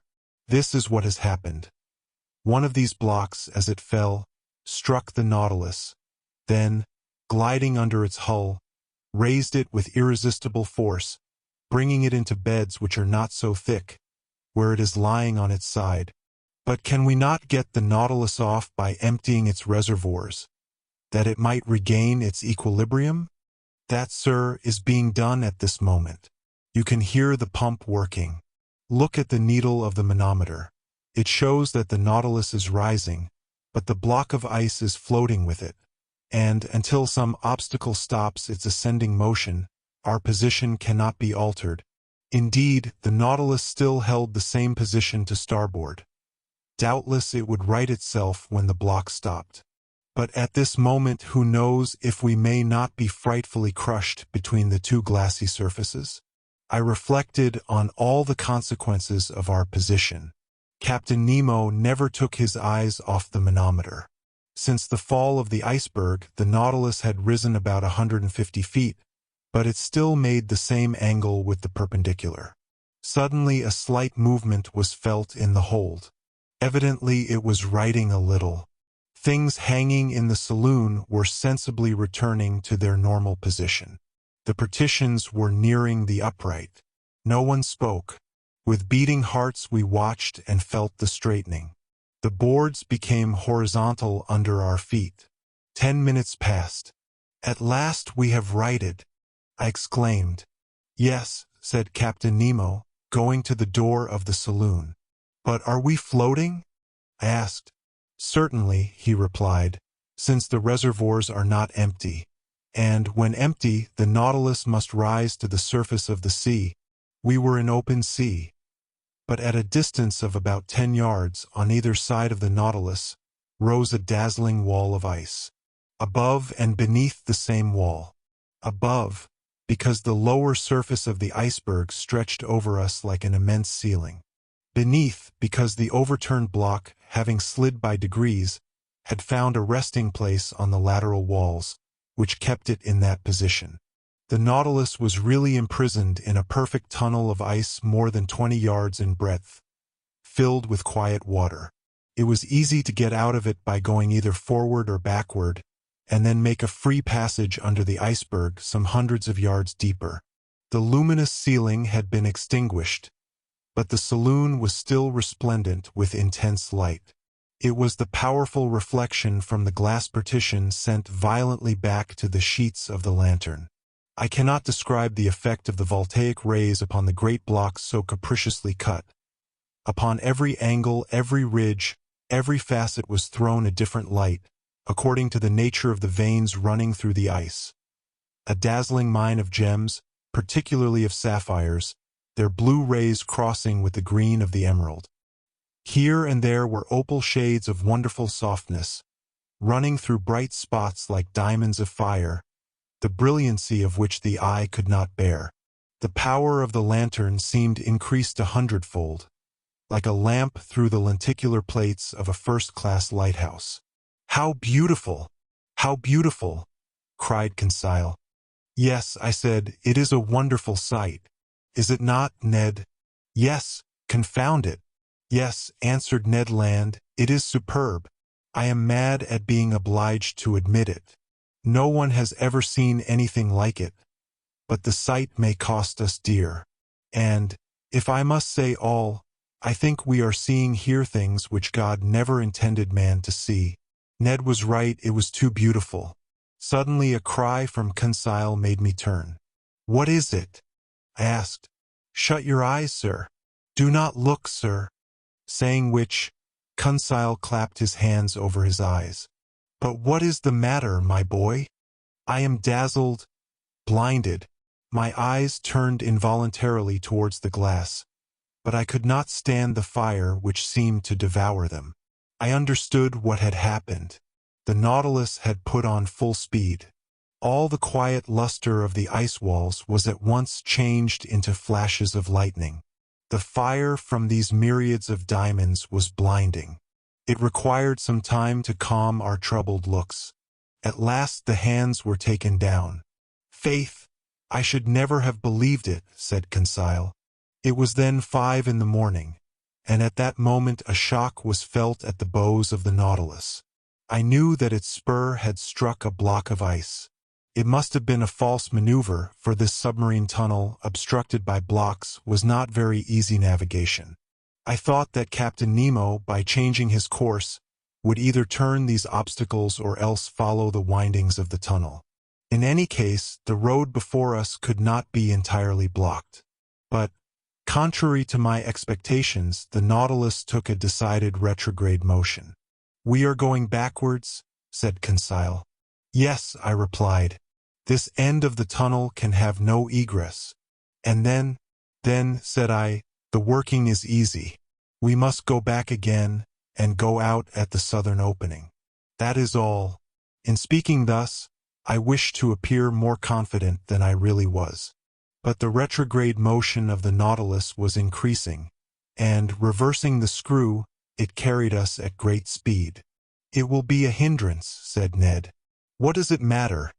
Some hours more or less, provided we get out at last. Yes, repeated Ned Land, provided we do get out at last. For a short time I walked from the saloon to the library. My companions were silent. I soon threw myself on an ottoman, and took a book, which my eyes overran mechanically. A quarter of an hour after, Conseil, approaching me, said, Is what you are reading very interesting, sir? Very interesting, I replied. I should think so, sir. It is your own book you are reading. My book. And indeed I was holding in my hand the work on the great submarine depths. I did not even dream of it. I closed the book and returned to my walk. Ned and Conseil rose to go. Stay here, my friends, said I, detaining them. Let us remain together until we are out of this block. As you please, sir, Conseil replied. Some hours passed. I often looked at the instruments hanging from the partition. The manometer showed that the Nautilus kept at a constant depth of more than 300 yards. The compass still pointed to south. The log indicated a speed of 20 miles an hour, which, in such a cramped space, was very great. But Captain Nemo knew that he could not hasten too much, and that minutes were worth ages to us. At 25 minutes past 8 a second shock took place, this time from behind. I turned pale. My companions were close by my side. I seized Conseil's hand. Our looks expressed our feelings better than words. At this moment the captain entered the saloon. I went up to him. Our course is barred southward? I asked. Yes, sir. The iceberg has shifted and closed every outlet. We are blocked up then? Yes. Chapter 16. Want of air. Thus around the Nautilus, above and below, was an impenetrable wall of ice. We were prisoners to the iceberg. I watched the captain. His countenance had resumed its habitual imperturbability. Gentlemen, he said calmly, there are 2 ways of dying in the circumstances in which we are placed. This puzzling person had the air of a mathematical professor lecturing to his pupils. The first is to be crushed, The second is to die of suffocation. I do not speak of the possibility of dying of hunger, for the supply of provisions in the Nautilus will certainly last longer than we shall. Let us, then, calculate our chances. As to suffocation, Captain, I replied, that is not to be feared, because our reservoirs are full. Just so. But they will only yield 2 days' supply of air.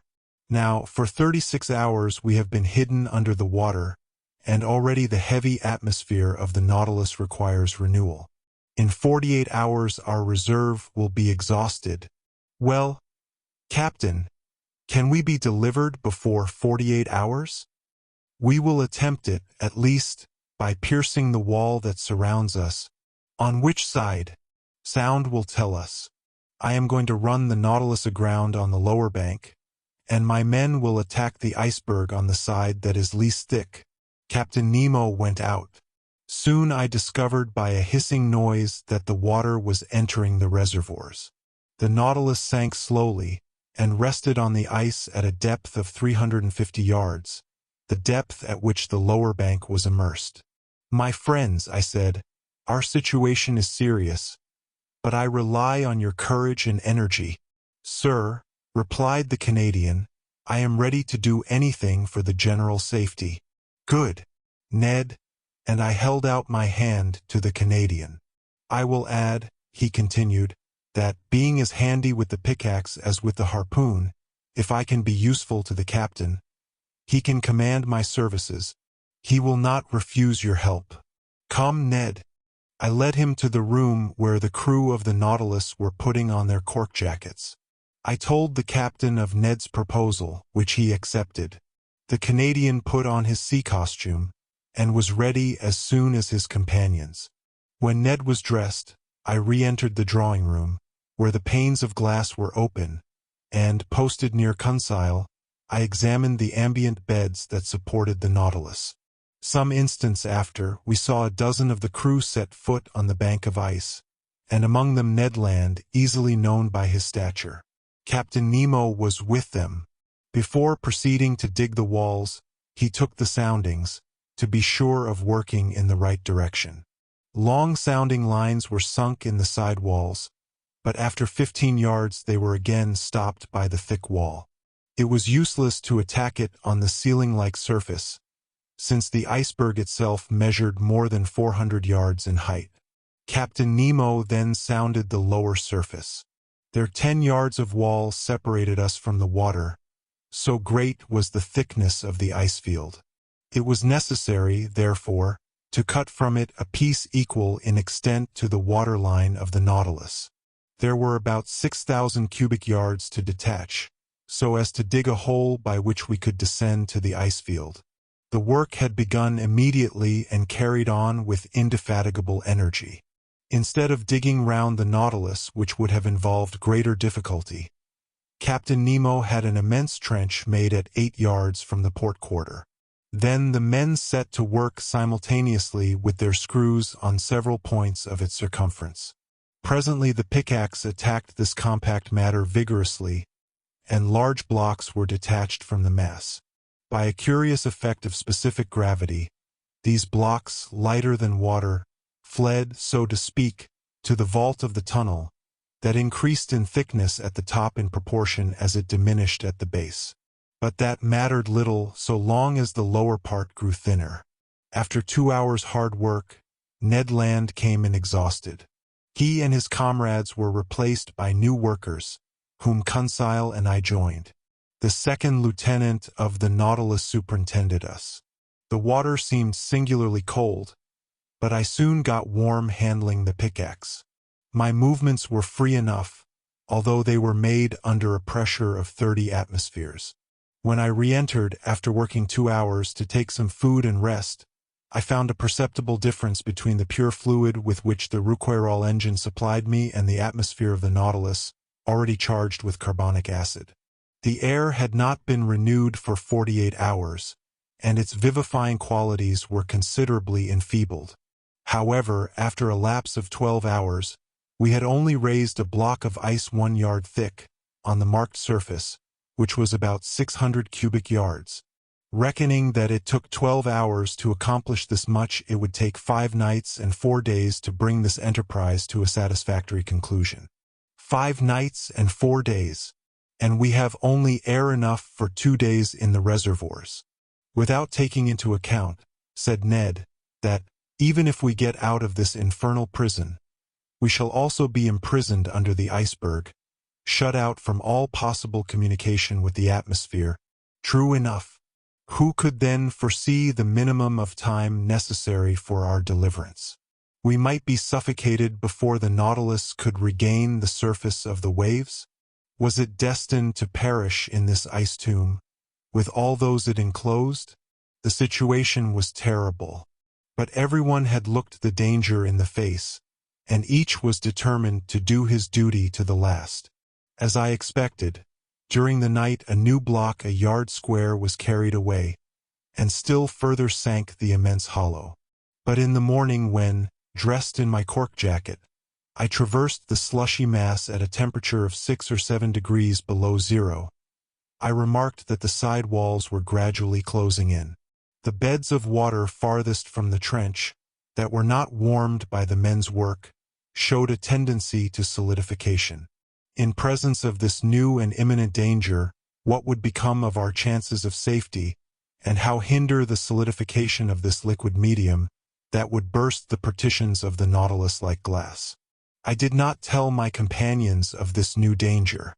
What was the good of damping the energy they displayed in the painful work of escape? But when I went on board again, I told Captain Nemo of this grave complication. "I know it," he said, in that calm tone which could counteract the most terrible apprehensions. "It is one danger more, but I see no way of escaping it. The only chance of safety is to go quicker than solidification. We must be beforehand with it, that is all." On this day for several hours I used my pickaxe vigorously. The work kept me up. Besides, to work was to quit the Nautilus and breathe directly the pure air drawn from the reservoirs and supplied by our apparatus, and to quit the impoverished and vitiated atmosphere. Towards evening the trench was dug 1 yard deeper. When I returned on board, I was nearly suffocated by the carbonic acid with which the air was filled. Ah, if we had only the chemical means to drive away this deleterious gas! We had plenty of oxygen. All this water contained a considerable quantity, and by dissolving it with our powerful piles, it would restore the vivifying fluid. I had thought well over it. But of what good was that, since the carbonic acid produced by our respiration had invaded every part of the vessel? To absorb it, it was necessary to fill some jars with caustic potash, and to shake them incessantly. Now this substance was wanting on board, and nothing could replace it. On that evening, Captain Nemo ought to open the taps of his reservoirs, and let some pure air into the interior of the Nautilus. Without this precaution we could not get rid of the sense of suffocation. The next day, March 26th, I resumed my miner's work in beginning the 5th yard. The side walls and the lower surface of the iceberg thickened visibly. It was evident that they would meet before the Nautilus was able to disengage itself. Despair seized me for an instant. My pickaxe nearly fell from my hands. What was the good of digging if I must be suffocated, crushed by the water that was turning into stone? A punishment that the ferocity of the savages even would not have invented. Just then Captain Nemo passed near me. I touched his hand and showed him the walls of our prison. The wall to port had advanced to at least 4 yards from the hull of the Nautilus. The captain understood me and signed me to follow him. We went on board. I took off my cork jacket and accompanied him into the drawing room. Aronnax, we must attempt some desperate means, or we shall be sealed up in this solidified water as in cement. Yes, but what is to be done? Ah, if my Nautilus were strong enough to bear this pressure without being crushed. Well, I asked, not catching the captain's idea. "Do you not understand," he replied, "that this congelation of water will help us? Do you not see that by its solidification, it would burst through this field of ice that imprisons us, as, when it freezes, it bursts the hardest stones? Do you not perceive that it would be an agent of safety instead of destruction? Yes, Captain, perhaps. But whatever resistance to crushing the Nautilus possesses, it could not support this terrible pressure, and would be flattened like an iron plate. I know it, sir. Therefore we must not reckon on the aid of nature, but on our own exertions. We must stop this solidification. Not only will the side walls be pressed together, but there is not 10 feet of water before or behind the Nautilus. The congelation gains on us on all sides.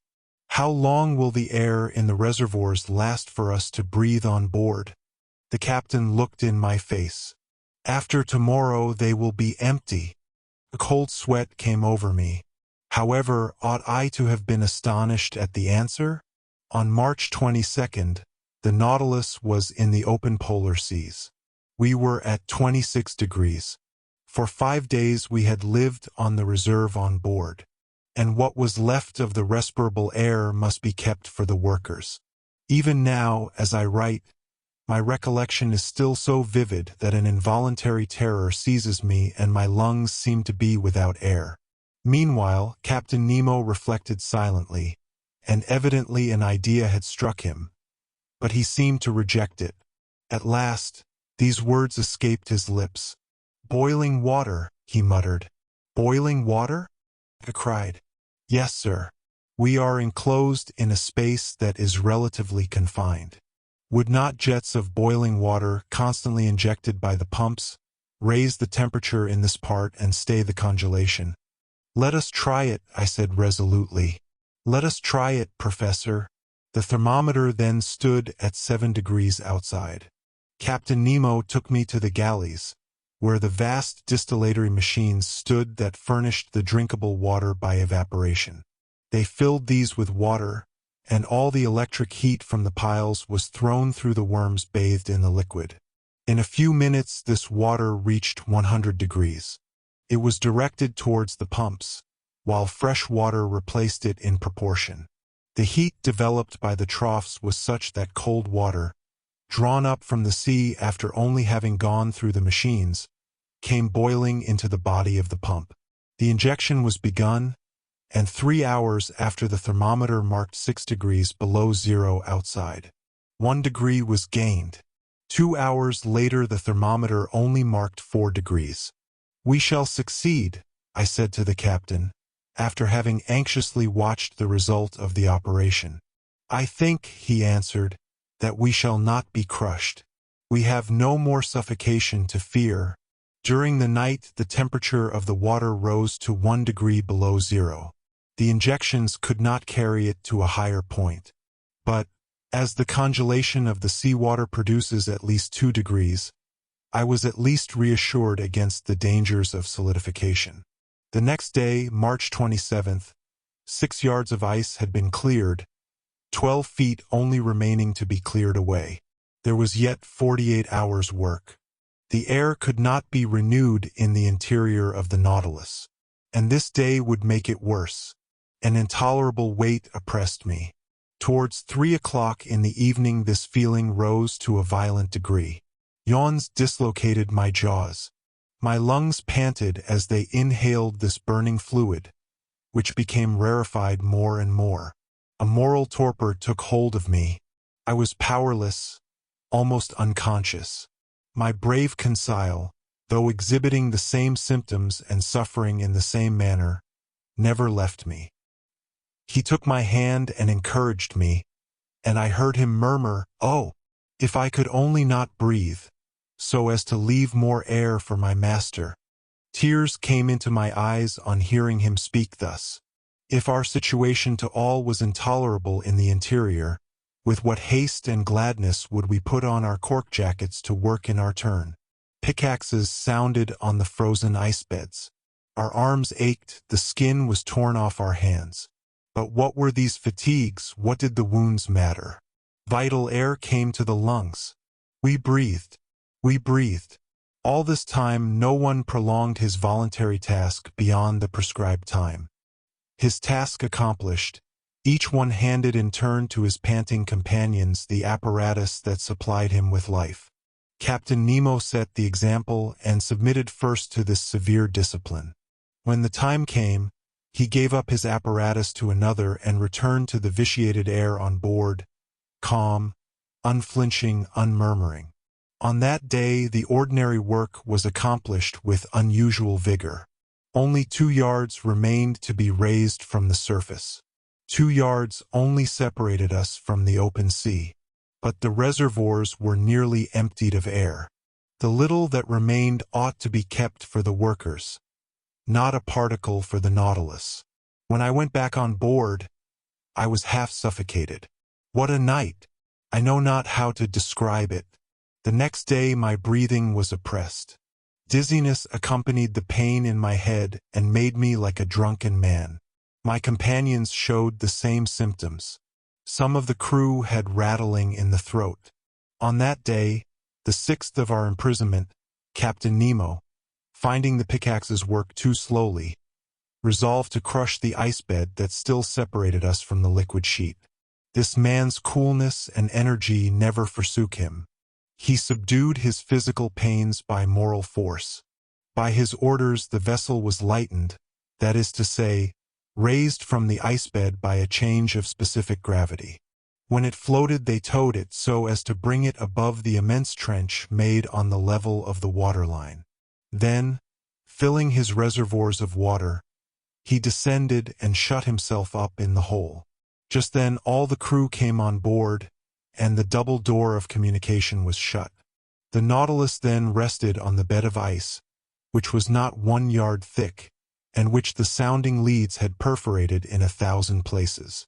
The taps of the reservoirs were then opened, and 100 cubic yards of water was let in, increasing the weight of the Nautilus to 1,800 tons. We waited, we listened, forgetting our sufferings in hope. Our safety depended on this last chance. Notwithstanding the buzzing in my head, I soon heard the humming sound under the hull of the Nautilus. The ice cracked with a singular noise, like tearing paper, and the Nautilus sank. "We are off," murmured Conseil in my ear. I could not answer him. I seized his hand and pressed it convulsively. All at once, carried away by its frightful overcharge, the Nautilus sank like a bullet under the waters. That is to say, it fell as if it was in a vacuum. Then all the electric force was put on the pumps, that soon began to let the water out of the reservoirs. After some minutes, our fall was stopped. Soon, too, the manometer indicated an ascending movement. The screw, going at full speed, made the iron hull tremble to its very bolts and drew us towards the north. But if this floating under the iceberg is to last another day before we reach the open sea, I shall be dead first. Half stretched upon a divan in the library, I was suffocating. My face was purple, my lips blue, my faculties suspended. I neither saw nor heard. All notion of time had gone from my mind. My muscles could not contract. I do not know how many hours passed thus, but I was conscious of the agony that was coming over me. I felt as if I was going to die. Suddenly I came to. Some breaths of air penetrated my lungs. Had we risen to the surface of the waves? Were we free of the iceberg? No. Ned and Conseil, my 2 brave friends, were sacrificing themselves to save me. Some particles of air still remained at the bottom of one apparatus. Instead of using it, they had kept it for me, and while they were being suffocated, they gave me life drop by drop. I wanted to push back the thing. They held my hands, and for some moments I breathed freely. I looked at the clock. It was 11 in the morning. It ought to be the 28th of March. The Nautilus went at a frightful pace, 40 miles an hour. It literally tore through the water. Where was Captain Nemo? Had he succumbed? Were his companions dead with him? At the moment, the manometer indicated that we were not more than 20 feet from the surface. A mere plate of ice separated us from the atmosphere. Could we not break it? Perhaps. In any case, the Nautilus was going to attempt it. I felt that it was in an oblique position, lowering the stern and raising the bows. The introduction of water had been the means of disturbing its equilibrium. Then, impelled by its powerful screw, it attacked the ice field from beneath like a formidable battering ram. It broke it by backing and then rushing forward against the field, which gradually gave way, and at last, dashing suddenly against it, shot forwards on the ice field that crushed beneath its weight. The panel was opened, one might say torn off, and the pure air came in abundance to all parts of the Nautilus.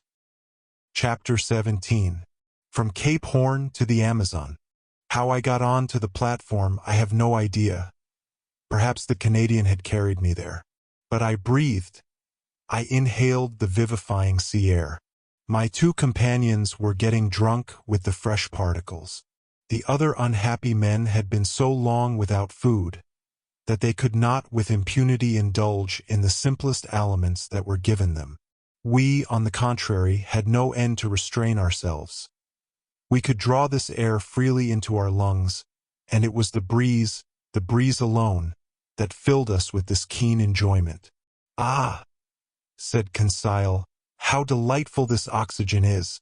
Master need not fear to breathe it. There is enough for everybody." Ned Land did not speak, but he opened his jaws wide enough to frighten a shark.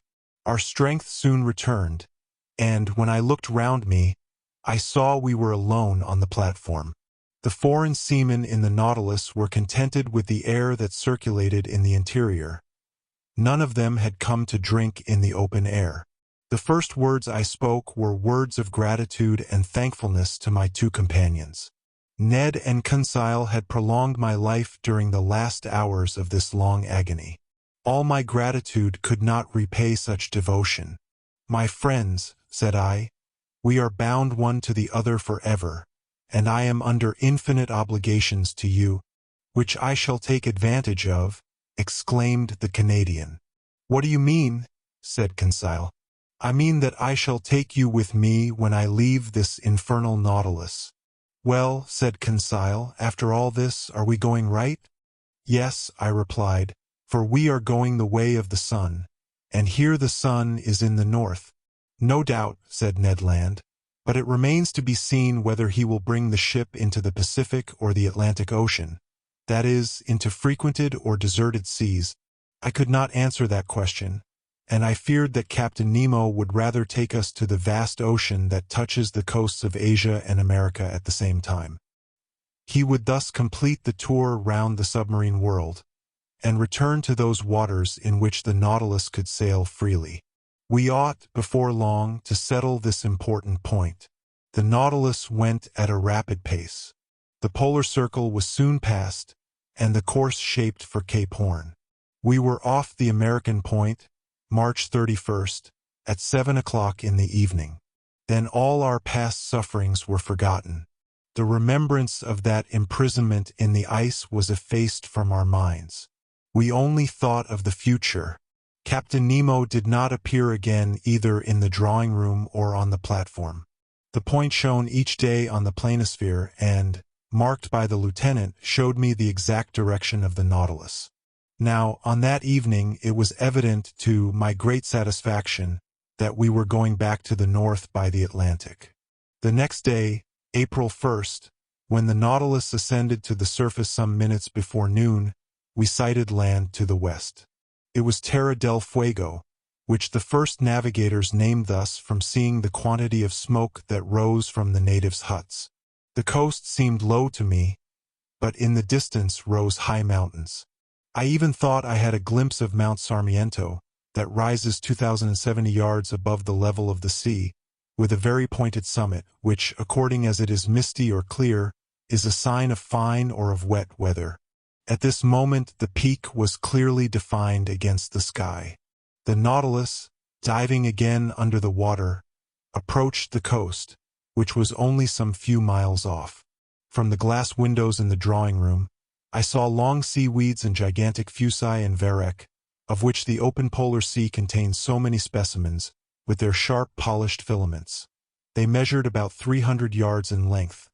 Real cables, thicker than one's thumb, and having great tenacity, they are often used as ropes for vessels. Another weed known as velp, with leaves 4 feet long, buried in the coral concretions, hung at the bottom. It served as nest and food for myriads of crustacea and mollusks, crabs and cuttlefish. Their seals and otters had splendid repasts, eating the flesh of fish with sea vegetables, according to the English fashion. Over this fertile and luxuriant ground the Nautilus passed with great rapidity. Towards evening it approached the Falkland Group, the rough summits of which I recognized the following day. The depth of the sea was moderate. On the shores our nets brought in beautiful specimens of seaweed, and particularly a certain fucus, the roots of which were filled with the best mussels in the world. Geese and ducks fell by dozens on the platform, and soon took their places in the pantry on board. When the last heights of the Falklands had disappeared from the horizon, the Nautilus sank to between 20 and 25 yards, and followed the American coast. Captain Nemo did not show himself. Until the 3rd of April we did not quit the shores of Patagonia, sometimes under the ocean, sometimes at the surface. The Nautilus passed beyond the large estuary formed by the Uruguay. Its direction was northwards, and followed the long windings of the coast of South America. We had then made 1,600 miles since our embarkation in the seas of Japan. About 11 o'clock in the morning the Tropic of Capricorn was crossed on the 37th meridian, and we passed Cape Frio standing out to sea. Captain Nemo, to Ned Land's great displeasure, did not like the neighborhood of the inhabited coasts of Brazil, for we went at a giddy speed. Not a fish, not a bird of the swiftest kind could follow us, and the natural curiosities of these seas escaped all observation. This speed was kept up for several days, and in the evening of the 9th of April we sighted the most westerly point of South America that forms Cape San Roque. But then the Nautilus swerved again, and sought the lowest depth of a submarine valley which is between this cape and Sierra Leone on the African coast. This valley bifurcates to the parallel of the Antilles, and terminates at the mouth by the enormous depression of 9,000 yards. In this place the geological basin of the ocean forms, as far as the Lesser Antilles, a cliff to 3.5 miles perpendicular in height, and, at the parallel of the Cape Verde Islands, an other wall not less considerable that encloses thus all the sunk continent of the Atlantic. The bottom of this immense valley is dotted with some mountains that give to these submarine places a picturesque aspect. I speak, moreover, from the manuscript charts that were in the library of the Nautilus, charts evidently due to Captain Nemo's hand, and made after his personal observations. For 2 days the desert and deep waters were visited by means of the inclined planes. The Nautilus was furnished with long diagonal broadsides which carried it to all elevations. But on the 11th of April it rose suddenly, and land appeared at the mouth of the Amazon River, a vast estuary, the embouchure of which is so considerable that it freshens the sea-water for the distance of several leagues. The equator was crossed. 20 miles to the west were the Guianas, a French territory, on which we could have found an easy refuge. But a stiff breeze was blowing, and the furious waves would not have allowed a single boat to face them. Ned Land understood that, no doubt, for he spoke not a word about it. For my part, I made no allusion to his schemes of flight, for I would not urge him to make an attempt that must inevitably fail. I made the time pass pleasantly by interesting studies. During the days of April 11th and 12th, the Nautilus did not leave the surface of the sea, and the net brought in a marvelous haul of zoophytes, fish and reptiles. Some zoophytes had been fished up by the chain of the nets. They were for the most part beautiful fictolins, belonging to the actinidian family, and among other species the Fictolus protexta, peculiar to that part of the ocean, with a little cylindrical trunk, ornamented with vertical lines, speckled with red dots, crowning a marvelous blossoming of tentacles. As to the mollusks, they consisted of some I had already observed, turritellas, olive porphyras with regular lines intercrossed, with red spots standing out plainly against the flesh. Odd pterosaurs like petrified scorpions, translucid hyalias, argonauts, cuttlefish, excellent eating, and certain species of calmars that naturalists of antiquity have classed amongst the flying fish, and that serve principally for bait for cod fishing. I had now an opportunity of studying several species of fish on these shores. Amongst the cartilaginous ones, Petromyzons prica, a sort of eel 15 inches long, with a greenish head, violet fins, gray-blue back, brown belly, silvered and sewn with bright spots, the pupil of the eye encircled with gold, a curious animal that the current of the Amazon had drawn to the sea, for they inhabit fresh waters, tuberculated streaks with pointed snouts and a long loose tail, armed with a long jagged sting. Little sharks, a yard-long gray and whitish skin, and several rows of teeth bent back that are generally known by the name of pantofles. Vespertilios, a kind of red isosceles triangle, half a yard long, to which pectorals are attached by fleshy prolongations that make them look like bats, but that their horny appendage, situated near the nostrils, has given them the name of unicorns. Lastly, some species of ballistae, the curasavian, whose spots were of a brilliant gold color, and the capriscus of clear violet, and with varying shades like a pigeon's throat. I end here this catalogue, which is somewhat dry perhaps, but very exact, with a series of bony fish that I observed in passing belonging to the apteronotes, and whose snout is white as snow, the body of a beautiful black, marked with a very long loose fleshy strip. Odontognathes armed with spikes. Sardines 9 inches long, glittering with a bright silver light.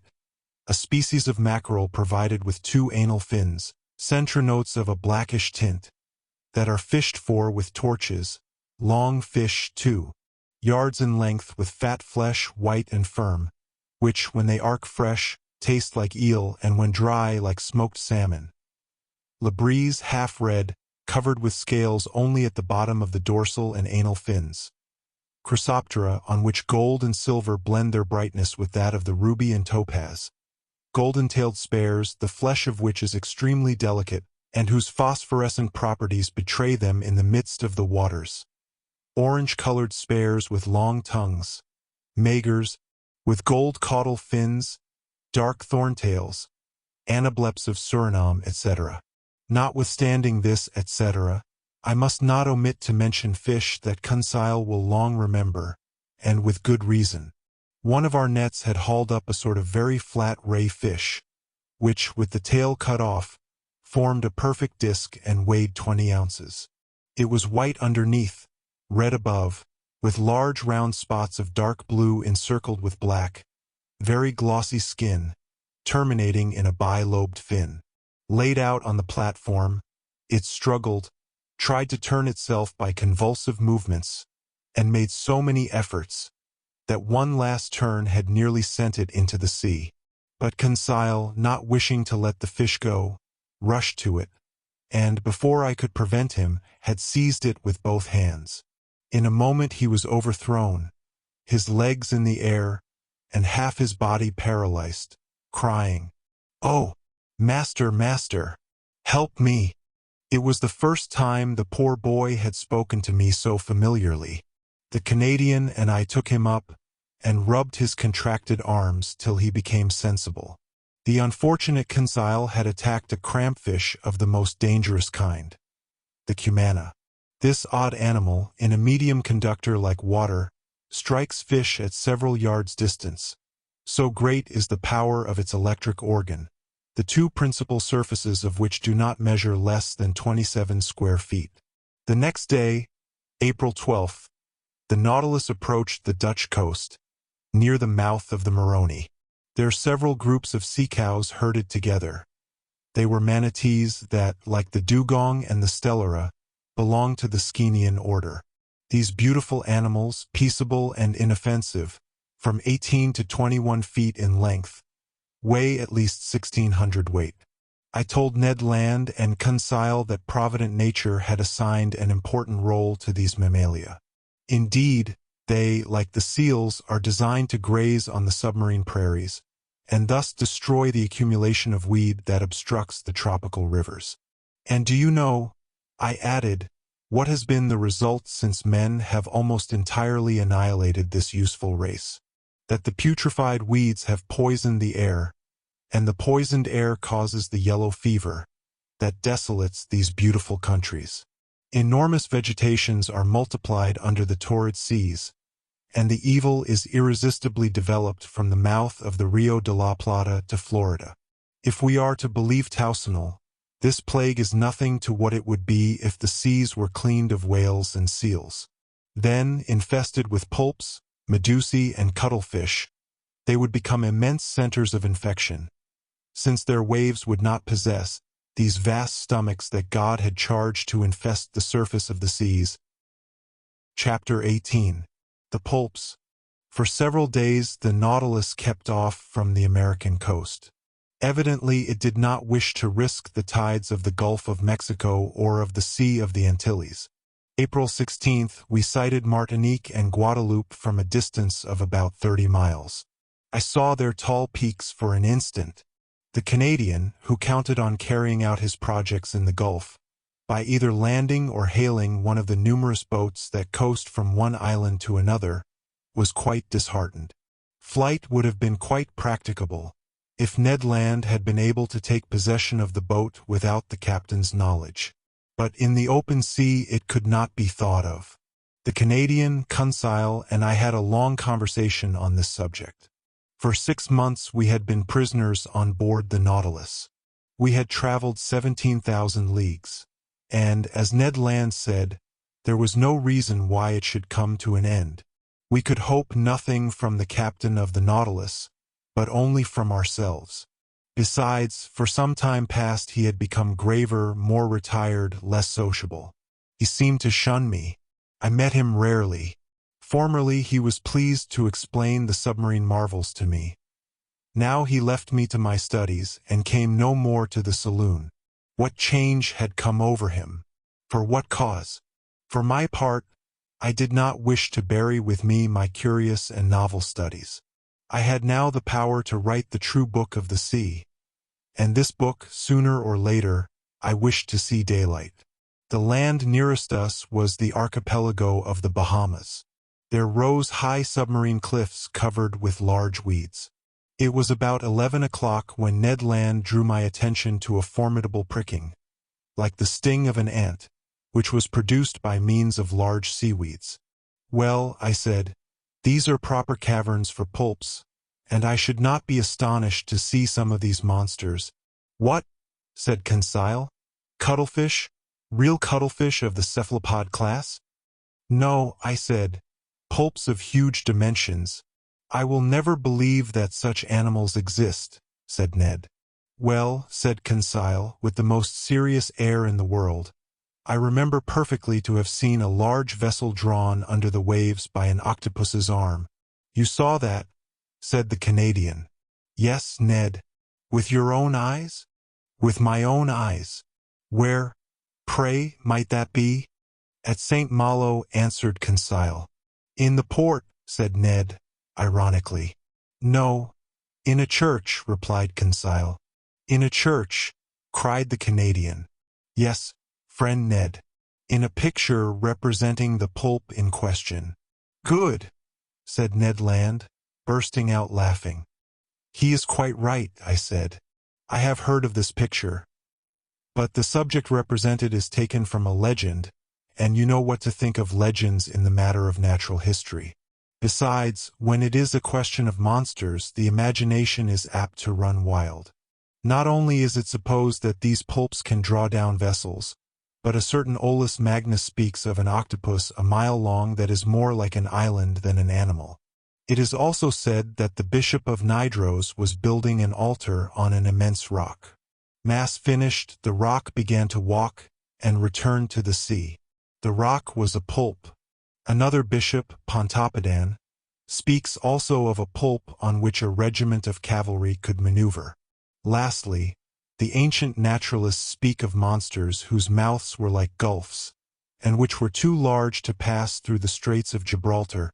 But how much is true of these stories? Asked Conseil. Nothing, my friends. At least of that which passes the limit of truth to get to fable or legend. Nevertheless, there must be some ground for the imagination of the storytellers. One cannot deny that pulps and cuttlefish exist of a large species, inferior, however, to the cetaceans. Aristotle has stated the dimensions of a cuttlefish as 5 cubits, or 9 feet 2 inches. Our fishermen frequently see some that are more than 4 feet long. Some skeletons of pulps are preserved in the museums of Trieste and Montpellier that measure 2 yards in length. Besides, according to the calculations of some naturalists, one of these animals only 6 feet long would have tentacles 27 feet long. That would suffice to make a formidable monster. Do they fish for them in these days? Asked Ned. If they do not fish for them, sailors see them at least. One of my friends, Captain Paul Boss of Havre, has often affirmed that he met one of these monsters of colossal dimensions in the Indian seas. But the most astonishing fact, and which does not permit of the denial of the existence of these gigantic animals, happened some years ago, in 1861. What is the fact? Asked Ned Land. This is it. In 1861, to the northeast of Tenerife, very nearly in the same latitude we are in now, the crew of the dispatch boat Elector perceived a monstrous cuttlefish swimming in the waters. Captain Booger went near to the animal and attacked it with harpoon and guns, without much success, for balls and harpoons glided over the soft flesh. After several fruitless attempts, the crew tried to pass a slip knot round the body of the mollusk. The noose slipped as far as the tail fins and there stopped. They tried then to haul it on board, but its weight was so considerable that the tightness of the cord separated the tail from the body, and, deprived of this ornament, he disappeared under the water. Indeed, is that a fact? An indisputable fact, my good Ned. They proposed to name this pulp Booger's cuttlefish. What length was it? Asked the Canadian. Did it not measure about 6 yards? Said Conseil, who, posted at the window, was examining again the irregular windings of the cliff. Precisely, I replied. Its head, rejoined Conseil, was it not crowned with 8 tentacles, that beat the water like a nest of serpents? Precisely. Had not its eyes, placed at the back of its head, considerable development? Yes, Conseil. And was not its mouth like a parrot's beak? Exactly, Conseil. Very well. No offense to master, he replied quietly. If this is not Booger's cuttlefish, it is, at least, one of its brothers. I looked at Conseil. Ned Land hurried to the window. What a horrible beast, he cried. I looked in my turn, and could not repress a gesture of disgust. Before my eyes was a horrible monster worthy to figure in the legends of the marvelous. It was an immense cuttlefish, being 8 yards long. It swam crossways in the direction of the Nautilus with great speed, watching us with its enormous staring green eyes. Its 8 arms, or rather feet, fixed to its head, that have given the name of cephalopod to these animals, were twice as long as its body, and were twisted like the Fury's hair. One could see the 250 air holes on the inner side of the tentacles. The monster's mouth, a horned beak like a parrot's, opened and shut vertically. Its tongue, a horned substance, furnished with several rows of pointed teeth, came out quivering from this veritable pair of shears. What a freak of nature! A bird's beak on a mollusk. Its spindle-like body formed a fleshy mass that might weigh 4,000 to 5,000 pounds. The varying color changing with great rapidity, according to the irritation of the animal, passed successively from livid gray to reddish-brown. What irritated this mollusk? No doubt the presence of the Nautilus, more formidable than itself, and on which its suckers or its jaws had no hold. Yet, what monsters these pulps are! What vitality the Creator has given them! What vigor in their movements! And they possess 3 hearts. Chance had brought us in presence of this cuttlefish, and I did not wish to lose the opportunity of carefully studying this specimen of cephalopods. I overcame the horror that inspired me, and, taking a pencil, began to draw it. "Perhaps this is the same which the elector saw," said Conseil. "No," replied the Canadian, "for this is whole, and the other had lost its tail." "That is no reason," I replied. "The arms and tails of these animals are reformed by renewal, and in 7 years the tail of Booger's cuttlefish has no doubt had time to grow." By this time other pulps appeared at the port light. I counted 7. They formed a procession after the Nautilus, and I heard their beaks gnashing against the iron hull. I continued my work. These monsters kept in the water with such precision that they seemed immovable. Suddenly the Nautilus stopped. A shock made it tremble in every plate. "Have we struck anything?" I asked. "In any case," replied the Canadian, "we shall be free, for we are floating." The Nautilus was floating, no doubt, but it did not move. A minute passed. Captain Nemo, followed by his lieutenant, entered the drawing room. I had not seen him for some time. He seemed dull. Without noticing or speaking to us, he went to the panel, looked at the pulps, and said something to his lieutenant. The latter went out. Soon the panels were shut. The ceiling was lighted. I went towards the captain. "A curious collection of pulps?" I said. "Yes, indeed, Mr. Naturalist," he replied. "And we are going to fight them, man to beast." I looked at him. I thought I had not heard aright. "Man to beast," I repeated. "Yes, sir. The screw is stopped. I think that the horny jaws of one of the cuttlefish is entangled in the blades. That is what prevents our moving." "What are you going to do?" "Rise to the surface and slaughter this vermin." "A difficult enterprise." "Yes, indeed. The electric bullets are powerless against the soft flesh, where they do not find resistance enough to go off. But we shall attack them with the hatchet." "And the harpoon, sir," said the Canadian, "if you do not refuse my help." "I will accept it, Master Land." "We will follow you," I said, and, following Captain Nemo, we went towards the central staircase. There, about 10 men with boarding hatchets were ready for the attack. Conseil and I took 2 hatchets. Ned Land seized a harpoon. The Nautilus had then risen to the surface. One of the sailors, posted on the top ladder step, unscrewed the bolts of the panels. But hardly were the screws loosed, when the panel rose with great violence, evidently drawn by the suckers of a pulp's arm. Immediately one of these arms slid like a serpent down the opening, and 20 others were above.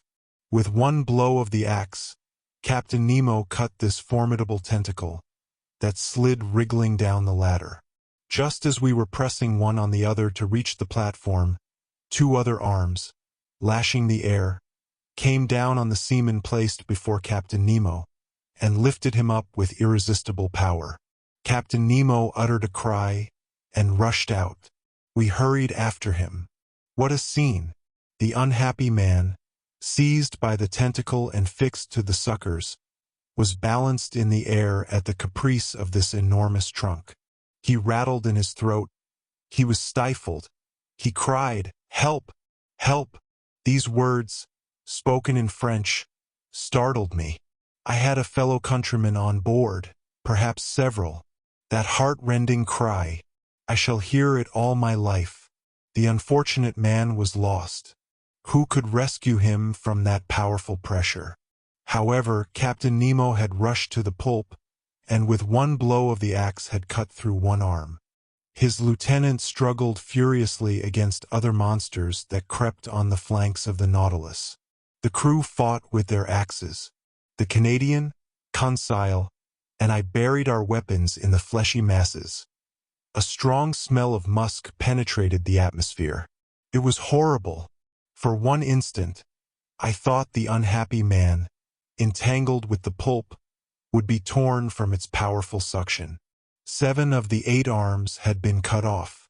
One only wriggled in the air, brandishing the victim like a feather. But just as Captain Nemo and his lieutenant threw themselves on it, the animal ejected a stream of black liquid. We were blinded with it. When the cloud dispersed, the cuttlefish had disappeared, and my unfortunate countrymen with it. 10 or 12 pulps now invaded the platform and sides of the Nautilus. We rolled pell-mell into the midst of this nest of serpents that wriggled on the platform in the waves of blood and ink. It seemed as though these slimy tentacles sprang up like the Hydra's heads. Ned Land's harpoon, at each stroke, was plunged into the staring eyes of the cuttlefish. But my bold companion was suddenly overturned by the tentacles of a monster he had not been able to avoid. Ah, how my heart beat with emotion and horror! The formidable beak of a cuttlefish was open over Ned Land. The unhappy man would be cut in two. I rushed to his succor, but Captain Nemo was before me. His axe disappeared between the two enormous jaws, and, miraculously saved, the Canadian, rising, plunged his harpoon deep into the triple heart of the pulp. "I owed myself this revenge," said the captain to the Canadian. Ned bowed without replying. The combat had lasted a quarter of an hour. The monsters, vanquished and mutilated, left us at last, and disappeared under the waves. Captain Nemo, covered with blood, nearly exhausted, gazed upon the sea that had swallowed up one of his companions, and great tears gathered in his eyes. Chapter 19. The Gulf Stream. This terrible scene of the 20th of April none of us can ever forget. I have written it under the influence of violent emotion. Since then I have revised the recital. I have read it to Conseil and to the Canadian. They found it exact as to facts, but insufficient as to effect. To paint such pictures, one must have the pen of the most illustrious of our poets, the author of The Toilers of the Deep. I have said that Captain Nemo wept while watching the waves. His grief was great. It was the second companion he had lost since our arrival on board. And what a death! That friend, crushed, stifled, bruised by the dreadful arms of a pulp, pounded by his iron jaws, would not rest with his comrades in the peaceful coral cemetery. In the midst of the struggle, it was the despairing cry uttered by the unfortunate man that had torn my heart.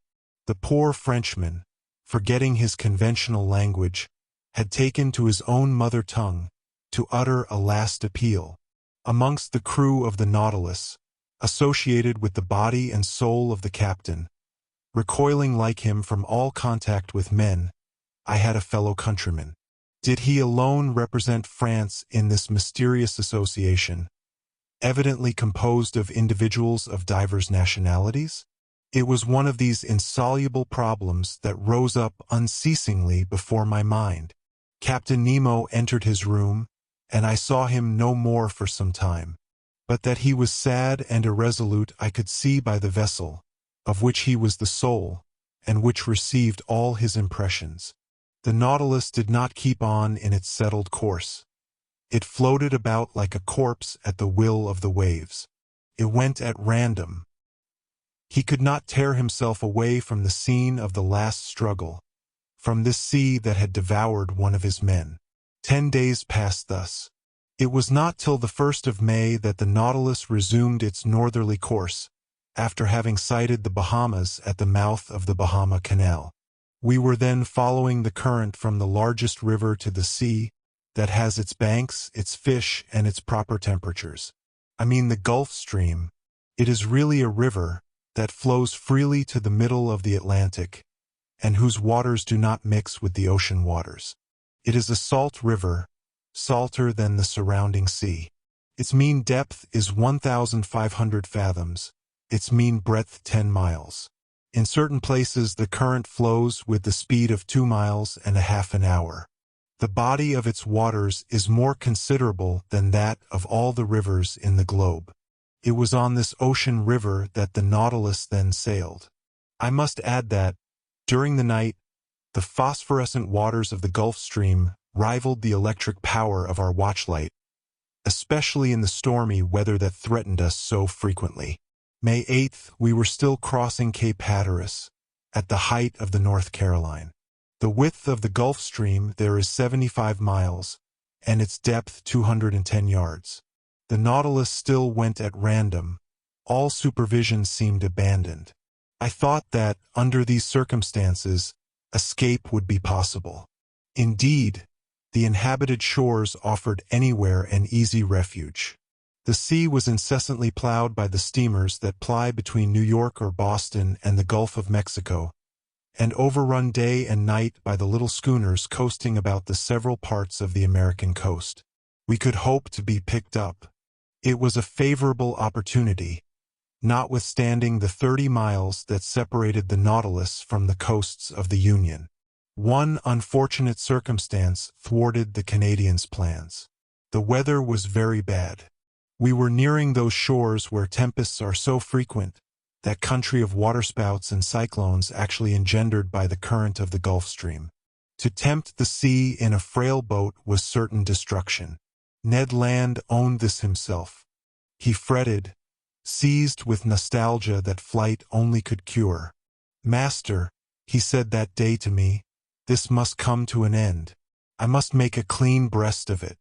This Nemo is leaving land and going up to the north. But I declare to you that I have had enough of the South Pole, and I will not follow him to the north. What is to be done? Ned, since flight is impracticable just now, we must speak to the captain," said he. "You said nothing when we were in your native seas.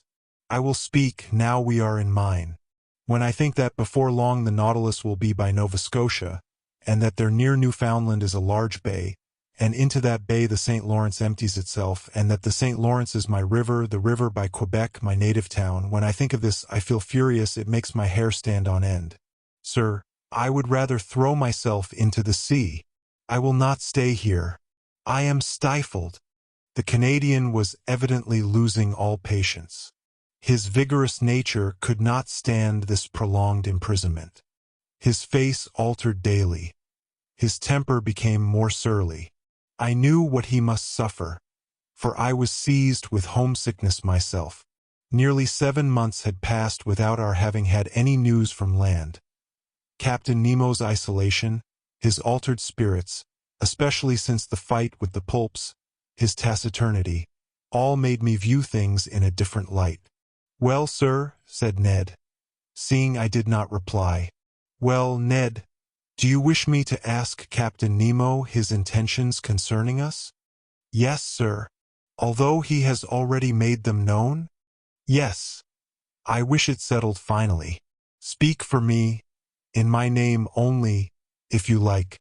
But I so seldom meet him. He avoids me. That is all the more reason for you to go to see him." I went to my room. From thence I meant to go to Captain Nemo's. It would not do to let this opportunity of meeting him slip. I knocked at the door. No answer. I knocked again, then turned the handle. The door opened, I went in. The captain was there. Bending over his work table, he had not heard me. Resolved not to go without having spoken, I approached him. He raised his head quickly, frowned, and said roughly, "You here? What do you want?" "To speak to you, Captain." "But I am busy, sir." "I am working. I leave you at liberty to shut yourself up. Cannot I be allowed the same?" This reception was not encouraging, but I was determined to hear and answer everything. "Sir," I said coldly, "I have to speak to you on a matter that admits of no delay." "What is that, sir?" he replied, ironically. "Have you discovered something that has escaped me? Or has the sea delivered up any new secrets?" We were at cross purposes. But before I could reply, he showed me an open manuscript on his table and said in a more serious tone, "Here, M. Aronnax, is a manuscript written in several languages. It contains the sum of my studies of the sea, and, if it please God, it shall not perish with me. This manuscript, signed with my name, complete with the history of my life, will be shut up in a little floating case. The last survivor of all of us on board the Nautilus will throw this case into the sea, and it will go whither it is borne by the waves. This man's name, his history written by himself. His mystery would then be revealed someday. Captain, I said, I can but approve of the idea that makes you act thus. The result of your studies must not be lost. But the means you employ seem to me to be primitive. Who knows where the winds will carry this case, and in whose hands it will fall? Could you not use some other means? Could not you, or one of yours? Never, sir, he said, hastily interrupting me. But I and my companions are ready to keep this manuscript in store. And, if you will put us at liberty. At liberty, said the captain, rising. Yes, sir. That is the subject on which I wish to question you. For 7 months we have been here on board, and I ask you today, in the name of my companions and in my own, if your intention is to keep us here always. Aronnax, I will answer you today as I did 7 months ago. Whoever enters the Nautilus must never quit it. You impose actual slavery upon us. Give it what name you please. But everywhere the slave has the right to regain his liberty. Who denies you this right? Have I ever tried to chain you with an oath? He looked at me with his arms crossed. Sir, I said, to return a second time to this subject will be neither to your nor to my taste. But, as we have entered upon it, let us go through with it. I repeat, it is not only myself whom it concerns. Study is to me a relief, a diversion, a passion that could make me forget everything. Like you, I am willing to live obscure, in the frail hope of bequeathing one day, to future time, the result of my labors. But it is otherwise with Ned Land. Every man worthy of the name deserves some consideration. Have you thought that love of liberty, hatred of slavery, can give rise to schemes of revenge in a nature like the Canadian's? That he could think, attempt, and try. I was silenced. Captain Nemo rose. Whatever Ned Land thinks of, attempts or tries, what does it matter to me? I did not seek him. It is not for my pleasure that I keep him on board. As for you, Aronnax, you are one of those who can understand everything, even silence. I have nothing more to say to you. Let this first time you have come to treat of this subject be the last. For a second time I will not listen to you. I retired. Our situation was critical. I related my conversation to my 2 companions. We know now, said Ned, that we can expect nothing from this man. The Nautilus is nearing Long Island. We will escape whatever the weather may be, but the sky became more and more threatening. Symptoms of a hurricane became manifest. The atmosphere was becoming white and misty. On the horizon, fine streaks of cirrus clouds were succeeded by masses of cumuli. Other low clouds passed swiftly by. The swollen sea rose in huge billows. The birds disappeared with the exception of the petrels, those friends of the storm. The barometer fell sensibly and indicated an extreme extension of the vapors. The mixture of the storm glass was decomposed under the influence of the electricity that pervaded the atmosphere. The tempest burst on the 18th of May, just as the Nautilus was floating off Long Island, some miles from the port of New York. I can describe this strife of the elements, for, instead of fleeing to the depths of the sea, Captain Nemo, by an unaccountable caprice, would brave it at the surface. The wind blew from the southwest at first.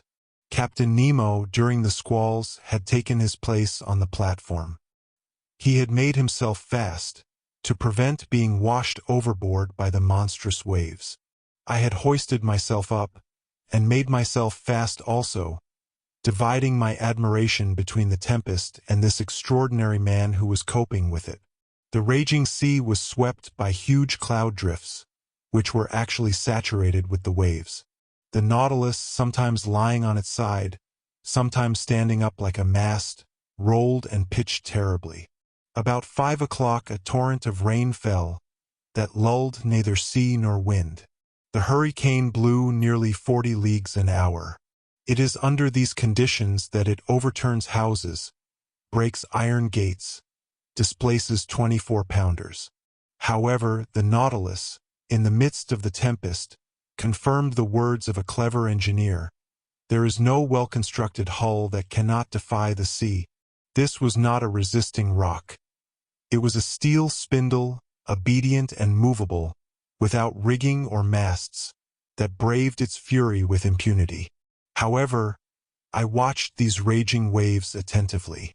They measured 15 feet in height and 150 to 175 yards long, and their speed of propagation was 30 feet per second. Their bulk and power increased with the depth of the water. Such waves as these at the Hebrides have displaced a mass weighing 8,400 pounds. They are they which, in the tempest of December 23, 1864, after destroying the town of Yedo in Japan, broke the same day on the shores of America. The intensity of the tempest increased with the night. The barometer, as in 1860 at Reunion during a cyclone, fell 7/10 at the close of day. I saw a large vessel pass the horizon struggling painfully. She was trying to lie to under half steam to keep up above the waves. It was probably one of the steamers of the line from New York to Liverpool or Havre. It soon disappeared in the gloom.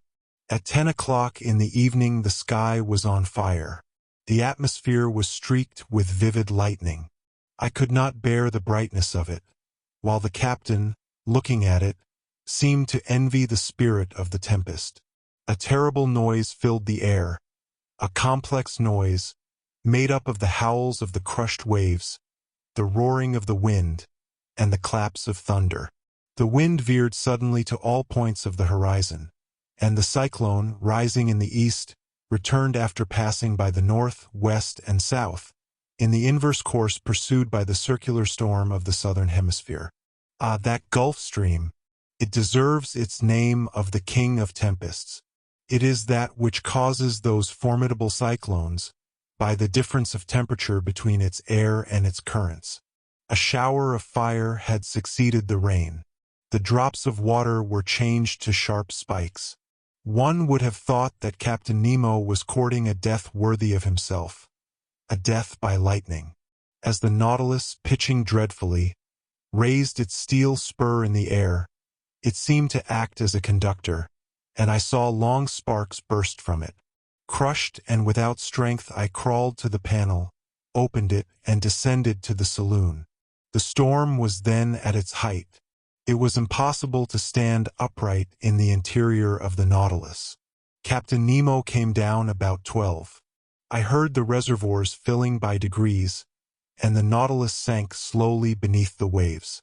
Through the open windows in the saloon I saw large fish terrified, passing like phantoms in the water. Some were struck before my eyes. The Nautilus was still descending. I thought that at about 8 fathoms deep we should find a calm. But no, the upper beds were too violently agitated for that. We had to seek repose at more than 25 fathoms in the bowels of the deep. But there, what quiet, what silence, what peace! Who could have told that such a hurricane had been let loose on the surface of that ocean? Chapter 20. From latitude 47 degrees 24 minutes to longitude 17 degrees 28 minutes. In consequence of the storm, we had been thrown eastward once more. All hope of escape on the shores of New York or St. Lawrence had faded away, and poor Ned, in despair, had isolated himself like Captain Nemo. Conseil and I, however, never left each other. I said that the Nautilus had gone aside to the east. I should have said, to be more exact, the northeast. For some days it wandered first on the surface, and then beneath it, amid those fogs so dreaded by sailors. What accidents are due to these thick fogs! What shocks upon these reefs when the wind drowns the breaking of the waves! What collisions between vessels, in spite of their warning lights, whistles, and alarm bells! And the bottoms of these seas look like a field of battle, where still lie all the conquered of the ocean. some old and already encrusted, others fresh and reflecting from their iron bands and copper plates the brilliancy of our lantern. On the 15th of May we were at the extreme south of the bank of Newfoundland. This bank consists of alluvia, or large heaps of organic matter, brought either from the equator by the Gulf Stream, or from the North Pole by the countercurrent of cold water which skirts the American coast. There also are heaped up those erratic blocks which are carried along by the broken ice, and close by, a vast charnel house of mollusks, which perish here by millions. The depth of the sea is not great at Newfoundland, not more than some hundreds of fathoms, but towards the south is a depression of 1,500 fathoms. There the Gulf Stream widens. It loses some of its speed and some of its temperature, but it becomes a sea. It was on the 17th of May, about 500 miles from Heart's Content, at a depth of more than 1,400 fathoms, that I saw the electric cable lying on the bottom. Conseil, to whom I had not mentioned it, thought at first that it was a gigantic sea serpent. But I undeceived the worthy fellow, and by way of consolation related several particulars in the laying of this cable. The first one was laid in the years 1857 and 1858, but, after transmitting about 400 telegrams, would not act any longer. In 1863 the engineers constructed another one, measuring 2,000 miles in length, and weighing 4,500 tons, which was embarked on the Great Eastern. This attempt also failed. On the 25th of May the Nautilus, being at a depth of more than 1,918 fathoms, was on the precise spot where the rupture occurred which ruined the enterprise. It was within 638 miles of the coast of Ireland, and at 2:30 in the afternoon they discovered that communication with Europe had ceased. The electricians on board resolved to cut the cable before fishing it up, and at 11 o'clock at night they had recovered the damaged part. They made another point and spliced it, and it was once more submerged. But some days after it broke again, and in the depths of the ocean could not be recaptured. The Americans, however, were not discouraged.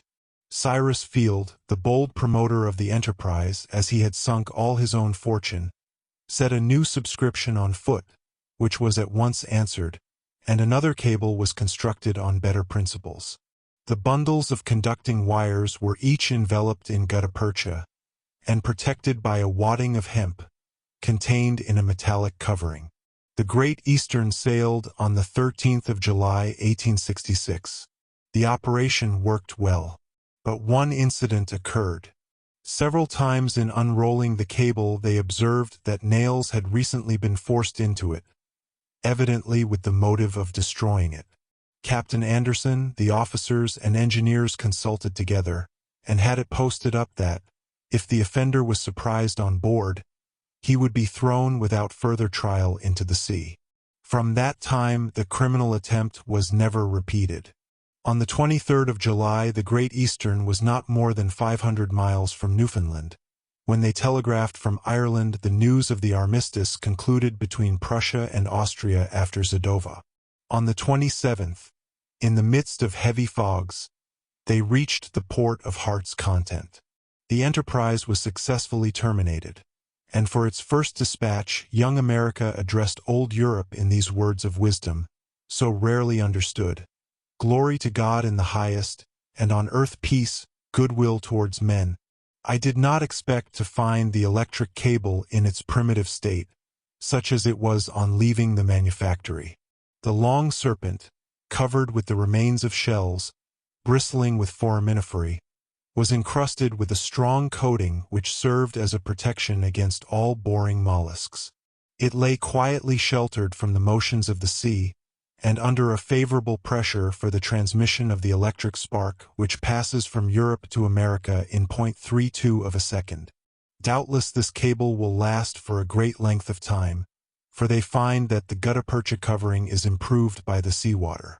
Besides, on this level so well chosen, the cable is never so deeply submerged as to cause it to break. The Nautilus followed it to the lowest depth, which was more than 2,212 fathoms, and there it lay without any anchorage, and then we reached the spot where the accident had taken place in 1863.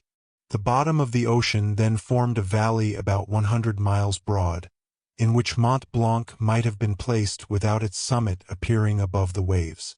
This valley is closed at the east by a perpendicular wall more than 2,000 yards high. We arrived there on the 28th of May, and the Nautilus was then not more than 120 miles from Ireland. Was Captain Nemo going to land on the British Isles? No. To my great surprise, he made for the south, once more coming back towards European seas. In rounding the Emerald Isle, for one instant I caught sight of Cape Clear, and the light which guides the thousands of vessels leaving Glasgow or Liverpool. An important question then arose in my mind. Did the Nautilus dare entangle itself in the Manche? Ned Land, who had reappeared since we had been nearing land, did not cease to question me. How could I answer? Captain Nemo remained invisible. After having shown the Canadian a glimpse of American shores, was he going to show me the coast of France? But the Nautilus was still going southward. On the 30th of May, it passed in sight of Land's End, between the extreme point of England and the Scilly Isles, which were left to starboard. If we wished to enter the Manche, he must go straight to the east. He did not do so. During the whole of the 31st of May, the Nautilus described a series of circles on the water, which greatly interested me. It seemed to be seeking a spot it had some trouble in finding. At noon, Captain Nemo himself came to work the ship's log. He spoke no word to me, but seemed gloomier than ever. What could sadden him thus? Was it his proximity to European shores? Had he some recollections of his abandoned country? If not, what did he feel? Remorse or regret? For a long while this thought haunted my mind, and I had a kind of presentiment that before long chance would betray the captain's secrets. The next day, the 1st of June, the Nautilus continued the same process. It was evidently seeking some particular spot in the ocean. Captain Nemo took the sun's altitude as he had done the day before. The sea was beautiful, the sky clear. About 8 miles to the east, a large steam vessel could be discerned on the horizon. No flag fluttered from its mast, and I could not discover its nationality. Some minutes before the sun passed the meridian, Captain Nemo took his sextant and watched with great attention. The perfect rest of the water greatly helped the operation. The Nautilus was motionless. It neither rolled nor pitched. I was on the platform when the altitude was taken, and the captain pronounced these words, "It is here." He turned and went below. Had he seen the vessel which was changing its course and seemed to be nearing us? I could not tell. I returned to the saloon. The panels closed. I heard the hissing of the water in the reservoirs. The Nautilus began to sink, following a vertical line, for its screw communicated no motion to it. Some minutes later it stopped at a depth of more than 420 fathoms, resting on the ground. The luminous ceiling was darkened. Then the panels were opened, and through the glass I saw the sea brilliantly illuminated by the rays of our lantern for at least half a mile round us. I looked to the port side, and saw nothing but an immensity of quiet waters. But to starboard, on the bottom appeared a large protuberance, which at once attracted my attention. One would have thought it a ruin buried under a coating of white shells, much resembling a covering of snow. Upon examining the mass attentively, I could recognize the ever-thickening form of a vessel bare of its masts, which must have sunk. It certainly belonged to past times. This wreck, to be thus encrusted with the lime of the water, must already be able to count many years past at the bottom of the ocean. What was this vessel? Why did the Nautilus visit its tomb? Could it have been aught but a shipwreck which had drawn it under the water? I knew not what to think. When near me in a slow voice I heard Captain Nemo say, "At one time this ship was called the Marseillaise. It carried 74 guns, and was launched in 1762. In 1778, the 13th of August, commanded by La Poitevin, it fought boldly against the Preston. In 1779, on the 4th of July, it was at the taking of Grenada with the squadron of Admiral Esteh. In 1781, on the 5th of September, it took part in the Battle of Comte de Grasse in Chesapeake Bay. In 1794, the French Republic changed its name.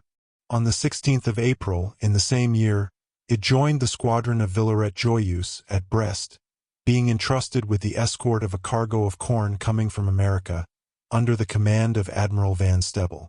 On the 11th and 12th peril of the second year, this squadron fell in with an English vessel. Sir, today is the 13th peril, the 1st of June, 1868.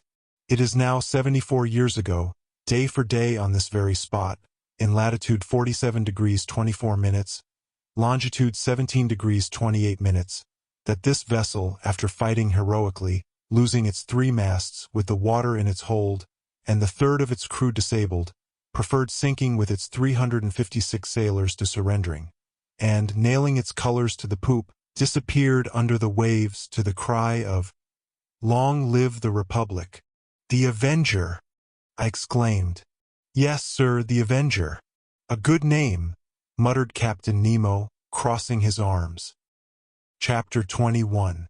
A hecatomb.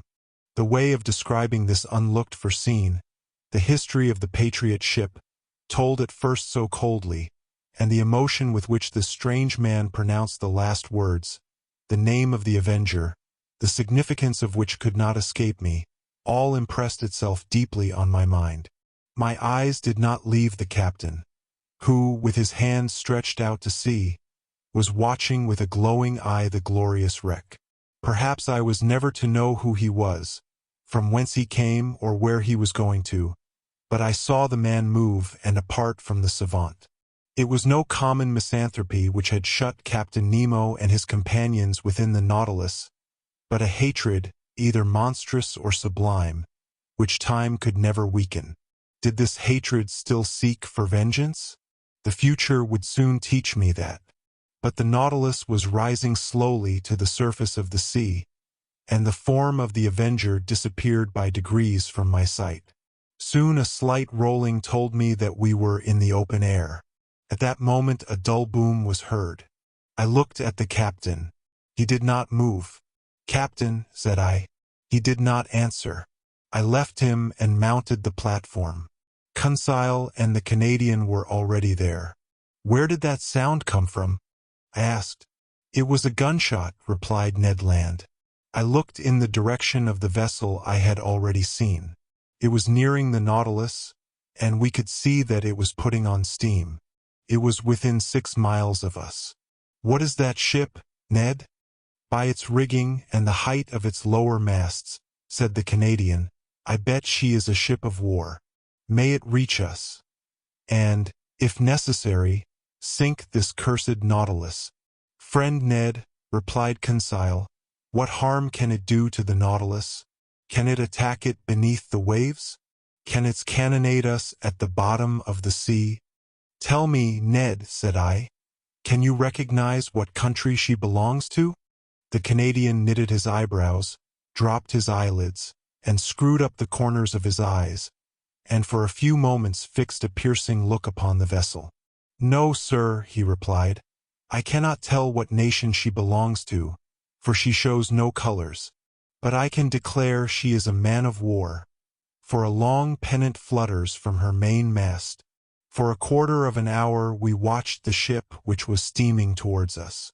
I could not, however, believe that she could see the Nautilus from that distance, and still less that she could know what this submarine engine was. Soon the Canadian informed me that she was a large, armored, 2-decker ram.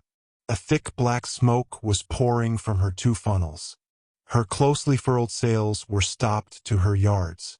She hoisted no flag at her mizzen-peak.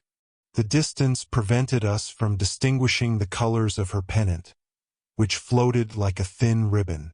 She advanced rapidly. The Captain Nemo allowed her to approach. There was a chance of salvation for us. "Sir," said Ned Land, If that vessel passes within a mile of us, I shall throw myself into the sea, and I should advise you to do the same." I did not reply to the Canadian's suggestion, but continued watching the ship. Whether English, French, American, or Russian, she would be sure to take us in if we could only reach her. Presently a white smoke burst from the fore part of the vessel. Some seconds after, the water, agitated by the fall of a heavy body, splashed the stern of the Nautilus, and shortly afterwards a loud explosion struck my ear. "What? They are firing at us!" I exclaimed. "So please you, sir," said Ned. "They have recognized the unicorn, and they are firing at us." "But," I exclaimed, "surely they can see that there are men in the case?" "It is, perhaps, because of that," replied Ned Land, looking at me. A whole flood of light burst upon my mind. Doubtless they knew now how to believe the stories of the pretended monster. No doubt, on board the Abraham Lincoln, when the Canadian struck it with the harpoon, Commander Farragut had recognized in the supposed narwhal a submarine vessel, more dangerous than a supernatural cetacean. Yes, it must have been so. And on every sea they were now seeking this engine of destruction. Terrible indeed, if, as we supposed, Captain Nemo employed the Nautilus in works of vengeance. On the night when we were imprisoned in that cell, in the midst of the Indian Ocean, had he not attacked some vessel? The man buried in the coral cemetery, had he not been a victim to the shock caused by the Nautilus? Yes, I repeat it, it must be so. One part of the mysterious existence of Captain Nemo had been unveiled, and, if his identity had not been recognized, at least, the nations united against him were no longer hunting a chimerical creature, but a man who had vowed a deadly hatred against them. All the formidable past rose before me. Instead of meeting friends on board the approaching ship, we could only expect pitiless enemies. But the shot rattled about us. Some of them struck the sea and ricocheted, losing themselves in the distance. But none touched the Nautilus. The vessel was not more than 3 miles from us.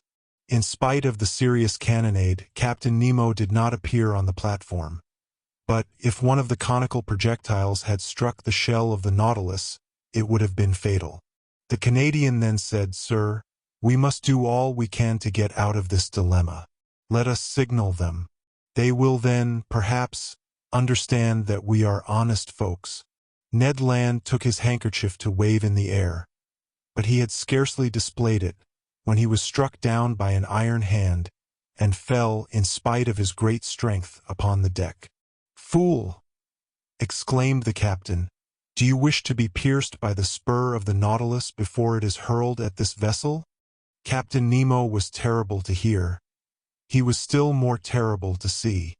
His face was deadly pale, with a spasm at his heart. For an instant it must have ceased to beat. His pupils were fearfully contracted. He did not speak, he roared, as, with his body thrown forward, he wrung the Canadian's shoulders. Then, leaving him and turning to the ship of war, whose shot was still raining around him, he exclaimed with a powerful voice, "Ah, ship of an accursed nation, you know who I am. I do not want your colors to know you by.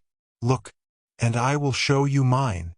And on the fore part of the platform Captain Nemo unfurled a black flag, similar to the one he had placed at the South Pole.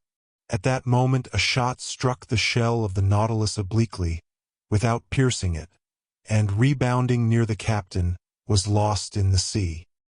He shrugged his shoulders, and, addressing me, said shortly, "Go down, you and your companions, go down." "Sir," I cried, "are you going to attack this vessel?" "Sir, I am going to sink it. You will not do that?" "I shall do it," he replied coldly. "And I advise you not to judge me, sir. Fate has shown you what you ought not to have seen. The attack has begun. Go down. What is this vessel? You do not know? Very well. So much the better. Its nationality to you, at least, will be a secret. Go down." We could but obey. About 15 of the sailors surrounded the captain, looking with implacable hatred at the vessel nearing them. One could feel that the same desire of vengeance animated every soul. I went down at the moment another projectile struck the Nautilus, and I heard the captain exclaim, "Strike, mad vessel! Shower your useless shot, and then you will not escape the spur of the Nautilus. But it is not here that you shall perish. I would not have your ruins mingle with those of the Avenger." I reached my room. The captain and his second had remained on the platform. The screw was set in motion, and the Nautilus, moving with speed, was soon beyond the reach of the ship's guns. But the pursuit continued, and Captain Nemo contented himself with keeping his distance. About 4 in the afternoon, being no longer able to contain my impatience, I went to the central staircase. The panel was open, and I ventured on to the platform. The captain was still walking up and down with an agitated step. He was looking at the ship, which was 5 or 6 miles to leeward. He was going round it like a wild beast, and, drawing it eastward, he allowed them to pursue. But he did not attack. Perhaps he still hesitated? I wished to mediate once more, but I had scarcely spoken, when Captain Nemo imposed silence, saying, "I am the law and I am the judge. I am the oppressed and there is the oppressor. Through him I have lost all that I loved, cherished, and venerated: country, wife, children, father and mother. I saw all perish. All that I hate is there. Say no more." I cast a last look at the man-of-war, which was putting on steam, and rejoined Ned and Conseil. "We will fly," I exclaimed. "Good," said Ned. "What is this vessel?" "I do not know. But whatever it is, it will be sunk before night. In any case, it is better to perish with it than be made accomplices in a retaliation the justice of which we cannot judge." "That is my opinion too," said Ned Land coolly. "Let us wait for night." Night arrived. Deep silence reigned on board. The compass showed that the Nautilus had not altered its course. It was on the surface, rolling slightly. My companions and I resolved to fly when the vessel should be near enough either to hear us or to see us. For the moon, which would be full in 2 or 3 days, shone brightly. Once on board the ship, if we could not prevent the blow which threatened it, at least we would do all that circumstances would allow. Several times I thought the Nautilus was preparing for attack. But Captain Nemo contented himself with allowing his adversary to approach, and then fled once more before it. Part of the night passed without any incident. We watched the opportunity for action. We spoke little, for we were too much moved. Ned Land would have thrown himself into the sea, but I forced him to wait. According to my idea, the Nautilus would attack the ship at her waterline, and then it would not only be possible but easy to fly. At 3 in the morning, full of uneasiness, I mounted the platform. Captain Nemo had not left it. He was standing at the forepart near his flag, which a slight breeze displayed above his head. He did not take his eyes from the vessel. The intensity of his look seemed to attract and fascinate, and draw it onward more surely than if he had been towing it. The moon was then passing the meridian. Jupiter was rising in the east. Amid this peaceful scene of nature, sky and ocean rivaled each other in tranquility, the sea offering to the orbs of night the finest mirror they could ever have in which to reflect their image. As I thought of the deep calm of these elements, compared with all those passions brooding imperceptibly within the Nautilus, I shuddered. The vessel was within 2 miles of us. It was ever nearing that phosphorescent light which showed the presence of the Nautilus. I could see its green and red lights, and its white lantern hanging from the large foremast. An indistinct vibration quivered through its rigging, showing that the furnaces were heated to the uttermost. Sheaves of sparks and red ashes flew from the funnels, shining in the atmosphere like stars. I remained thus until 6 in the morning, without Captain Nemo noticing me. The ship stood about 1.5 miles from us, and with the first dawn of day the firing began afresh. The moment could not be far off when, the Nautilus attacking its adversary, my companions and myself should forever leave this man. I was preparing to go down to remind them, when the second mounted the platform, accompanied by several sailors. Captain Nemo either did not or would not see them. Some steps were taken which might be called the signal for action. They were very simple. The iron balustrade around the platform was lowered, and the lantern and pilot cages were pushed within the shell until they were flush with the deck. The long surface of the steel cigar no longer offered a single point to check its maneuvers. I returned to the saloon. The Nautilus still floated. Some streaks of light were filtering through the liquid beds. With the undulations of the waves, the windows were brightened by the red streaks of the rising sun, and this dreadful day of the 2nd of June had dawned. At 5 o'clock, the log showed that the speed of the Nautilus was slackening, and I knew that it was allowing them to draw nearer. Besides, the reports were heard more distinctly, and the projectiles, laboring through the ambient water, were extinguished with a strange hissing noise. "My friends," said I, "the moment is come. One grasp of the hand, and may God protect us." Ned Land was resolute, Conseil calm, myself so nervous that I knew not how to contain myself. We all passed into the library, but the moment I pushed the door opening on to the central staircase, I heard the upper panel close sharply. The Canadian rushed on to the stairs, but I stopped him. A well-known hissing noise told me that the water was running into the reservoirs, and in a few minutes the Nautilus was some yards beneath the surface of the waves. I understood the maneuver. It was too late to act. The Nautilus did not wish to strike at the impenetrable cuirass, but below the waterline, where the metallic covering no longer protected it. We were again imprisoned, unwilling witnesses of the dreadful drama that was preparing. We had scarcely time to reflect. Taking refuge in my room, we looked at each other without speaking. A deep stupor had taken hold of my mind. Thought seemed to stand still. I was in that painful state of expectation preceding a dreadful report. I waited. I listened. Every sense was merged in that of hearing. The speed of the Nautilus was accelerated.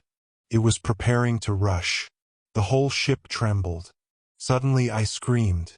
I felt the shock, but comparatively light. I felt the penetrating power of the steel spur. I heard rattlings and scrapings, but the Nautilus, carried along by its propelling power, passed through the mass of the vessel like a needle through sailcloth. I could stand it no longer.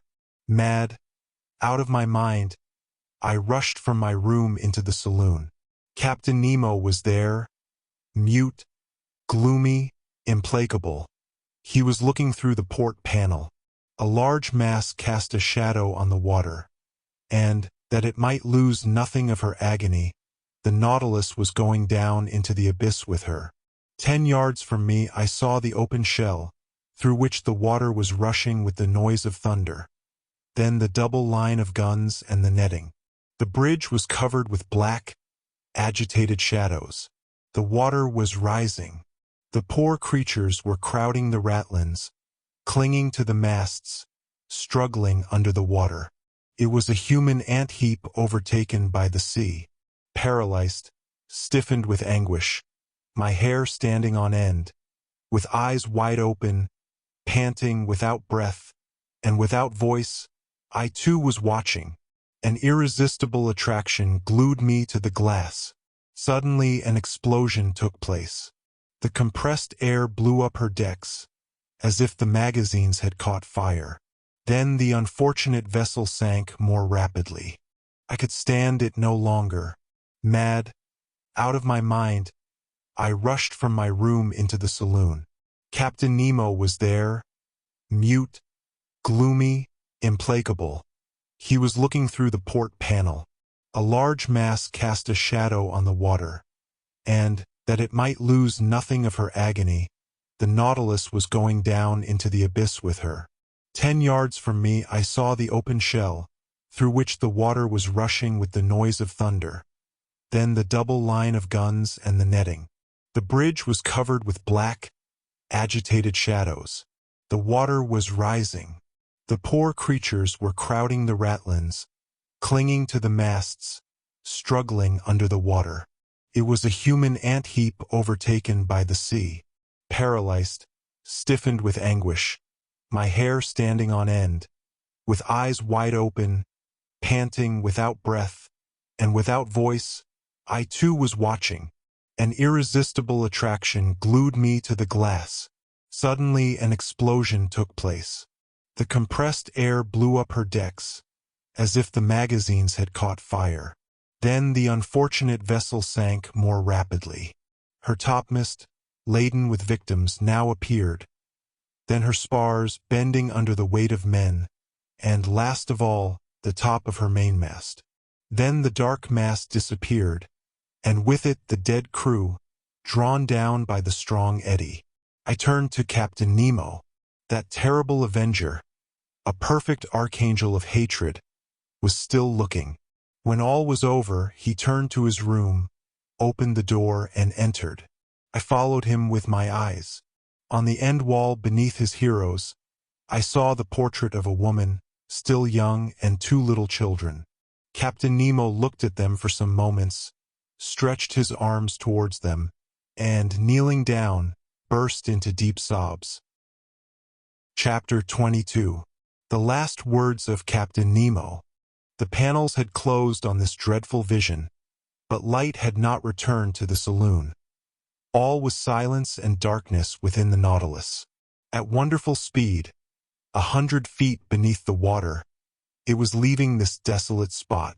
Whither was it going? To the north or south? Where was the man flying to after such dreadful retaliation? I had returned to my room, where Ned and Conseil had remained silent enough. I felt an insurmountable horror for Captain Nemo. Whatever he had suffered at the hands of these men, he had no right to punish thus. He had made me, if not an accomplice, at least a witness of his vengeance. At 11 the electric light reappeared. I passed into the saloon. It was deserted. I consulted the different instruments. The Nautilus was flying northward at the rate of 25 miles an hour, now on the surface and now 30 feet below it. On taking the bearings by the chart, I saw that we were passing the mouth of the Manche, and that our course was hurrying us towards the northern seas at a frightful speed. That night we had crossed 200 leagues of the Atlantic. The shadows fell, and the sea was covered with darkness until the rising of the moon. I went to my room, but could not sleep. I was troubled with dreadful nightmare. The horrible scene of destruction was continually before my eyes. From that day, who could tell into what part of the North Atlantic basin the Nautilus would take us? Still with unaccountable speed. Still in the midst of these northern fogs. Would it touch at Spitzbergen, or on the shores of Nova Zembla? Should we explore those unknown seas, the White Sea, the Sea of Kara, the Gulf of Obi, the archipelago of Lyarov, and the unknown coast of Asia? I could not say. I could no longer judge of the time that was passing. The clocks had been stopped on board. It seemed, as in polar countries, that night and day no longer followed their regular course. I felt myself being drawn into that strange region where the foundered imagination of Edgar Poe roamed at will. Like the fabulous Gordon Pym, at every moment I expected to see that veiled human figure, of larger proportions than those of any inhabitant of the earth, thrown across the cataract which defends the approach to the pole. I estimated, though perhaps I may be mistaken, I estimated this adventurous course of the Nautilus to have lasted 15 or 20 days, and I know not how much longer it might have lasted, had it not been for the catastrophe which ended this voyage. Of Captain Nemo I saw nothing whatever now, nor of his second. Not a man of the crew was visible for an instant. The Nautilus was almost incessantly under water. When we came to the surface to renew the air, the panels opened and shut mechanically. There were no more marks on the planisphere. I knew not where we were. And the Canadian, too, his strength and patience at an end, appeared no more. Conseil could not draw a word from him, and, fearing that, in a dreadful fit of madness, he might kill himself, watched him with constant devotion. One morning, what date it was I could not say, I had fallen into a heavy sleep towards the early hours, a sleep both painful and unhealthy, when I suddenly awoke. Ned Land was leaning over me, saying, in a low voice, "We are going to fly." I sat up. "When shall we go?" I asked. "Tonight." All inspection on board the Nautilus seems to have ceased. All appear to be stupefied. "You will be ready, sir?" "Yes." "Where are we?" "In sight of land. I took the reckoning this morning in the fog. 20 miles to the east." "What country is it?"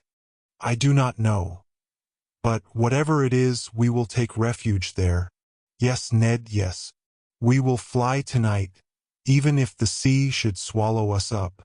The sea is bad, the wind violent, but 20 miles in that light boat of the Nautilus does not frighten me. Unknown to the crew, I have been able to procure food and some bottles of water. I will follow you. But, continued the Canadian, if I am surprised, I will defend myself. I will force them to kill me. We will die together, friend Ned. I had made up my mind to all. The Canadian left me. I reached the platform, on which I could with difficulty support myself against the shock of the waves. The sky was threatening. But, as land was in those thick brown shadows, we must fly.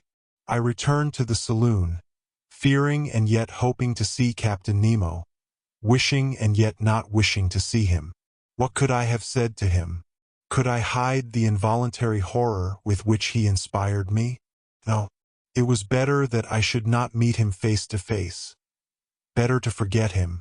And yet, how long seemed that day, the last that I should pass in the Nautilus. I remained alone. Ned Land and Conseil avoided speaking, for fear of betraying themselves. At 6 I dined, but I was not hungry. I forced myself to eat in spite of my disgust, that I might not weaken myself. At 6:30 Ned Land came to my room, saying, "We shall not see each other again before our departure. At 10 the moon will not be risen. We will profit by the darkness.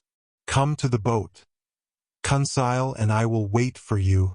The Canadian went out without giving me time to answer. Wishing to verify the course of the Nautilus, I went to the saloon. We were running NNE at frightful speed, and more than 50 yards deep.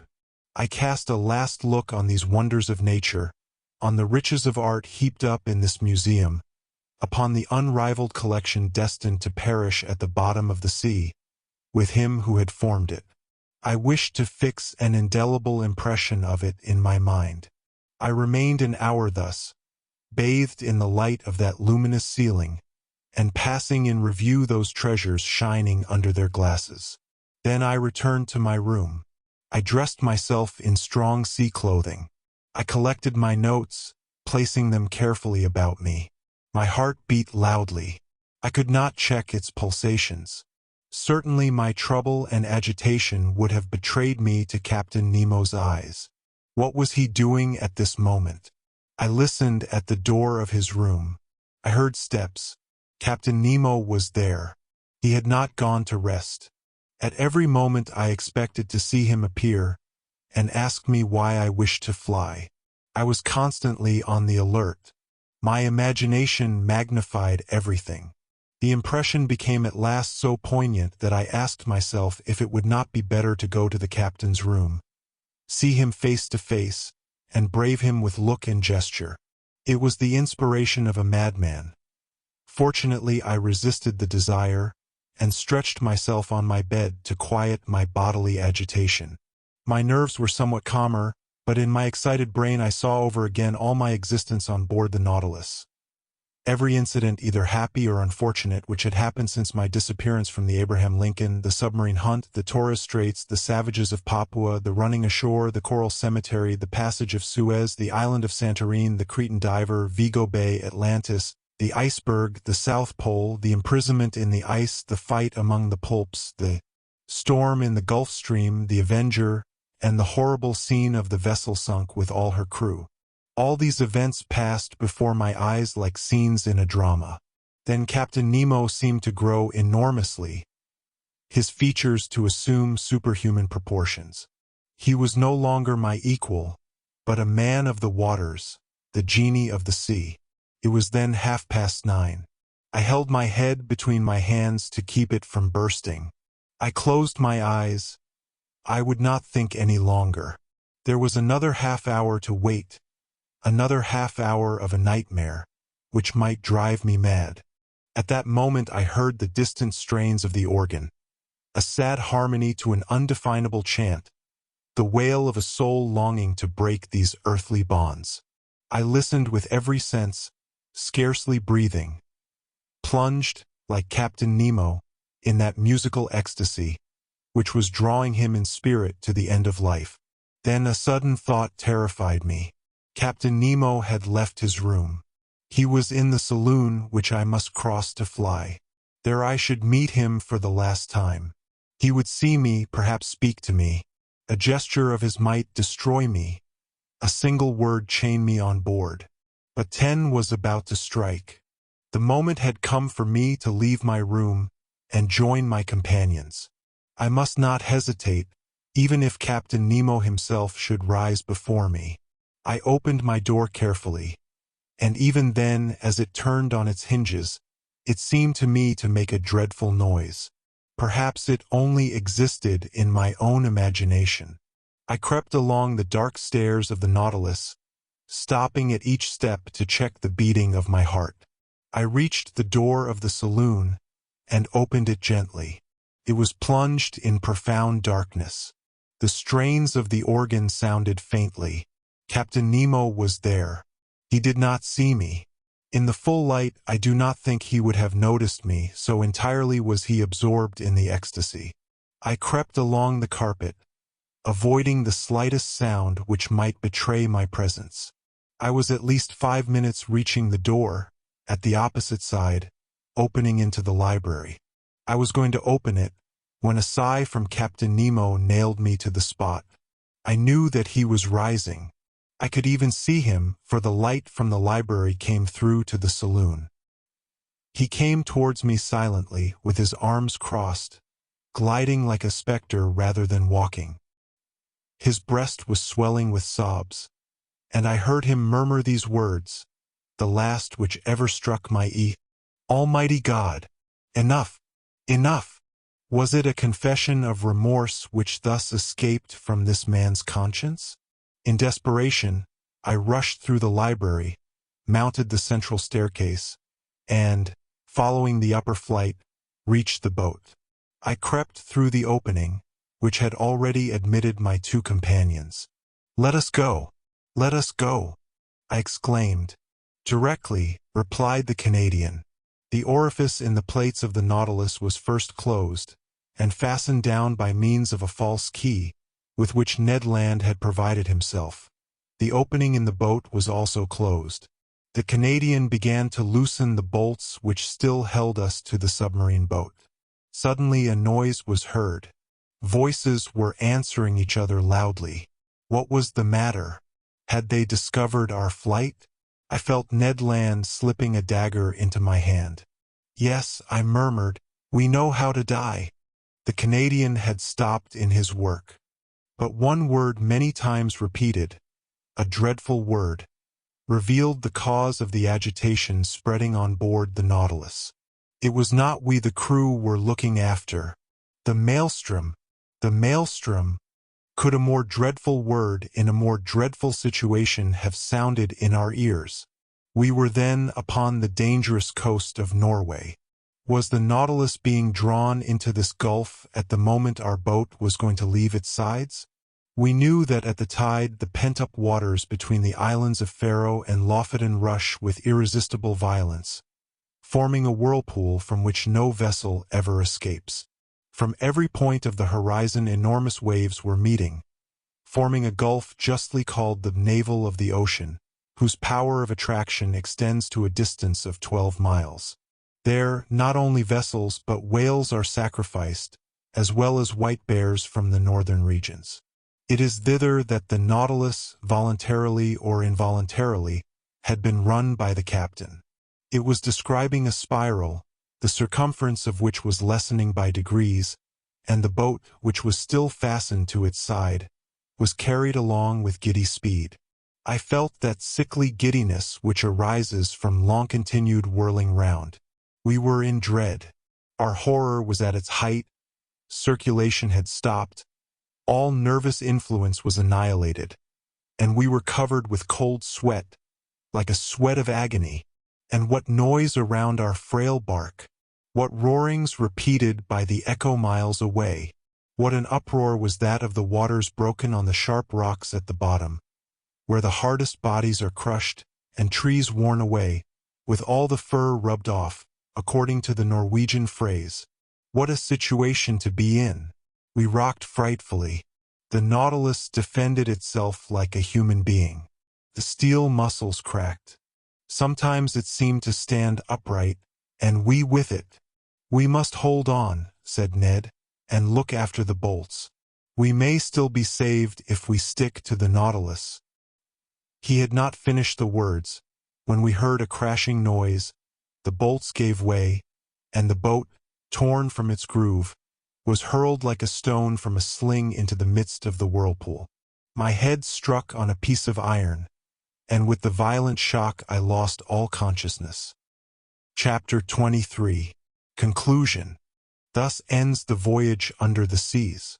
What passed during that night, how the boat escaped from the eddies of the maelstrom, how Ned Land, Conseil, and myself ever came out of the gulf, I cannot tell.